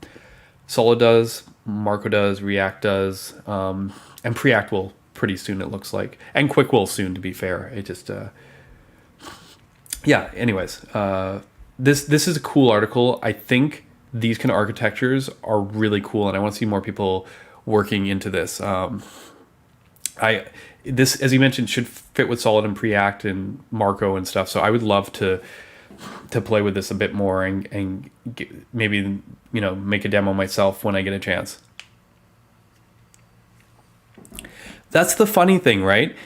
Out of order streaming is way easier for like JSX-ish libraries. It's actually, in order is actually more of a pain because of the way the elements and the stuff resolve. The reason Marco can do in order is they literally built their whole thing that way, that their components don't necessarily return. Like, if you think about it, like, I don't have the playground open anymore, but when you think about like a JSX tree or like a common thing, our components return and they pass to the parent, and the parent handles the child, and it compresses all the way up. It's like you create children and then they return up.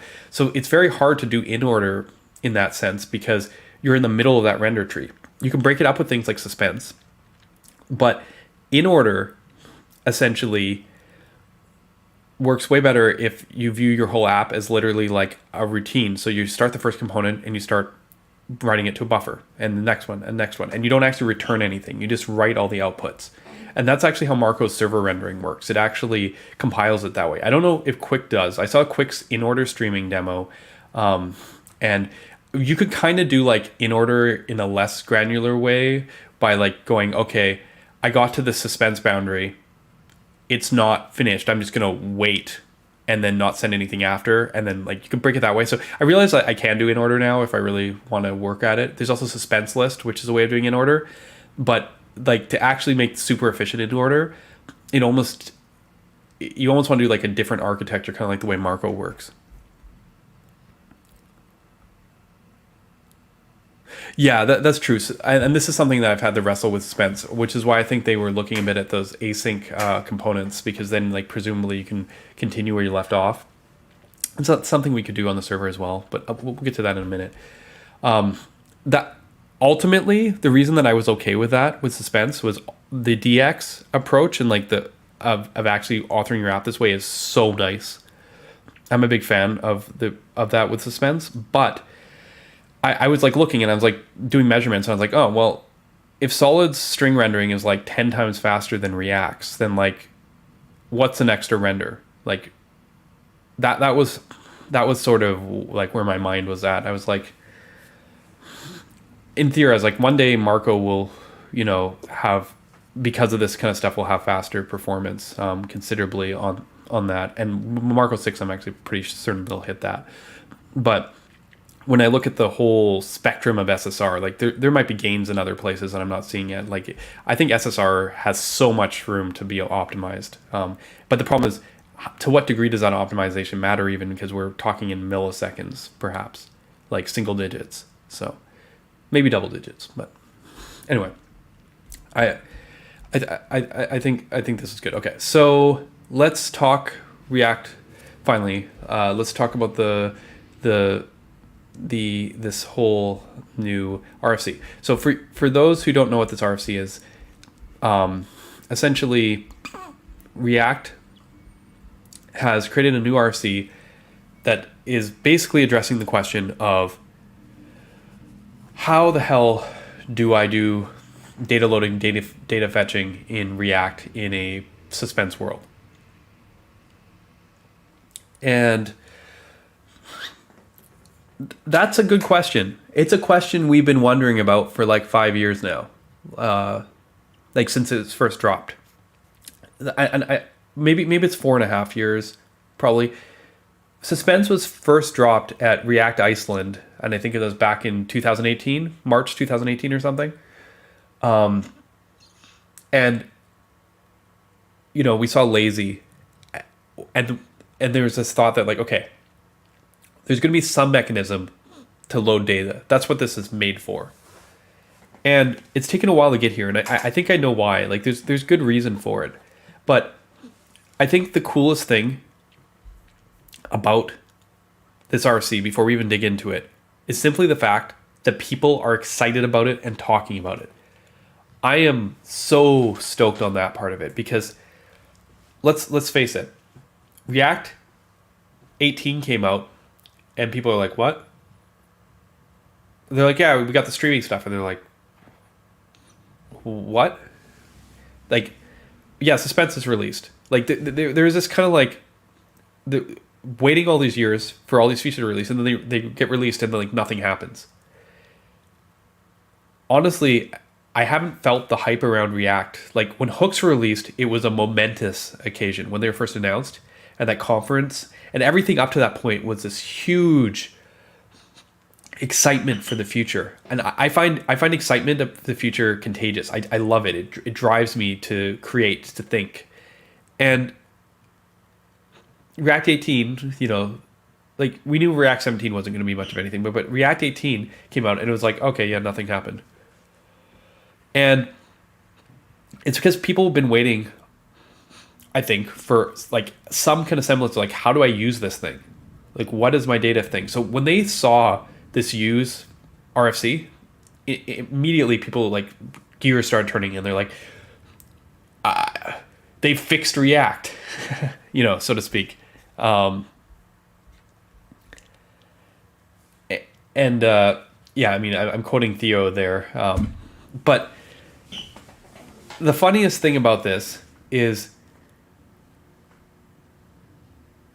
this RFC doesn't actually, I mean, it gives us a hint for the direction of the future, and we're going to talk about that.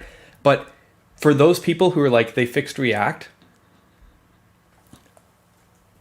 let's live code implement the use hook right here. Let's do this. So function use equals, and then we accept a promise, p promise. I'm going to use any right now. We don't really care. All right, and then throw p. Okay. I think we're done. Does this look right? Did I make any mistakes?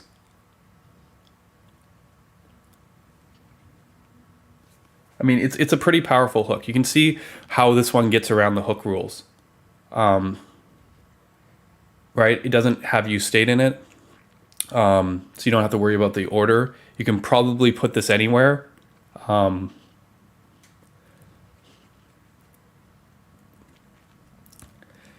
it solves a lot of problems for us, right? Now when you call use, the execution stops, and we know what to do. Yeah, I am. This is a bit of a parody. But like, it's closer to the truth than people realize. That's the thing. The problem is when they didn't release an option for how to use the data fetching. I felt like this was what collectively was going around. People are like, okay, Suspense is here. I want to try it. Do I just throw a promise somewhere? Like what am I supposed to do here? Right? And as I said, yeah, and I think everyone's kind of getting in the chat, getting into the question here. Well, I mean, there's a few things you can do with this implementation, right? Because if we have a function that's a component, and we're not going to worry about that, and then we're like, okay, because the problem here is when you look at the example in the RFC, and we can pull it up here. Let's see an example. Let's not do async await yet. We'll get to there. We'll see use. They're showing this as a parallel, and I think this is good because in a sense, when you await, you also end execution at that point. But this is the example they give you, right? And they're trying to show that there's no hook rule. I don't really care that there's no hook rule. If you've seen my implementation, you understand why there's no hook rule. But so we're going to get rid of this extra thing that doesn't really matter. The problem here is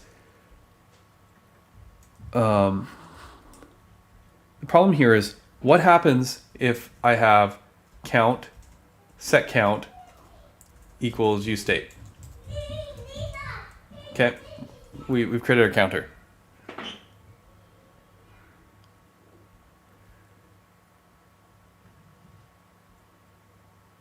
Right, so what's going on here?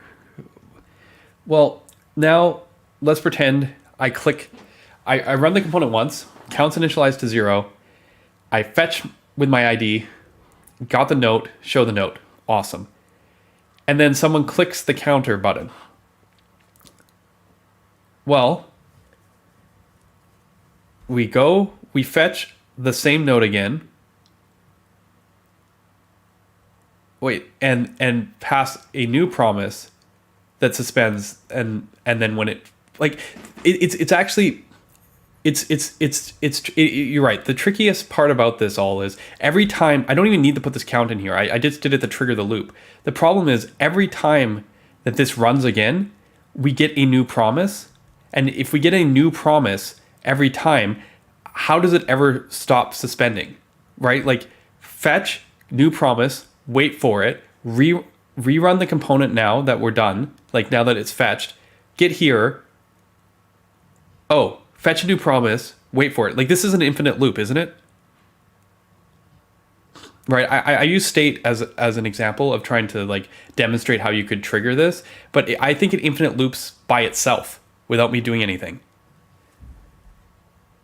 So yeah, I mean, there's an answer to this. I'm just pointing out like the actual example, which is illustrative, is awkward because like, yeah, I mean, we know the answer to this, right?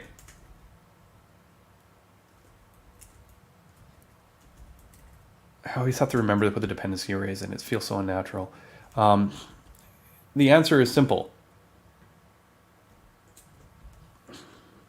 Now when we rerun it, it knows that it's the same promise. Oh, it's not guaranteed. See, my React these days might not be perfect. Okay, yeah, that's true, right? Yeah.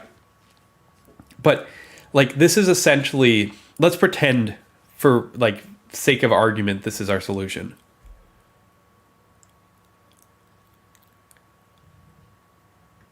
Well, if in I'm glad that everyone's following along with me here, right?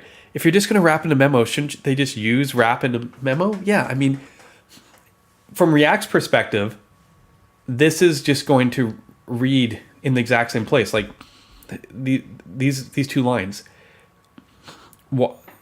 Yeah, like now, like why didn't you just make this a single thing? Why is these two things? Why are you forcing it now? Because all this does is cause the components to subscribe. I think there's a certain parallel between this and await, but the key is that you're not actually going to use memo. You're going to do this somewhere else or do something slightly different. But like this was the dilemma I had when I was designing Solid to a certain degree. Because if you guys seen Solid, let me use the tutorial. SolidJS. We came up with a approach to doing data fetching for with suspense. Let's use a transition example. Right, you go. Where is it? Maybe in the child component I have it. You create a resource. And I just pass in the function to be convenient. This is this. Just to be perfectly fair. So here's your memo, and then call it as a function. Here's your read.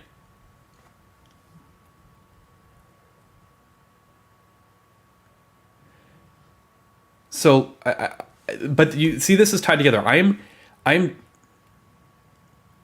Yeah, right, exactly. And this, yeah, sorry. Let's get back here. So I'm just kind of showing this here. So yeah, to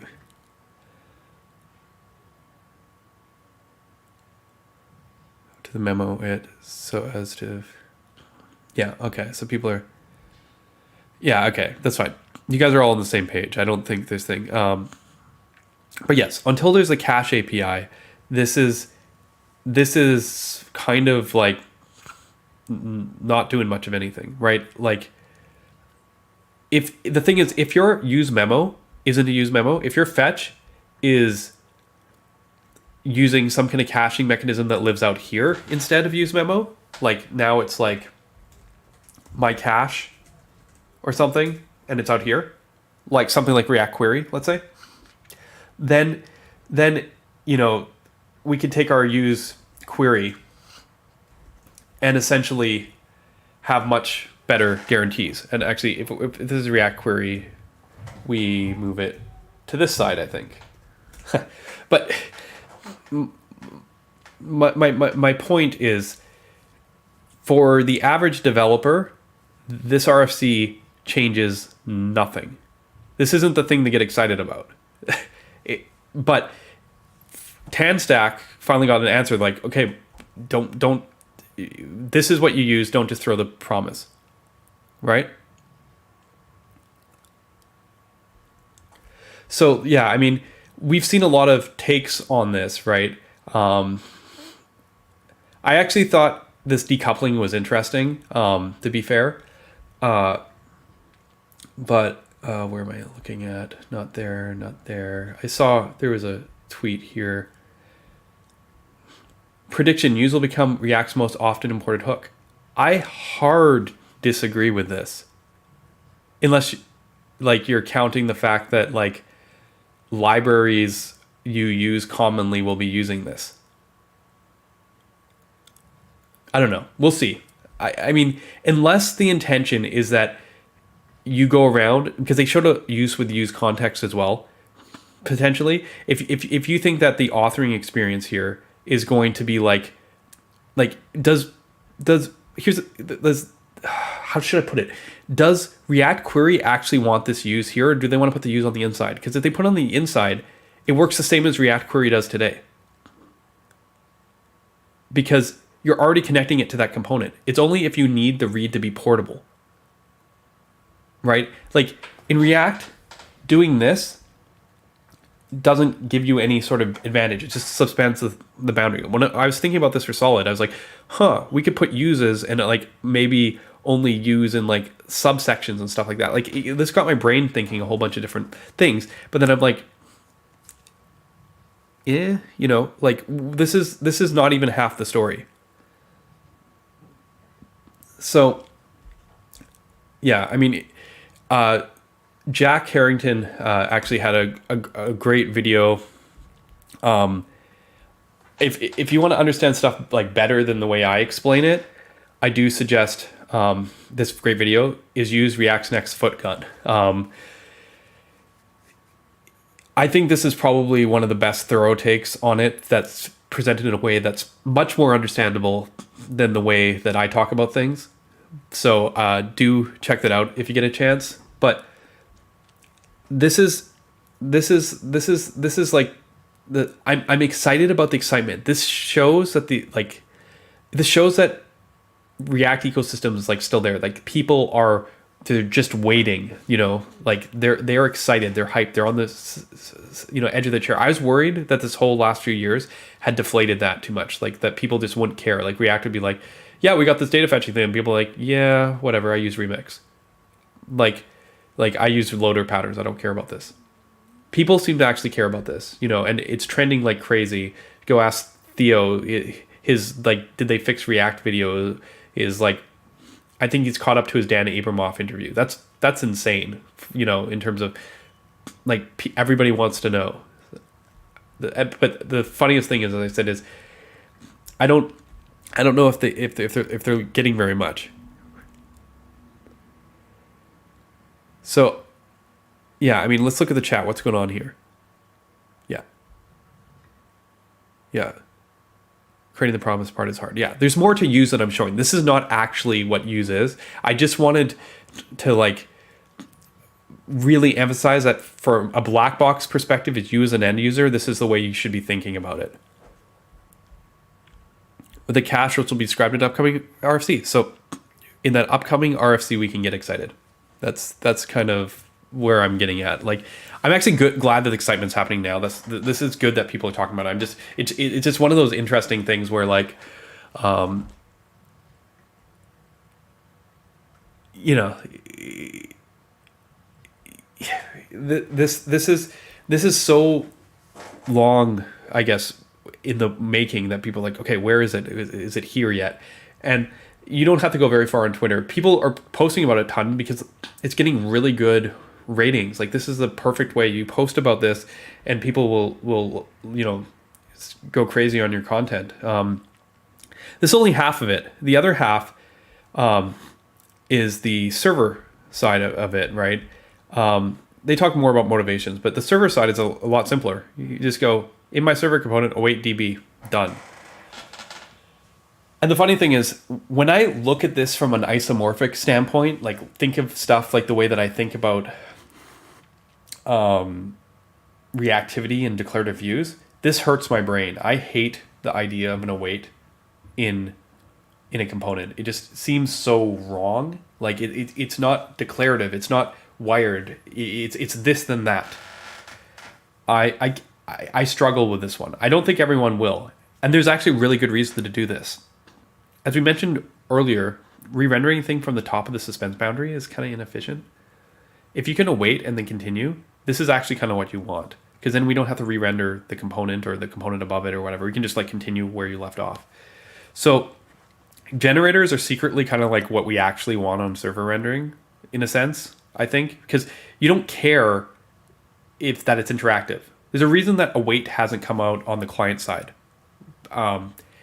It's like innately blocking in syntax. And sure, suspense will hold a boundary for you. But even when you think about stuff like transitions, it's not.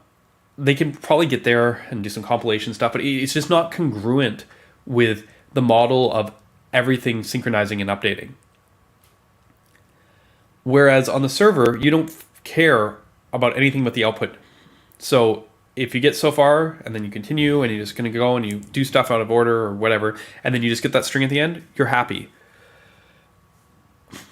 But as I said, for me, coming as a client-side developer, this one sat really weird for me. You know, like when I'm looking at this, I'm just like, this just doesn't feel like a component. But that's maybe the idea. It's a server component. So I think the most interesting one about this is whether there's going to be this split between like, I am authoring server components and authoring normal components. And to be fair, that split kind of happens already because you might want to follow, you know, like the databases here and stuff like that. But it's kind of interesting when you get into that zone of like shared components, things that can run on either side. And maybe those shouldn't be fetching data anyways. But it's just, I'm interested to see how this progresses and how people feel about it. Because if you've been watching this stream so far, what Solid's been doing so far is literally letting you take the same code and just running it wherever it makes sense. This is very much separating it. And the interesting thing to me about writing the same code and letting you run it anywhere you care is that in the future, things like compilers could be smart enough to like let you write your code a single way and then handle those server client boundaries even better than we do today. That's stuff like what Marco does. And this is sending us on a path where we're like, this is clearly server. And it's funny from React, who's always been about co-location. Maybe isomorphism is overrated. I mean, Rich Harris has been saying that recently. That's why he like puts everything in separate files.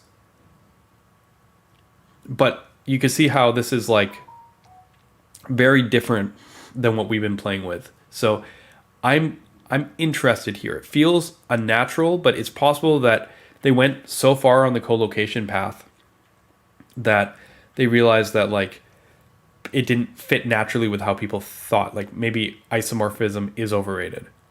But if isomorphism is overrated, that makes me question a lot of things. even the two app problem to a certain degree. As I said, it all comes down to how the shared components are handled, because otherwise you are kind of back into micro version of the two app problem.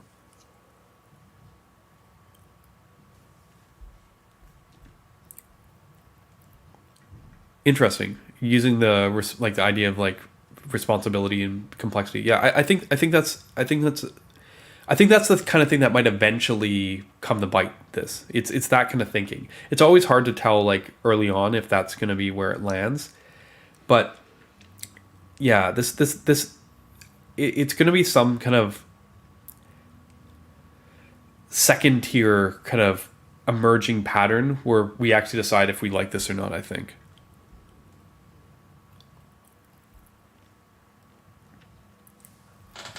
Yeah, I mispronounced that at some point. Sorry. A lot of syllables here. But yeah, I mean it's definitely I'm glad the conversation's finally happening, right? This is where we needed to get to.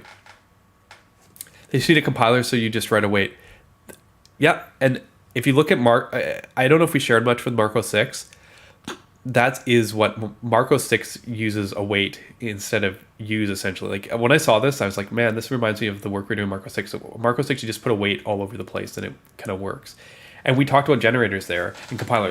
When I was reading the compilation stuff, I was just like, they're talking about all the stuff we're working on Marco. So that is a direction. I'm just always interested if there's a different direction. But yes, there is a certain duplication of our smart dumb components, like we were just talking about here. Do we really want that kind of wrapper patterns throughout our API? I don't know. People were pretty hot on them a couple years ago. It's maybe there's certain scaling considerations there, but it's funny because when people are excited about what they see is a way to just put all their data fetching right in their components. They're seeing like co-location. They're not seeing dumb, smart thing. Because if you're getting to dumb, smart things, you might as well talk about how you can hoist your data fetching up to the loader anyways. If you like believe in the remix stuff, like all the nested routing stuff we're doing, we do all the data fetching at the router level, and then inside your components, you just use the resource. So like I think you kind of want to hoist that fetching anyways and parallelize it if you want to perform it. Otherwise, like if you just put in a bunch of awaits in a row, well, you know what happens when you put a bunch of awaits in a row. And if nested components have their own awaits, well, you're just creating waterfalls on the server. Maybe they're less costly, but like this is why people talk about the foot guns here, because you're kind of pointing people to perhaps doing stupid stuff because async is becoming part of the language, right? It's a very interesting idea because most declarative UI libraries are synchronous, essentially. Even if they're async, like the way they resolve stuff, you can view them as a synchronous system, like a spreadsheet. Like you change some cell and the other ones, update and sync. And async has caused this challenge, which is why we have like loading states and stale states. But ultimately what we've been doing is transforming promises into synchronous thing. And that's how we reason about it. If it's interesting to shift those boundaries and bring the async logic further into our components. There's always a question of coloration and all that. Maybe we don't have to worry about that on the server. React's the one calling your async function. As I said, you can kind of view them more as generators. But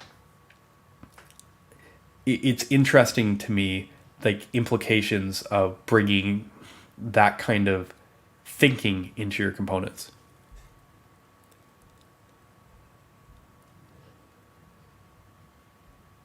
Yeah, I mean, this is why people have needed this thing. I use query has been pretty nice. And in the sense, create resource for solid has been really nice. Like, it's so funny because when people don't use React query and try and do this stuff themselves, it's a big mess. And then people come up with different solutions. And it's funny, like once you abstract out the data fetching from the component, like your life just gets way easier, whether it's React query, whether it's remix loaders, whether it's whatever. So yeah, I don't know.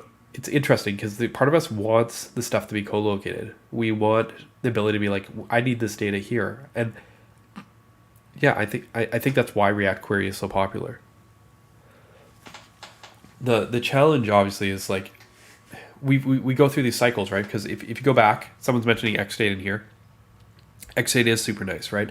Xstate lets you pull a lot of this state stuff out of your components, and in my head, all I think of is MVC. Like I start thinking about like where the model was driving everything back in the day. It's a little bit different, but like, but even like Redux and like our early React days are like that. We only kind of inverted to this like data fetch where you need a pattern around the time GraphQL and then later React Query. In a sense, that Redux pattern or that like pull the model state out Xstate and whatnot is the ultimately the most configurable, powerful mechanism for doing it. But the convenience of the GraphQL and the React Query, so to speak, has almost completely eliminated people using Redux. And I think even when we see this cache API from React, it's going to be more in the vein of React Query than it is in the vein of Redux or React. Like nobody wants to deal with caching. Caching is a problem you don't want to mess with. Like you're just like, it's like one of the hardest programming problems. So if that can, the problem is it's so hard to take away caching from the end user and not give them that control, because like it's also one of those things where there's like no one size fits all. So this is why it's so hard. And this is why the read is separate from the write. I struggled with this so hard when I was working on Solid's resources, because Solid's resources don't have a cache mechanism. At least not on the client. On the server, they technically do, because we do the suspense re-renders. But in Solid, we don't re-render components in the client. So we were, I guess, kind of saved in the sense that I didn't need to implement the cache. But the cache layer is not the easiest integration for people who are making like Solid Query or Turbo Query and like all those wrappers, because it requires like a kind of interesting sort of APIs to kind of inject it in there, because I want everyone to use create resources, but it's not as simple as use, so to speak. I do feel that if I could separate the cache, the use, I could make the cache part simpler, but every time I circle around it, the benefits there from a fine-grained perspective just aren't worth it, because we need the reactivity on the use side anyways, and once you pull reactivity into the problem, it's kind of a wash. You might as well be returning a signal like create resource does. So I want to, but people are going to play with this in Solid too. So, you know, I actually got a couple little examples I want to show you related to that. You know, as I said, I think it's so awesome that people are looking into this stuff, right? Like just like think about how everyone's talking about use and how you can use this. You know, data fetching is awesome in React now or whatever. Like I've seen tweets like this stuff. And it's like the use replace React Query. That was a funny one, but you know, it's very different. Like as I said before, when streaming came out with React 18, like even the big proponents like Brian Florence was like, well, streaming, right? Obviously Remix changed their tune a little after, but you go back to like February, they had nothing nice to say about streaming. So like this is very different. People are excited about it, right? So let's see an example. I was actually playing with this and I was like, what would an async component look like in Solid, and do I even like this? I took this example of the tabs that we use on the tutorial, and I was like, okay, what can I do? How can I go async and go await fetch content render DOM, and will this work? And yeah, it does work. This is these are actually suspense transitions. That's why it doesn't switch until the content loads. So we're actually using transitions here with this. And all I did was make this wrap async function. Again, I don't know how to detect an async function. It's actually tricky. There's certain ways that work for certain function declarations, but not all. But I wrote this wrap async function just to kind of like think about, okay, what did that look like? Well, create resource and put the component in the resource. Honestly, this doesn't actually work properly, because when it resumes, it doesn't have reactivity. We actually can't do this without generators in Solid's case. But I just wanted to get a feel for it so I could play it in this silly demo. And I don't know.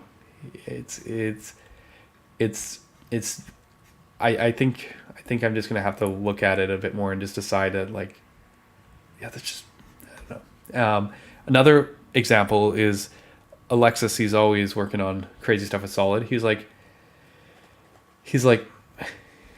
he made a use hook for Solid essentially, and all he does is creates a resource. So this one actually does cache, so to speak, because he's literally just feeding the. It doesn't cache, but it uses Solid's own render mechanisms. So like it caches the same way that Solid's memo caches. It's not actually like some external cache. It would clear out if it ever re-rendered. But yeah, here we go. He's like nesting a use in a suspense boundary that's in this counter component. And then he's just wrapping a resource. Like it's just kind of showing that like, yeah, I don't know. Is this better? I don't know. 22 people like this. That's the thing. I'm glad that this is spawning. This is spawning a lot of like conversation and thinking, because that's where this like we learned. So I don't know. It's cool stuff. So I actually think that async components on the server, as much as I hate them, would actually have a benefit. I need to think on that more, especially because the impact of splitting the APIs seems it's something that I'm not stoked about. So I'm gonna give it a bit of a time, but that's basically my take on this RFC. Sorry, it's not particularly creative or new. It's just this doesn't really give me enough to work on in any sort of way. I'm very interested to see if Next.js Conf next week talks more about this or launches into this, because if it does, I mean, I feel like they will have to provide some replacement for the potential cache thing. And it's interesting to me because we talked a bit about, is Next owning React? Like if they did make a move like that, it'd feel like it, because everyone else just got the RFC last week, and then Next is like, oh yeah, and here's our solution. Like, I mean, so I hope that's not the case. But I don't know. I guess we'll see, right? So I think, as I said, keep your eye on Hydrogen. See if I'm gonna see what's up with this React or Remix Preact thing, and I'm definitely looking forward to see what's the future is of React and Next and NextConf next week. So that's pretty much this week in JavaScript. All right, cool. So let's chat a little bit more. I probably do have sushi coming in a little bit, but I think we're good on these topics for the most part. I'm actually not going to be at NextConf next week. I was invited to, but unfortunately, it depends. It's not unfortunately. It just the conferences get booked at the same time. I'm going to be in Warsaw, Poland, with Michko Hevery. We're speaking at a JS Conf in Poland next week at the same time NextConf is going on. I'll be back, so we will have a stream next Friday. And then the following week, I am in Minnesota doing Front-End Masters. And I will miss my Friday stream for that, unfortunately. That's just the way the schedule breaks down. And then the week after that, I am going to be doing a stream, I believe, on Wednesday. I'm pretty excited about. But it's not going to be my usual Friday stream. Friday is Remembrance Day or Veterans Day, which I also have off and spend with my family, so I will be taking that one off. And then the following week, I'm in London with Front-End Masters again, and I will be missing Stream Friday. So after next week, I will be missing 3 streams in a row because of all the stuff going. But look out for a stream on the Wednesday of the week of the 7th. So I think it's November 9th. I'll try and be getting a stream in there. Yeah, I'm looking very forward to that Wednesday stream because it's not my normal stream. And yeah, that's pretty much where we're at. I don't know if there's anything else in the chat, anything anyone wants to go before I wrap up here, but let's see, how's Twitch doing? How are you doing all in Twitch? No new subs. If you're on YouTube, give the thumbs up, please. Definitely cool stuff. We will await. You shall not pass. Well, what do we got here?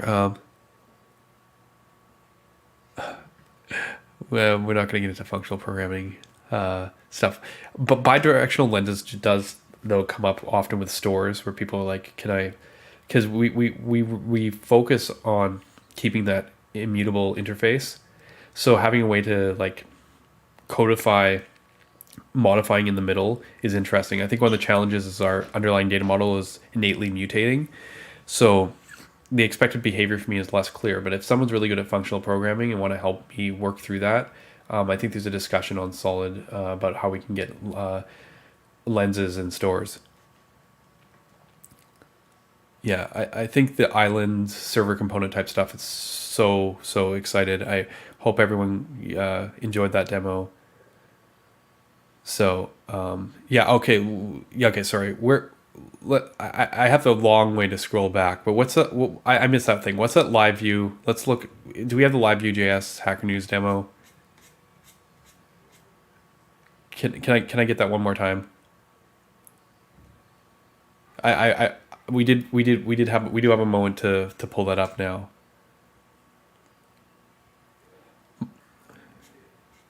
Yeah, like problem is I can't out of StreamYard copy the link, so if I can find it, maybe is it on YouTube or on Twitch? If I find it on Twitch, I can definitely pull it up. It's on YouTube. Okay. Live view. Okay, this one's easy. Live view JS-hn.clone. That's easy. Okay. Live view JS-hn-clone. Yeah. HTTPS. Live view JS-hn-clone. Flydev. .fly.dev. Beautiful. Yeah, it's based on Quick. I can tell by the color coding. Nice. Let's do a quick, no pun intended, look at what we're dealing with here. I'm going to open a new incognito window again. Let's do a quick look at what we're dealing with. Okay, so I guess first thing I want to see is I want to understand what HTML is sent on the document. Okay, let's look at that. Header nav. We have our stories. Beautiful. And because there's no hydration, I'm gathering we're not going to see a double data problem. There is. Okay, cool. All right, so we just have the raw HTML. Thanks. Yeah, we're just wrapping up here anyways. Thanks for joining. Yeah, so we just have our server rendered. There's no data for data serialization. I'm not seeing much in the way. Well, okay. Yeah, I'm looking for some cool stuff. So phx click. This is our magic here. I'm pretty sure. Quote remove class. Quote toggle. So it's encoding some sort of commands as a string into the click special click handler attribute that they're adding here. And that's probably how they do the compression here. Yeah, okay. So it's like encoded instructions that something knows how to read. So when I do that, okay, Let's refresh again. Does anything happen on the network?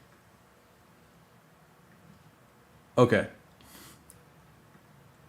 Nothing that I can see, but I don't...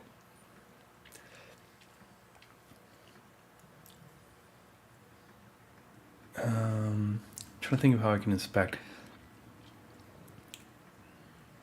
Like, is this a WebSocket thing? I'm just very curious, because obviously the source, let's look at the JavaScript load. So this loads 43 kilobytes right off the bat here for the JavaScript. So it is smaller than like a Nuxt or a Next or a Remix, but the initial load in is definitely a nice chunk of size. But I'm gathering this JavaScript has nothing to do with the actual component code, so to speak. That looks like, it looks like all the instructions are actually encoded into here, and then there's some kind of serialized data session that they're using, probably for communicating back and forth. But interesting. And then this says, okay, so this is, what? Is this an, okay, maybe it's just the first link that's broken. Because I'm like, is this an MPA? Because whenever I go to HN, it's broken. It's just a link there. No, this is actually network. Yeah, so I'm yeah. It keeps on requesting the fave icon, which suggests to me that it's fetching an HTML page in the background, and then it's like parsing it and going, oh, where's my fave icon? Yeah, so this is yeah, that's what I'm saying. It's got like a turbo thing going on. Okay.